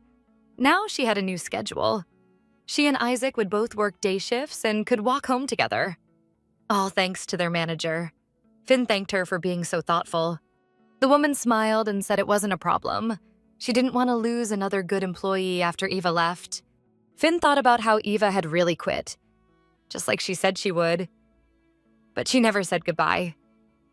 Whatever she couldn't bring herself to tell Finn probably had something to do with Isaac's past. At the end of the day, Finn's coworker came over and asked if she was really going to just sit there and wait for Isaac. If he had something urgent to do, he should have seen you home first, she teased. But Finn replied that it was something important and that Isaac had asked her to wait. Then the coworker smiled and said they could take the train home together and chat. It had been forever since they'd talked properly. Finn thought for a moment, then smiled and agreed. At least this way, she wouldn't be alone. The two girls walked toward the subway, chatting cheerfully about how nice it was to work daytime shifts and enjoy the sunshine after work. On the way, her friend asked Finn to stop by a noodle shop with her to grab some takeout. Afterward, Finn said her house was only a few blocks away, so there was no need to walk her all the way home. She asked if her friend lived far. The girl finally admitted she just wanted to talk a little longer. Her boyfriend was already on his way to pick her up. She confessed that she used to think Finn was arrogant, cold, distant, with strange interests. But now she understood why their manager valued her so much. What Finn did for Eva was incredible, she said. Not everyone would have helped in such a situation, and she was glad to finally get to know Finn better. She added that Isaac had clearly been a good influence. Ever since they started dating, Finn had become more open and approachable. She said she was happy for them both, and that Isaac truly cared for her. A bit later, Finn stood at the door to the apartment, but no one seemed to be home. Her phone kept ringing, but she didn't answer. When she asked the landlady if the Evans family still lived there, the woman said yes. But the mother had been in the hospital for a while, and her son only came by to pick up things after work. The landlady asked Finn to remind them they still owed 3 months of rent, and told her which hospital to find them at. When Finn arrived at the hospital, the nurse told her which room the woman was in and warned that visiting hours were almost over. As Finn approached the door, she stopped. She heard shouting from inside. A man's voice said he had just received a money transfer and felt awkward asking for more. But the woman on the hospital bed screamed back that Isaac owed her for life. She'd spent her time and money on him, even let him take her husband's last name, and now that ungrateful brat couldn't even come visit. Finn froze, shocked. She heard the man arguing, accusing his mother of being the one who threw Isaac out years ago. But the woman refused to back down, calling her son ungrateful and disgusting. She said it made her sick that they even had to beg Isaac for help, and that she wished he'd died instead of her sister. The world would have been better off, she spat. Her son sighed heavily and told her to stop fixating on it. Even if Isaac didn't visit, he still sent money regularly and hadn't forgotten about them. As he got up to leave, he opened the door and came face to face with Finn. Confused, he asked if she needed help. But the moment the woman saw Finn, she screamed, shouting that this girl was a murderer and demanding to know what she was doing there. She and that monster are children of the devil, the woman screamed. They destroyed our lives. Finn stood frozen in horror. How much pain had their actions caused everyone around them? Meanwhile, Isaac kept calling her over and over, growing more worried each time she didn't pick up. Then Scott appeared, his tone sharp. "Ready for interrogation?" he said. He chuckled afterward, saying it was a joke. But Isaac didn't look amused. "I didn't believe you anyway," he said. "And I'm here for something else." They were near the flower shop watching Dale, the man they believed to be Noah. Scott told Isaac he knew he'd been conducting his own investigation. It was hard to say whether this man was really Noah, but Scott believed Isaac could never forget the face of his mother's killer. Isaac smirked bitterly. "You talk about that so casually." "Yeah, he looks just like him, even if he's using a different name." The detective apologized, saying he was right. The man was pretending to be someone else. Now they were officially investigating a case of identity fraud, with Dale as the main suspect. Isaac scoffed. "So now you believe me and want to confirm he's really Noah?" "Does that mean I'm part of the investigation now?" Scott smiled. "You're not the only one who knew Noah well. This way, we can make sure Finn stays safe, and I can keep an eye on you too." Isaac replied that it was clever of him, but asked what made Scott think he'd agree. That's when the detective suggested a deal. Later, Finn sat in the hospital waiting room, holding back tears, wondering how she could live knowing she'd hurt so many more people than she ever realized. Suddenly, Isaac appeared beside her. Sitting down, he said tiredly that his cousin told him she was here. "It all went wrong," he said quietly. Everything went wrong. Through a small crack in the door, young Isaac had once seen everything. How Noah had handed the rope to Finn. As the girl leaned over to tie her hands, he was at his therapist's office. The young woman kept asking him over and over if there was something he wanted to share with her, something he'd been holding back. Getting into trouble all the time would only lead him down a bad road. She hoped that eventually he'd open up to her, but for now their session was over. The woman was certain therapy would help him. His classmates kept bullying and mocking him. They didn't like having to study in the same class with him. They were convinced Isaac would end up just like his brother, that because of their crazy mother, both of them were destined to become killers, and it was only a matter of time before Isaac committed a crime too. Isaac was ready to endure anything, the insults, the punches. But when it came to his mother, he couldn't hold back. His fist slammed into the boy's jaw with all his strength. The classmates started yelling from all sides for someone to stop him, but there was already a wild smile on his face. When he was younger, older boys, and even some his own age, would beat him up constantly, calling him weak. But one day, someone stood up for him, and his bullies ran away in tears. Noah had protected him and finally asked if Isaac planned to keep being weak and just cry all the time. The boy was heartbroken, but the pain wasn't from his wounds. Those boys had said his mother would never recover, and Isaac couldn't believe it. Then, Boza knelt beside him, smiled, and told him not to listen to anyone, that they'd heal her together. One evening, they were having dinner. Isaac's mother was a deeply religious woman, and after prayer, she continued to preach. When Isaac took a sip from his cup, he suddenly started choking and coughing violently. A panicked Noah asked if he was okay, but the woman, as if hypnotized, calmly said that the drink would cleanse Isaac, that he had to finish it to be purified. Noah hit him on the back, shouting that Isaac was choking, but the woman replied that they just needed to wait for the cleansing to finish. Finally, a small cross flew out of his mouth, the very one he choked on. From that day on, he developed a habit of never finishing his drinks.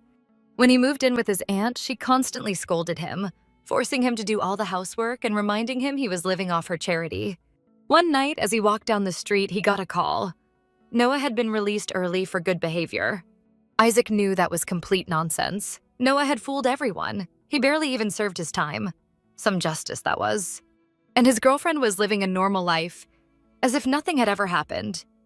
That's how rotten the system was. Lost in thought, Isaac didn't even notice the man walking toward him until their shoulders bumped.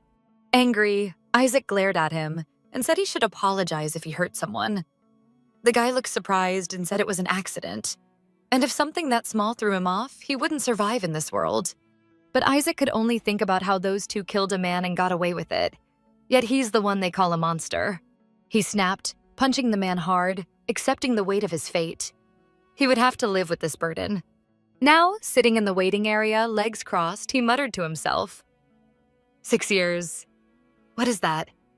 Just a slap on the wrist. 2 people died that night, but no one ever mentioned Finn's father, even though that could have made Noah's sentence harsher. He thought Finn could have said something, but chose not to turn in the man she believed saved her from her tyrant father. But why didn't she just run away? There was no need to kill him. She always knew how dangerous Noah was. She could have stopped him. And maybe he could have too. Listening to him, Finn realized Isaac lived with the guilt of not saving his mother, and that pain never left him. She wanted to say something to ease his burden, but couldn't find the words. Reading her silence, Isaac asked if she really had nothing to say. With a bitter smirk, he answered himself, "Of course you don't." Then he said it was late. He'd drive her home. Once there, he started to leave, telling her not to wander around and to take care of herself. Then added coldly that he didn't care anyway and she could do whatever she wanted. Finn looked at him with an empty stare, guilt consuming her. Finally, she whispered that she remembered it was her who tied the rope, and Isaac had seen it all. Her bag fell from her hands as she trembled, saying he saw her tying the rope. And even though the woman was still alive, Noah told them they had to finish it. Isaac turned toward her and said it took her an eternity to remember that. He'd waited years for this moment, sometimes even thought she hadn't forgotten at all. He started to say more, but then rubbed his shoulder tiredly and told her to rest. They'd talk about it tomorrow. But tears streamed down her face. She asked if he was there to get revenge, if he found her just to hurt her for what she'd done. Isaac froze. "Are you seriously crying right now?" he asked, telling her to calm down. A heavy sigh escaped his chest as he covered his face with his hand. He didn't want to deal with this now. But Finn only cried harder, begging for forgiveness, saying she was sorry she remembered only now, that she never wanted to hurt his mother. Isaac clenched his jaw. Anger coursed through his veins. He repeated that they'd talk tomorrow, and told her to stop crying. But Finn wouldn't stop. Her sobs grew louder as she sniffled and kept saying she should have stopped Noah. He finally snapped, yelling at her to just shut up. But she kept crying uncontrollably, apologizing again and again, saying how sorry she was. Isaac froze in disbelief, fists trembling. He couldn't believe how real her tears were. Why couldn't she stop? She couldn't do this to him. He couldn't take it anymore. The next second, he grabbed her chin with one hand, pulled her close with the other, and kissed her, silencing her tears. He lifted her into his arms. She instinctively wrapped her legs around his waist as they stumbled through the room, knocking over furniture. Sitting her down on the edge, he kept kissing her. Both were lost in their emotions, unable to pull away. Later, Isaac sat on her balcony, exhaling cigarette smoke. Finn lay curled up on the living room couch, wrapped in a sheet. When she called his name, he came back inside and said he thought she was asleep, that he'd planned to carry her to bed later. Then he asked if the smell of smoke had gotten into the house. The girl realized he'd stepped out for a smoke and asked if he hated her. The guy let out a bitter chuckle and asked if she'd leave him if it were true. But to his surprise, she said no. She'd already heard him enough as it was. Isaac gently touched her chin and began talking about how he hated people who tried to teach others how to live when they'd had a perfect life themselves. How someone who never got their hands dirty, who never knew real pain, would judge him the moment he slipped up. They blamed him for not crawling out of a pit they'd never even looked into. Noah and Finn went on with their lives while he was stuck, as if serving a life sentence. Was that fair? Isaac stood towering over her, softly caressing her chin as he spoke out loud, wondering how he could even the score. He needed some kind of purpose to keep living. Maybe kill them both? He asked if she'd beg him for mercy. That would be interesting to see. Then Finn took his hand, placed it on her throat, looked him straight in the eyes, and said she believed everything happening was the consequence of their own actions, not some grand plan. And if she was destined to die, she'd be at peace if it was by his hand. Isaac froze and asked if she'd really chosen the easy way out. Didn't she want to face the consequences of what she'd done? But the girl said this way. He could keep living his life. He had to move on, be happy and let go of the past, because none of it was his fault. The guy pulled his hand away, leaned over her, and confessed that his whole life had been driven by hate, by his desire to find her and Noah. What would he do once they were gone? He rested his head on her shoulder and quietly started to cry, saying he had nothing left, that he needed her just to stay alive in this world. For a while, they just lay there in silence, holding each other. Isaac's head rested on her chest when she softly asked what he wanted from her. He pressed closer and whispered that they should get rid of Noah, together. He looked up at her and started rambling. He said they could run away somewhere far after it was all over. They'd carry the sin together. It would be their price for being together. Finn cupped his face in her hands, met his eyes, and agreed to everything. He hugged her while kneeling, and she held him tightly in return, thinking that he just had to hold on a little longer. Soon she'd make everything right. A few days later, Isaac sat in a car with Scott, watching Cole Fisher's house.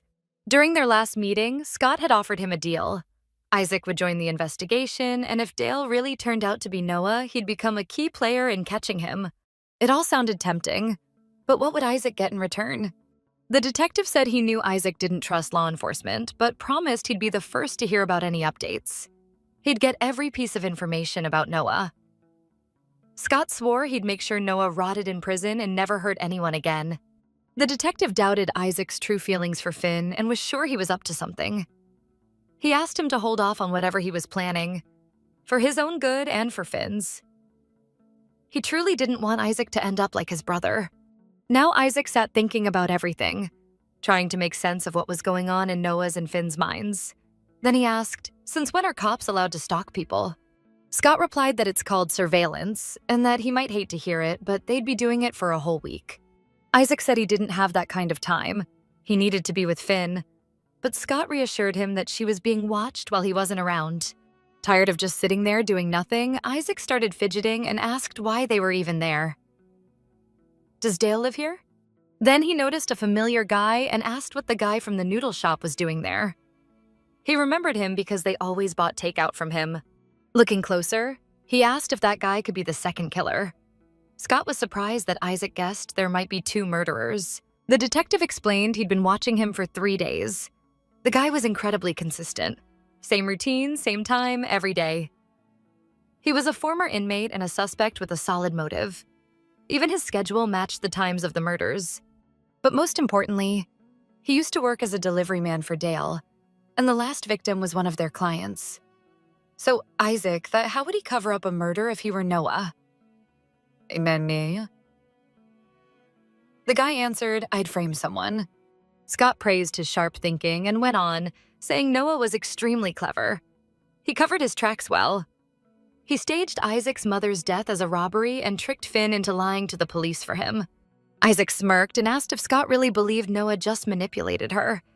Why didn't he think Finn was a willing accomplice? Silence filled the car for a moment, then Scott asked if he believed that. When the guy didn't answer, Scott said he became a detective because of Finn. And that night, he'd always felt it was his fault. Little Finn used to hang around the station all the time. Everything about her said something was wrong at home. But after her house was checked, everyone decided there was no abuse and forgot about her. Still, he knew something wasn't right. He should have talked to her. But he never did. Years later, he was assigned to that same district. And when he saw her again, it was already too late. Isaac listened and said his story sounded like he really was guilty. Scott chuckled, saying at least they agreed on something.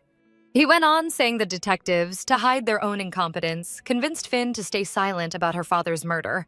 They were scared it would come out that they'd ignored complaints from the village, so they pressured her to testify against Noah, and in exchange, promised not to charge her as an accomplice. But in the end, the girl agreed, for a completely different reason. Isaac snorted, sharply saying that it was her testimony that got Noah a lighter sentence. And if their theory was right, it let him take more innocent lives. The detective tried to defend her, saying she did it with good intentions. She told the truth based on what she knew. She couldn't control what her words led to in court. He asked Isaac not to forget that she'd been just a child. The guy snapped back angrily, saying they'd all been kids, but no normal kid becomes an accomplice to murder. He asked what Scott was trying to prove with this talk. His eyes went glassy. He started talking about how his mother had finally begun to recover, to get back to normal life, and then they took her away from him. After her husband's death, she was just trying to cope with the loss. She wasn't even mentally ill. He had just gotten her back, and then she was taken from him right before his eyes. So what exactly do you think I'm supposed to feel? He asked bitterly. Scott looked at him carefully and said that was enough for today. He'd take him home. A few blocks before the house, Isaac asked to get out and walk. Before he left, Scott told him that the person who dug into his past was actually his friend and asked him not to be mad at the guy. His friend had vouched for him with everything he had, and so did Eva. Both told Scott that Isaac might be troubled, but deep down, he was a good person. Ew. Eva said that even though he had a bad reputation, he only ever fought bullies, the kind of guys everyone else was too scared to stand up to. She said she regretted blackmailing him.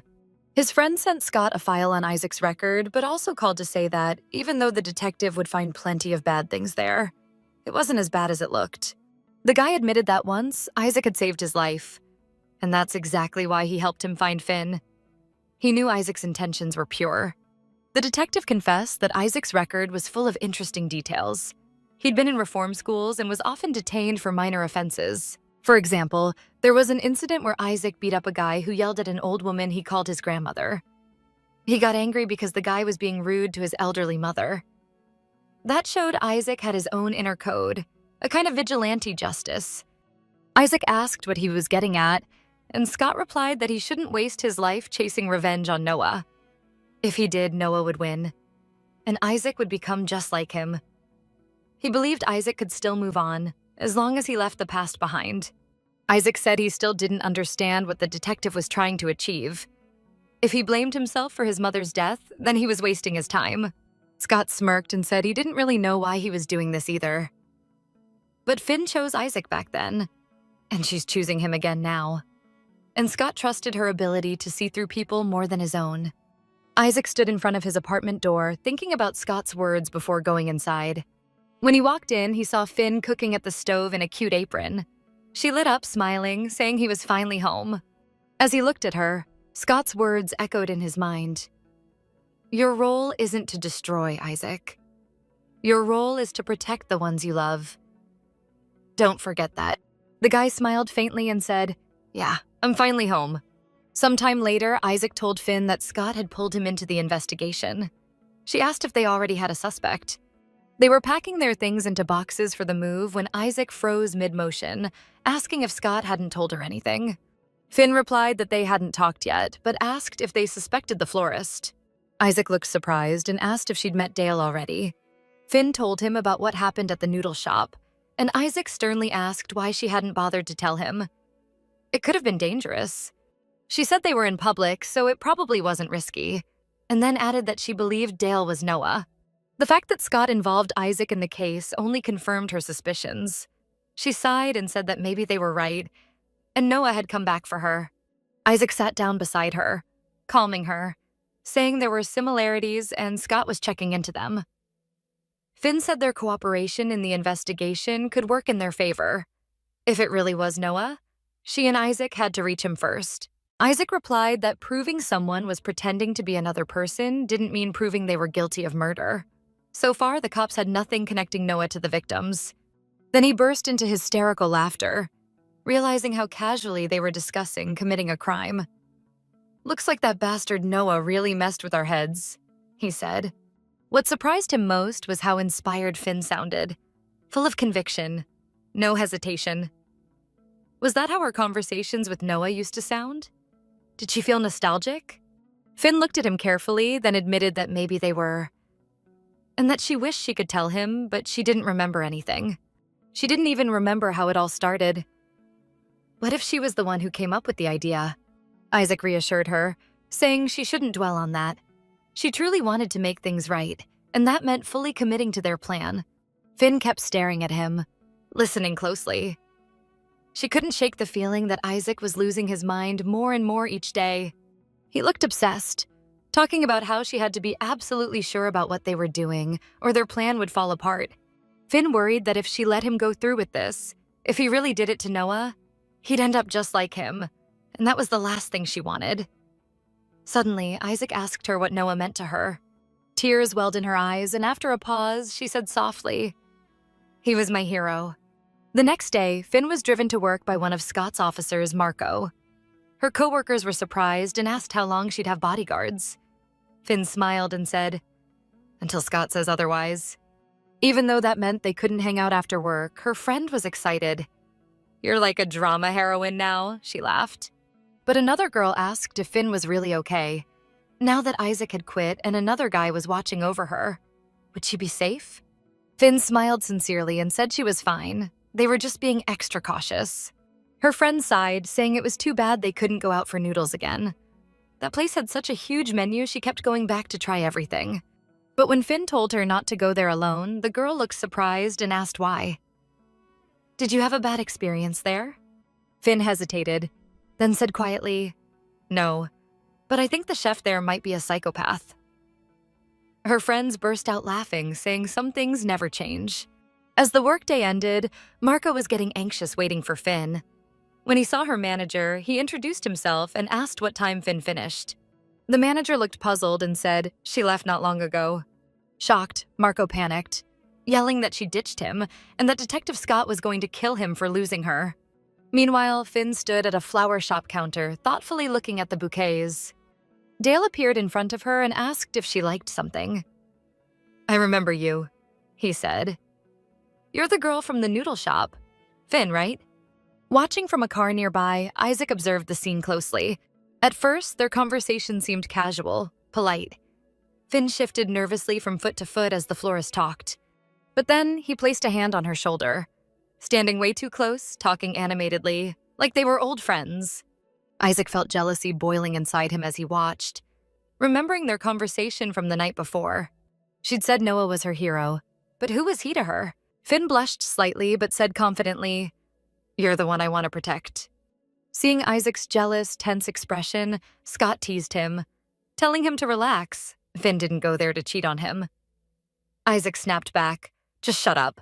Earlier that day, Marco had called Scott, panicking, saying Finn ditched him.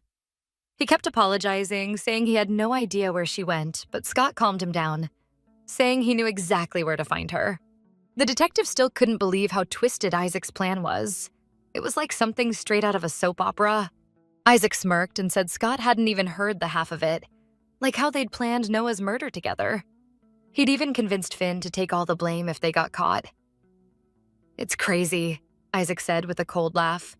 People like her are just too easy to manipulate. Scott warned the guy to watch his words. He was already barely holding himself back from strangling him for dragging the girl into this hell again. Maybe Finn was right. Maybe he was a psycho.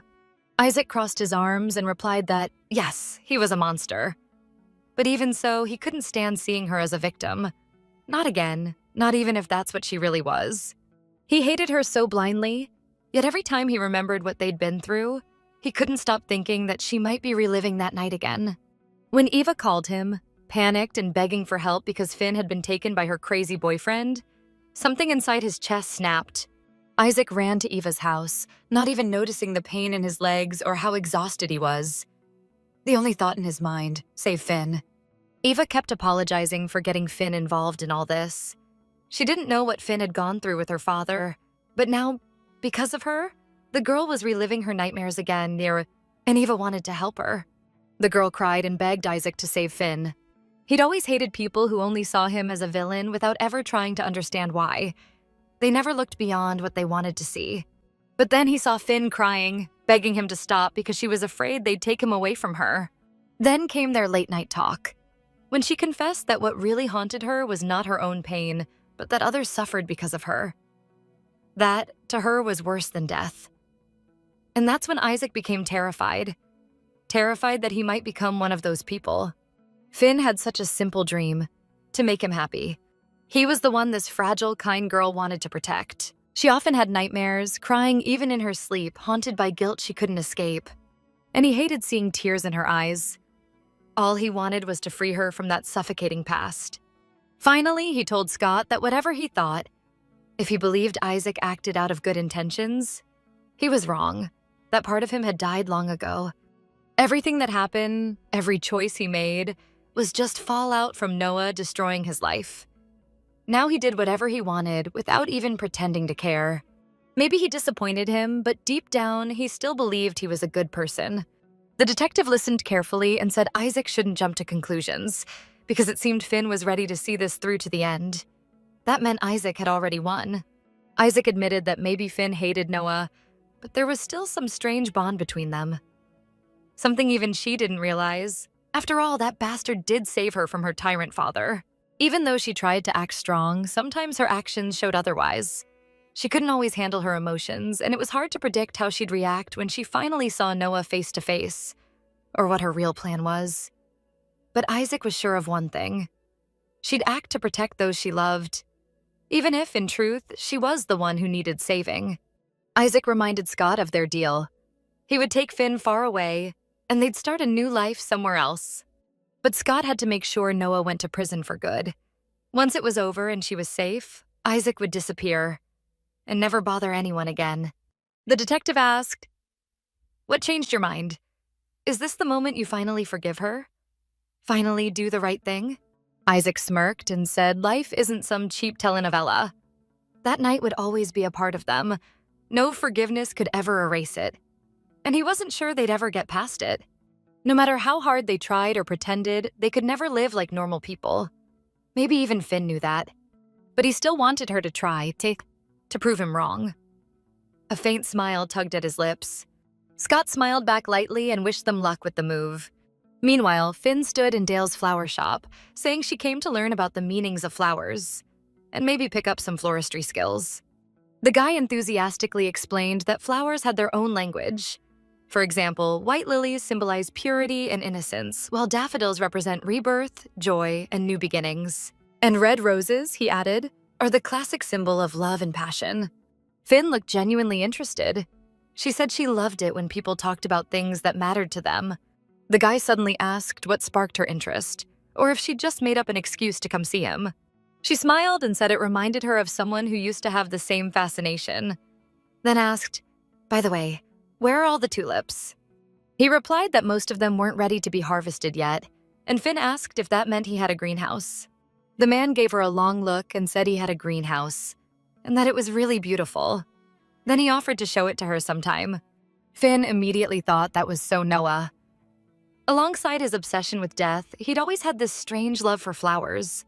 Noah loved talking about what he cared about, and when she showed interest, he looked genuinely happy. Suddenly, Dale asked what kind of flowers her boyfriend usually gave her. Finn froze. "How do you even know I have one?" she asked. The guy shrugged. "Just a hunch. But if I'm wrong, I'd be shocked someone like you is single." Finn asked if he always flirted with customers, and he replied, "Well, you didn't come here to buy anything either, did you?" Finally, Dale apologized if he came off rude and admitted he just wanted to know if she was seeing someone. Finn evasively replied that she didn't like talking about personal stuff. He smiled and asked, "Then what do you like to talk about?" To his surprise, Finn answered without hesitation. She liked darker things. She loved discussing crime and murder. The guy listened closely as she talked. She liked digging into motives. What pushes someone to commit a crime? Was there ever real emotion behind it? Or maybe the reason didn't matter at all. Realizing she might have said too much, Finn apologized, saying that last time she thought he'd understand her. It's not every day you meet someone who thinks deeply, not just superficially. Maybe that's why she came. Suddenly, Dale leaned closer, towering over her, and said softly, "That sounds perfect." His gaze turned strangely intense, almost manic. "You get it, Finn," he said. "That feeling, how something pulls you in, consumes you completely." It's not about the act itself, but what it means. Excited, he started talking passionately, saying she wasn't crazy or weird, just more honest than anyone else dared to be. He began gesturing wildly, saying he'd been haunted by the same questions. They came back again and again, until he had to start searching for answers himself. He stood with his back to her, not seeing Finn's eyes widen in pure terror, because his voice, his movements, everything, were just like Noah's. Meanwhile, the guy kept talking about what he'd seen when he finally found the answer. He saw everything he'd ever wanted, everything he couldn't tear his eyes away from. Finally, he turned to her with a smirk and said that people like them could see the world for what it really was. He told Finn she was special, that they were the same. But Finn stood there, her fists clenched tight, trying to convince herself that they were not the same. She fought to keep Noah out of her head again, telling herself he was just talking nonsense, testing her. At last, Dale smiled and said he might have gotten carried away. He was only joking, really. He just liked the way her eyes sparkled when she talked about what she loved, and wanted to see how much brighter they'd get from his words. He apologized for overstepping and assured her he wasn't a killer. He knew how hard it was to find someone who truly understood you, someone you shared that kind of connection with. He said there had been someone like that in his life once, and without that person's support, he might not be who he was today. Finn wondered if he was hinting that she could have stopped him back then. Dale then said his offer still stood. He'd love to show her his greenhouse anytime she wanted. Finn decided to play along, replying that it sounded like an intriguing date. She'd love to see the tulips he'd been growing. She finally decided it was time to go, and Dale walked her to the door. But just as they reached the exit, the guy froze, staring at a customer. "Don't tell me my cat's been bothering you again." In front of them stood Isaac, holding the cat in his arms. "Just returning your pet," he said calmly, "and picking up my girlfriend." A little later, they were walking home in silence. Finn was still in shock that Isaac had shown up in front of Noah so casually. When the florist heard Isaac's words, he gave Finn a strange look and said, "Small world." Then he mentioned that he and Finn had gotten carried away talking about flowers and apologized for keeping his girlfriend so long. Isaac smiled, gently petting the cat. "Yeah, I know," he said. "Finn can talk your ear off. No worries." He handed the cat back to its owner and added that it was a shame the animal already had a home. Otherwise, he'd have kept it himself. Then he reached for Finn's hand and said, "Let's go home." As they walked, Finn finally spoke. She said Noah was clearly holding back, that he was planning something. He'd fully embraced his fake identity even when they were alone. But now she was absolutely sure Dale was Noah. He was just playing with them like toys. To To her surprise, Isaac suddenly started talking about their move, how they should buy all new furniture and leave everything old behind. It's another way to start fresh, he said, even suggesting she take a few days off work so they could move by the weekend. Finn, alarmed, asked why the rush. Did he have a new plan? They were supposed to finish what they'd started, but suddenly Isaac changed tone, almost as if he remembered something trivial, and told her to forget their revenge plan. Let the police handle it, he said. She couldn't understand what made him change his mind so suddenly. He'd been the one insisting the police didn't have enough evidence to connect Noah to the case, but Isaac said she needed to trust Scott. He'd take care of it, and Isaac would help him. Besides, he added, what if this is part of Noah's plan? To lure us out and play his little games again? The best way to beat him is to stay far away, he said firmly. Keep your distance, Finn. She didn't understand and started crying. Why was he changing his mind so drastically? Why were they even running away? Why was he holding on to her instead of trying to live a normal life? Isaac confused her so much her head was spinning. If you hate us so much, she sobbed, then why not just forget about us and live like everyone else? Isaac waited for her to finish, then said softly, That's exactly why I want to run away with you. To start over, just you and me. Finn screamed, begging him to finally listen to her. To understand that as long as she stayed with him, his pain would never go away. Every day he looked at her, he'd be reminded of what happened. Isaac's eyes turned cold and sharp. Of course I hate you the most, he said bitterly. You were part of my mother's murder. Do you think this is easy for me? Clenching his fist in rage, he admitted he'd barely stopped himself from strangling Noah right there in that flower shop. He stood right in front of me, pretending not to know me. The nerve of that bastard. The only thing stopping me, he continued, is knowing that if I kill him, I'll become just like him. That's exactly what Noah's always wanted, since we were kids. He wanted me to destroy everything I loved, to erase every emotion, to become a heartless monster just like him. Turning to Finn, Isaac reminded her that she once said she wanted to protect him. Well, now's the time, he said. You have to protect me from myself. He was on the verge of breaking down, and he needed her to hold him together.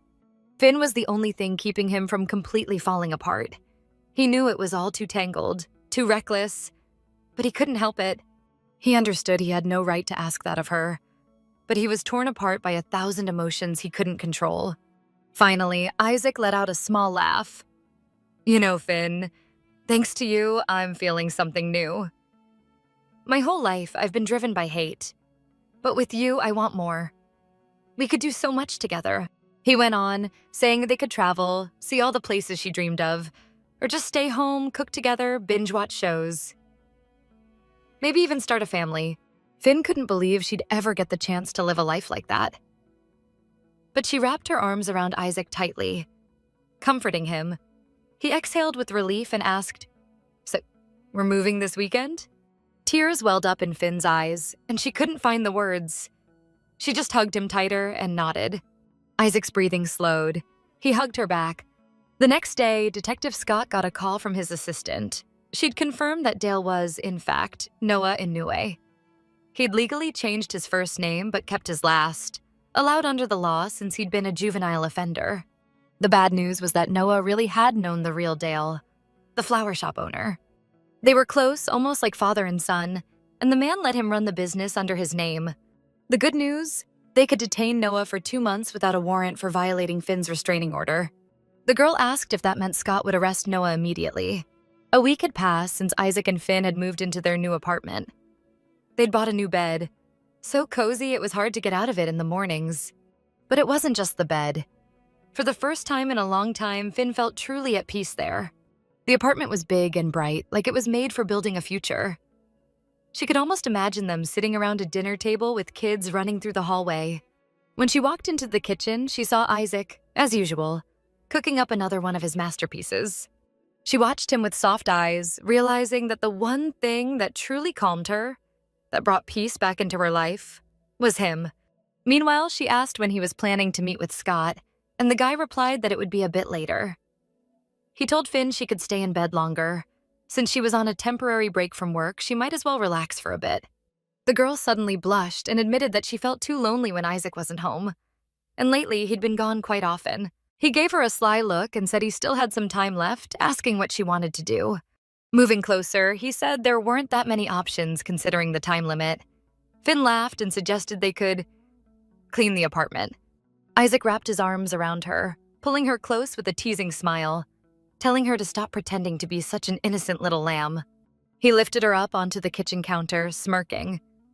She tried to remind him he might be late, then mentioned that the whole surveillance idea seemed dangerous to her. His face was just inches from hers when he whispered that it would be worth it, and promised they'd only watch from a distance. Isaac gently stroked her cheek, and she asked him to be careful, to come back to her safe and unharmed. Still caressing her face, he whispered that for him, the most important thing was coming home to find Finn there waiting, so she had to promise she'd wait. The girl leaned in, closing the distance between them, and said that more than anything, she wanted him to stay with her for the whole day. Isaac smiled and replied that it was his greatest wish too. Then their lips met in a long, lingering kiss. Finn could feel the warmth of his body, and even though they'd already been close before, his touch felt softer each time. Emotion overwhelmed them, and the girl wished she could stop time, just to stay in that moment a little longer. In another apartment, filled with trash and mess, a disheveled man stood staring into a sink piled high with dirty dishes. He decided to clean another time. Finally, he left the apartment and went about his daily routine. He walked as usual, completely unaware that a man was standing by a parked car across the street watching him. It was Isaac's friend and Scott's assistant. Wearing headphones, he reported, "The target's left the area. Isaac, you're clear to go in." Isaac, standing nearby in a black hoodie with the hood pulled low, replied quietly, "Got it." He entered the apartment through the balcony, keeping in touch with Scott, and confirmed their suspicions. "Just like we thought. This guy doesn't even lock his doors." The detective reminded him to wear gloves and not to touch anything unnecessary. Illegally obtained evidence wouldn't hold up in court. Isaac joked that the place was such a disaster he could probably steal the microwave and the guy wouldn't notice. He reminded Scott that this whole idea was his in the first place, so he knew exactly what he was doing. A while back, Isaac had gone to Scott's office and said he'd been thinking a lot about why Noah had broken the restraining order so openly. He finally realized that was his plan all along. The detective agreed. He knew Noah would only get a couple of weeks for the violation, enough time for his accomplice to commit another crime or two, leaving them with no solid evidence to tie Noah to anything. That's when Isaac said they couldn't arrest Noah yet. They needed to find proof against Cole and take them both down together. He suggested searching Cole's apartment for evidence. Scott thought about it and agreed. If they found something solid, they could arrest him and then pressure him into confessing his connection to Noah. Isaac smirked and said, "Then it looks like we're going on a little field trip to Cole's place." Scott's assistant frowned. Did he just suggest breaking into a suspect's apartment illegally? She thought this was crossing a serious line. Isaac calmly explained that usually there were 2 or 3 months between the murders, and that window had already passed, meaning the killer could strike again any day now. And since he wasn't following his old pattern, the next victim could be someone close to them. That's when Jay realized Scott was taking this case too personally. Because of Finn. He'd already convinced himself that Noah was the ringleader and was rushing the investigation, even though they still didn't have any real proof. Just a theory. The detective sighed heavily and said that if they did everything right, they could prevent another murder. It wasn't just about Finn. He wanted to make the city safer for all women. His assistant still wasn't convinced. She warned that if the higher-ups found out Scott was personally connected to someone involved, and that he'd let Isaac, an acquaintance of the suspect, take part, he'd be removed from the case. Isaac stepped in, saying that if they were right and he found something, they could finally close the case. And if not, Scott would just change his approach. He wasn't afraid of being caught. He had nothing left to lose. The assistant sighed and said she wouldn't report her partner to the bosses, but if he got caught, she wouldn't cover for him either. She asked when they planned to start, and Scott smiled with relief, saying they'd been watching Cole long enough to know his schedule. They could begin whenever Isaac was ready. Isaac replied that he was ready anytime, but they could use one more person to help. Someone they trusted completely. Scott thought for a moment, then nodded. "I think I know just the guy."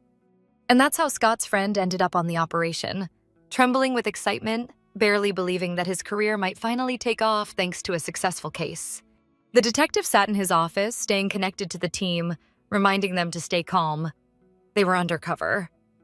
He also repeated to Isaac, "Don't move anything. Our goal is to find one solid piece of evidence." Isaac dug through the piles of junk, grumbling that the apartment looked and smelled like a dump. He stood up and said he'd check the closets. Maybe he'd get lucky and find the murder weapon. Suddenly, something caught his attention. A computer with dozens of open browser tabs, all on adult websites.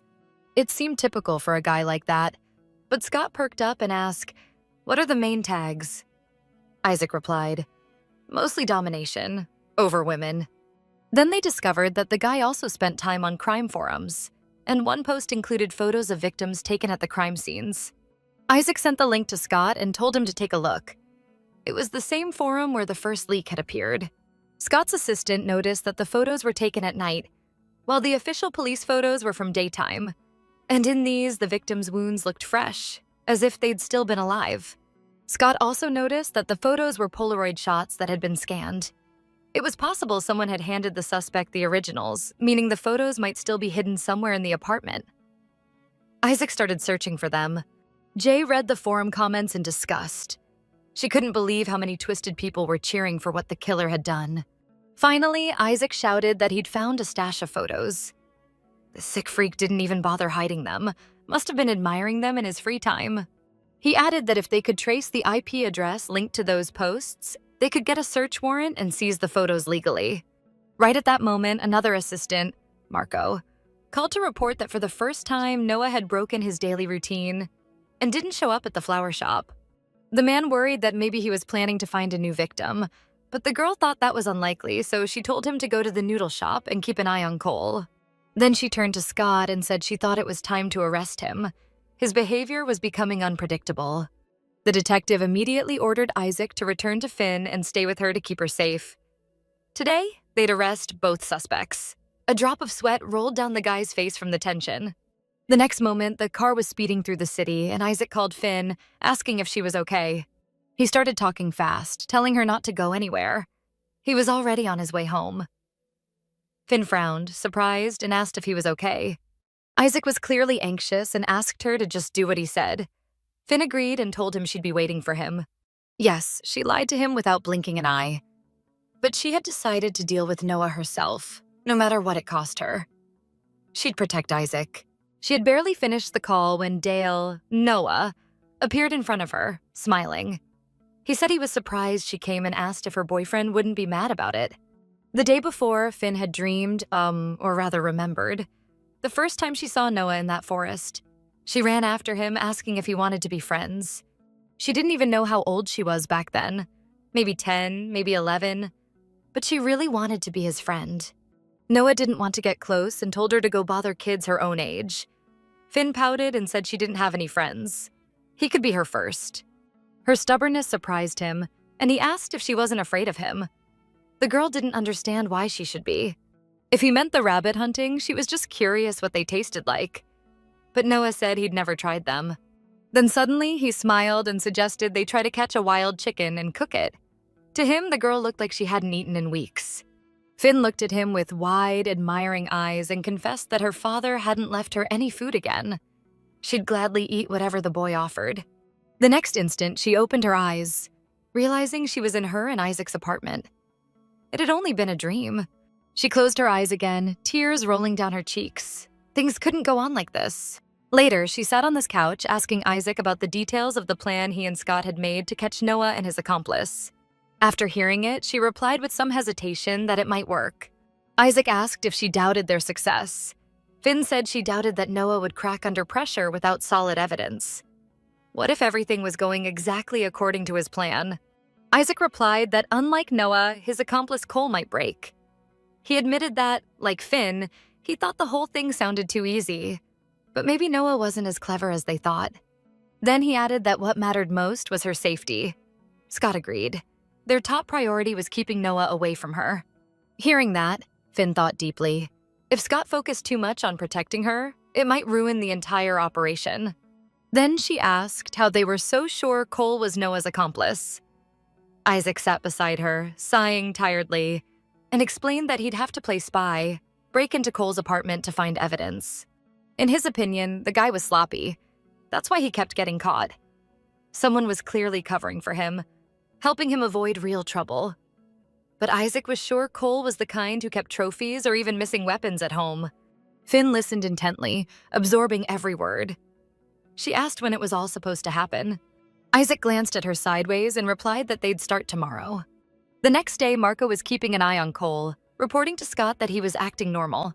Cole hadn't left the noodle shop, probably because there were a lot of customers.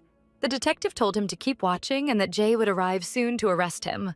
He told his assistant that Isaac had gathered enough evidence and they'd traced Cole's IP address to his house. They were just waiting for the warrant.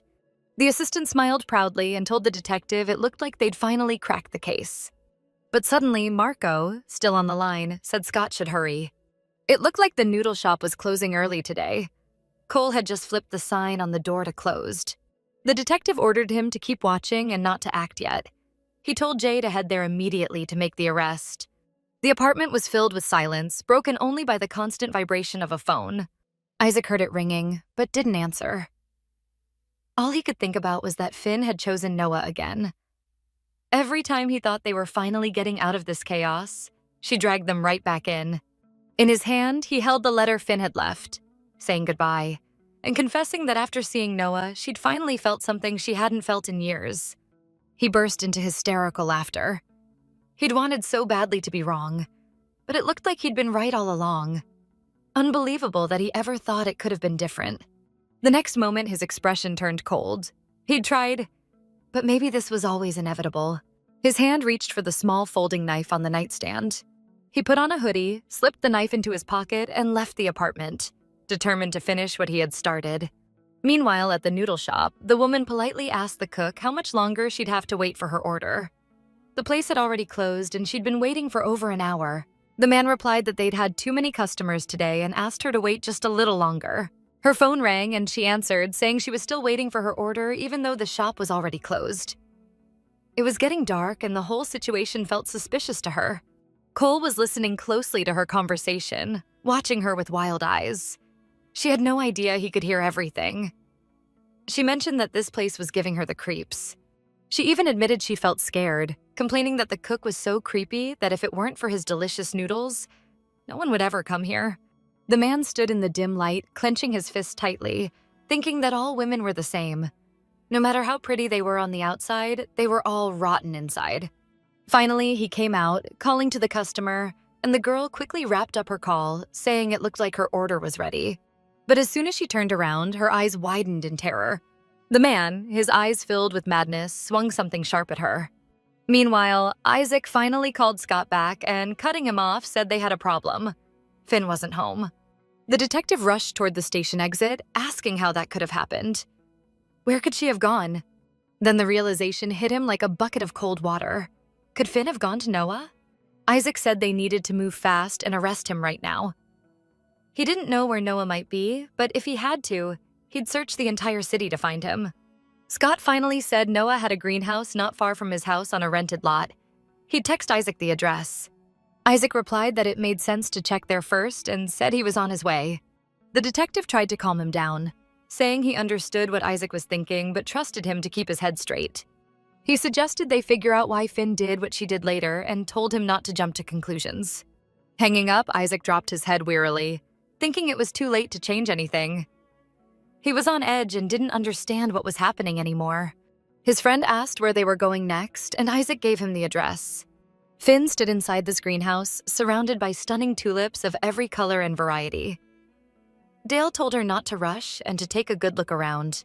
She simply said they were beautiful, and he seemed surprised at how little that impressed her. He'd hoped to amaze her. He slipped on his work gloves and offered to show her his favorite tulips. Finn looked at him sadly and admitted that when she spoke to Noah again, she'd felt happy, and she couldn't forgive herself for that. She wandered between the flowers while he kept talking, saying he hadn't been sure she'd come, but had really hoped she would. No one had listened to him this attentively in a long time. Finn only half listened, finally spotting what she'd been searching for. A large knife stuck in the ground. He watched her closely, remarking that she was acting strangely quiet tonight. Finn knew Isaac would probably never forgive her for this, but she'd wanted to be honest with him. That's why she'd left the letter. She raised her eyes to Noah and said she didn't want to play his sick game anymore. She asked how long he planned to keep up this circus. Meanwhile, Marco, sensing something was wrong, approached the noodle shop and started looking around. He called Jay and reported that the last customer still hadn't come out, and the place was suspiciously quiet and dark. Jay, who was already speeding toward him, gave him the green light to act and said they were almost there. As soon as Marco entered, he muttered a curse. There were bloodstains on the floor. He moved cautiously deeper into the shop and spotted a woman's purse on a table. The blood trail led to the kitchen. Inside, Marco saw Cole. He drew his gun, ordering him to raise his hands and not move. But then he saw the woman lying on the floor, blood on the guy's face, and he realized he was too late. Finn crouched down and asked Noah how long he planned to keep living like this. She warned him that everyone already knew who he really was, even the cops. Noah knelt down, smiling, and said he'd never lied. His name really was Dale now. He hadn't broken the law. Then he offered to show her his favorite flower. She scoffed and asked if he really expected them both to pretend nothing had ever happened. Noah smirked and told her to start by saying what she remembered about that night, because in court, she either didn't know or didn't remember. Finn clenched her fists nervously and said he'd taken 2 lives. Noah burst out laughing and asked, "Is that what you think happened? Is that the version the cops fed you? That I'm just some crazy psychopath?" He said it was all to cover up how everyone had turned a blind eye, how they ignored the obvious, letting things spiral out of control. Or maybe it was the lie Finn told herself, to escape the guilt. After all, she was the one who so desperately wanted to get rid of her father. Finn jumped up and screamed that he was lying, that he'd never understand. She might not remember everything, but the guilt had never left her.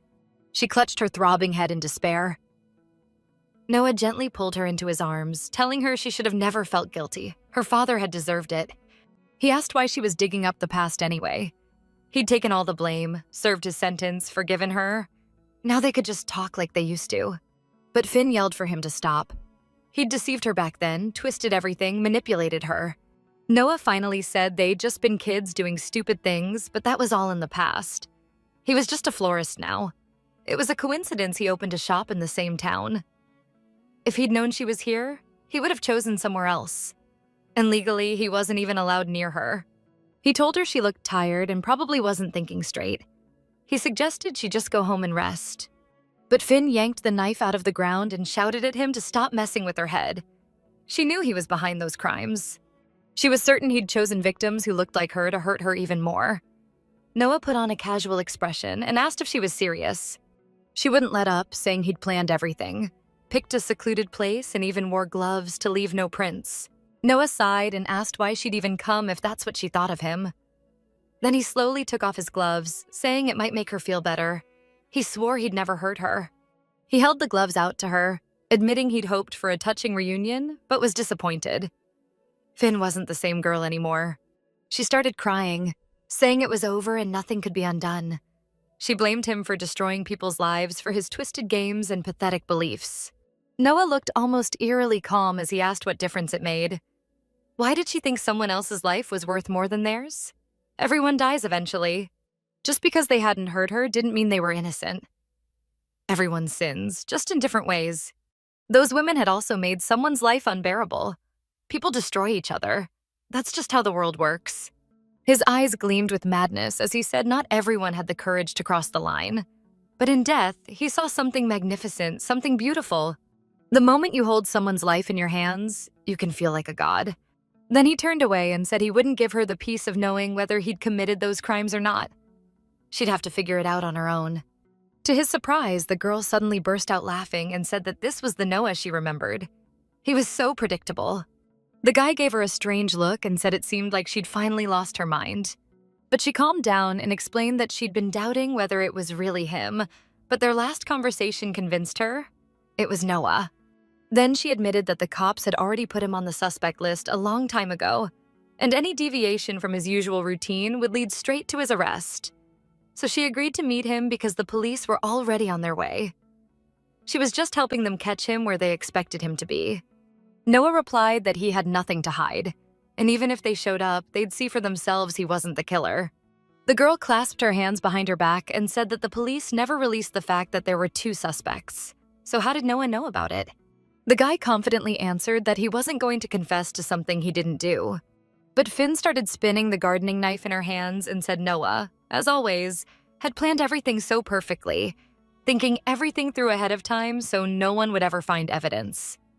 Even the murder weapon, a double-edged knife, was conveniently left in plain sight. If they sent it for testing, they'd definitely find the victim's DNA on it, but no fingerprints since he always wore gloves. The only prints would belong to the person he was framing, letting him walk away clean once again. Noah stared at her and said there was another option. Maybe he was just innocent. He suggested they end the conversation. Then she told him to just imagine the headlines. Guy finally gets revenge on the girl who testified against him in court. People eat that up. Noah didn't understand where she was going with this, and the girl asked if he realized that some evidence is even stronger than a murder weapon, like a body. With those words, the girl raised her hands, aiming the gardening knife at herself. Noah lunged toward her, eyes wide in horror. She couldn't understand why he was looking at her like that, why he only showed real emotion at the very last second. He didn't make it in time. The girl's breathing became ragged as she stared at him. No more lives would be ruined because of her. Finn collapsed into his arms, losing consciousness and whispering apologies for ruining his plan. Noah started screaming frantically as so seemed, asking what she'd done. He carefully laid her on the ground, shouting that she was out of her mind. Why did she do this? She wasn't supposed to.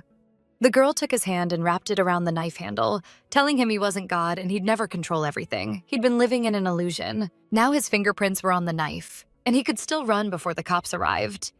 By the time they got there, this place would be a crime scene, and he'd be the prime suspect, knife or not. Noah stared at Finn in horror. What the hell had she done, that stupid girl? She smiled weakly and said she was glad to see him again. Meanwhile, Isaac finally pulled up near Noah's house and told his friend to park somewhere nearby while he went to check the greenhouse. But the guy didn't unlock the doors and said Scott told him not to let Isaac out of his sight. He'd known him for years and could tell Isaac was up to something. They carefully crept toward the greenhouse, scanning their surroundings, but it didn't seem like anyone was inside. Isaac felt something was wrong. If they weren't here, then where could they be? If Scott had found them, he would have called by now. Then his eyes adjusted to the dim light, and what he saw made his heart skip a beat. Blood was everywhere. The trail led out of the greenhouse. Isaac rushed inside and found a hair ribbon, Finn's, covered in blood. While his friend was calling Scott in the background to report what they'd found, Isaac just stood there in a daze, barely aware of what was happening around him. In his mind, he saw Finn wounded, and he fell to his knees, clutching his chest in pain. This couldn't be real. Finn's alive.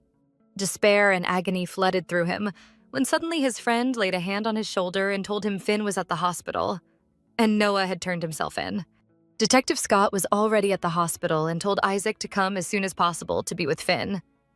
Scott himself had to take Noah back to the station. Noah sat calmly on a bench in the ER, his hands cuffed. Scott didn't trust him. He was sure the guy was up to something. A little while later, Isaac stood in the ICU room, looking at Finn lying unconscious. Monitors beeped steadily around her. She was alive. Isaac sat down beside her and took her hand. He thought about how many times she could have stopped Noah, could have turned him into the cops. But she didn't. Not to the boy who once saved her from her tyrant father. In the end, she'd chosen the easy way out, leaving this world instead of facing what she'd done. He pressed her weak hand against his cheek, then kissed it. His eyes were red from crying. All he wanted was for her to live. Sometime later, Scott told Isaac that Finn's condition had stabilized, though she still hadn't woken up, and she was being transferred to a private room. Noah, meanwhile, wasn't talking. He completely refused to cooperate with the investigation, and they still hadn't found the knife used to stab Finn. It almost felt like Noah enjoyed playing with them. Isaac nervously asked if that meant it would still be easier to charge him. After all, Finn was with him during the attack, and Cole was arrested at the same time. So could they press charges against Noah? But when Scott sighed heavily before answering, Isaac looked at him in disbelief. Cole had managed to commit another crime before his arrest, and he'd confessed to all of the previous murders. He took the entire blame on himself. For now, Noah was still in custody, But until they figured out what the hell was between the two of them, Scott couldn't say how long they'd be able to keep him locked up.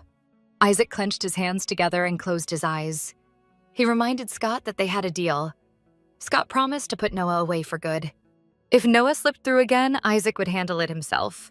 Noah sat in the interrogation room, muttering nonstop about flowers and nothing else. Every now and then, he'd ask how Finn was doing. Jay believed he was trying to act like he wasn't the one who hurt Finn. Detective Scott couldn't make sense of it either. If Noah wanted to hurt Finn, why take her to the hospital? It didn't add up. Suddenly, there was a knock on the door. A colleague said the chief wanted to see Scott. When Scott entered the chief's office, the man asked why they hadn't held a press conference yet. After all, they'd caught the suspect. Scott explained that they hadn't gone public yet because they believed there were two suspects, and they had both in custody. One of the victims had been taken to the hospital the night before. The chief noticeably stiffened and asked if he was seriously suggesting that Noah was the second killer.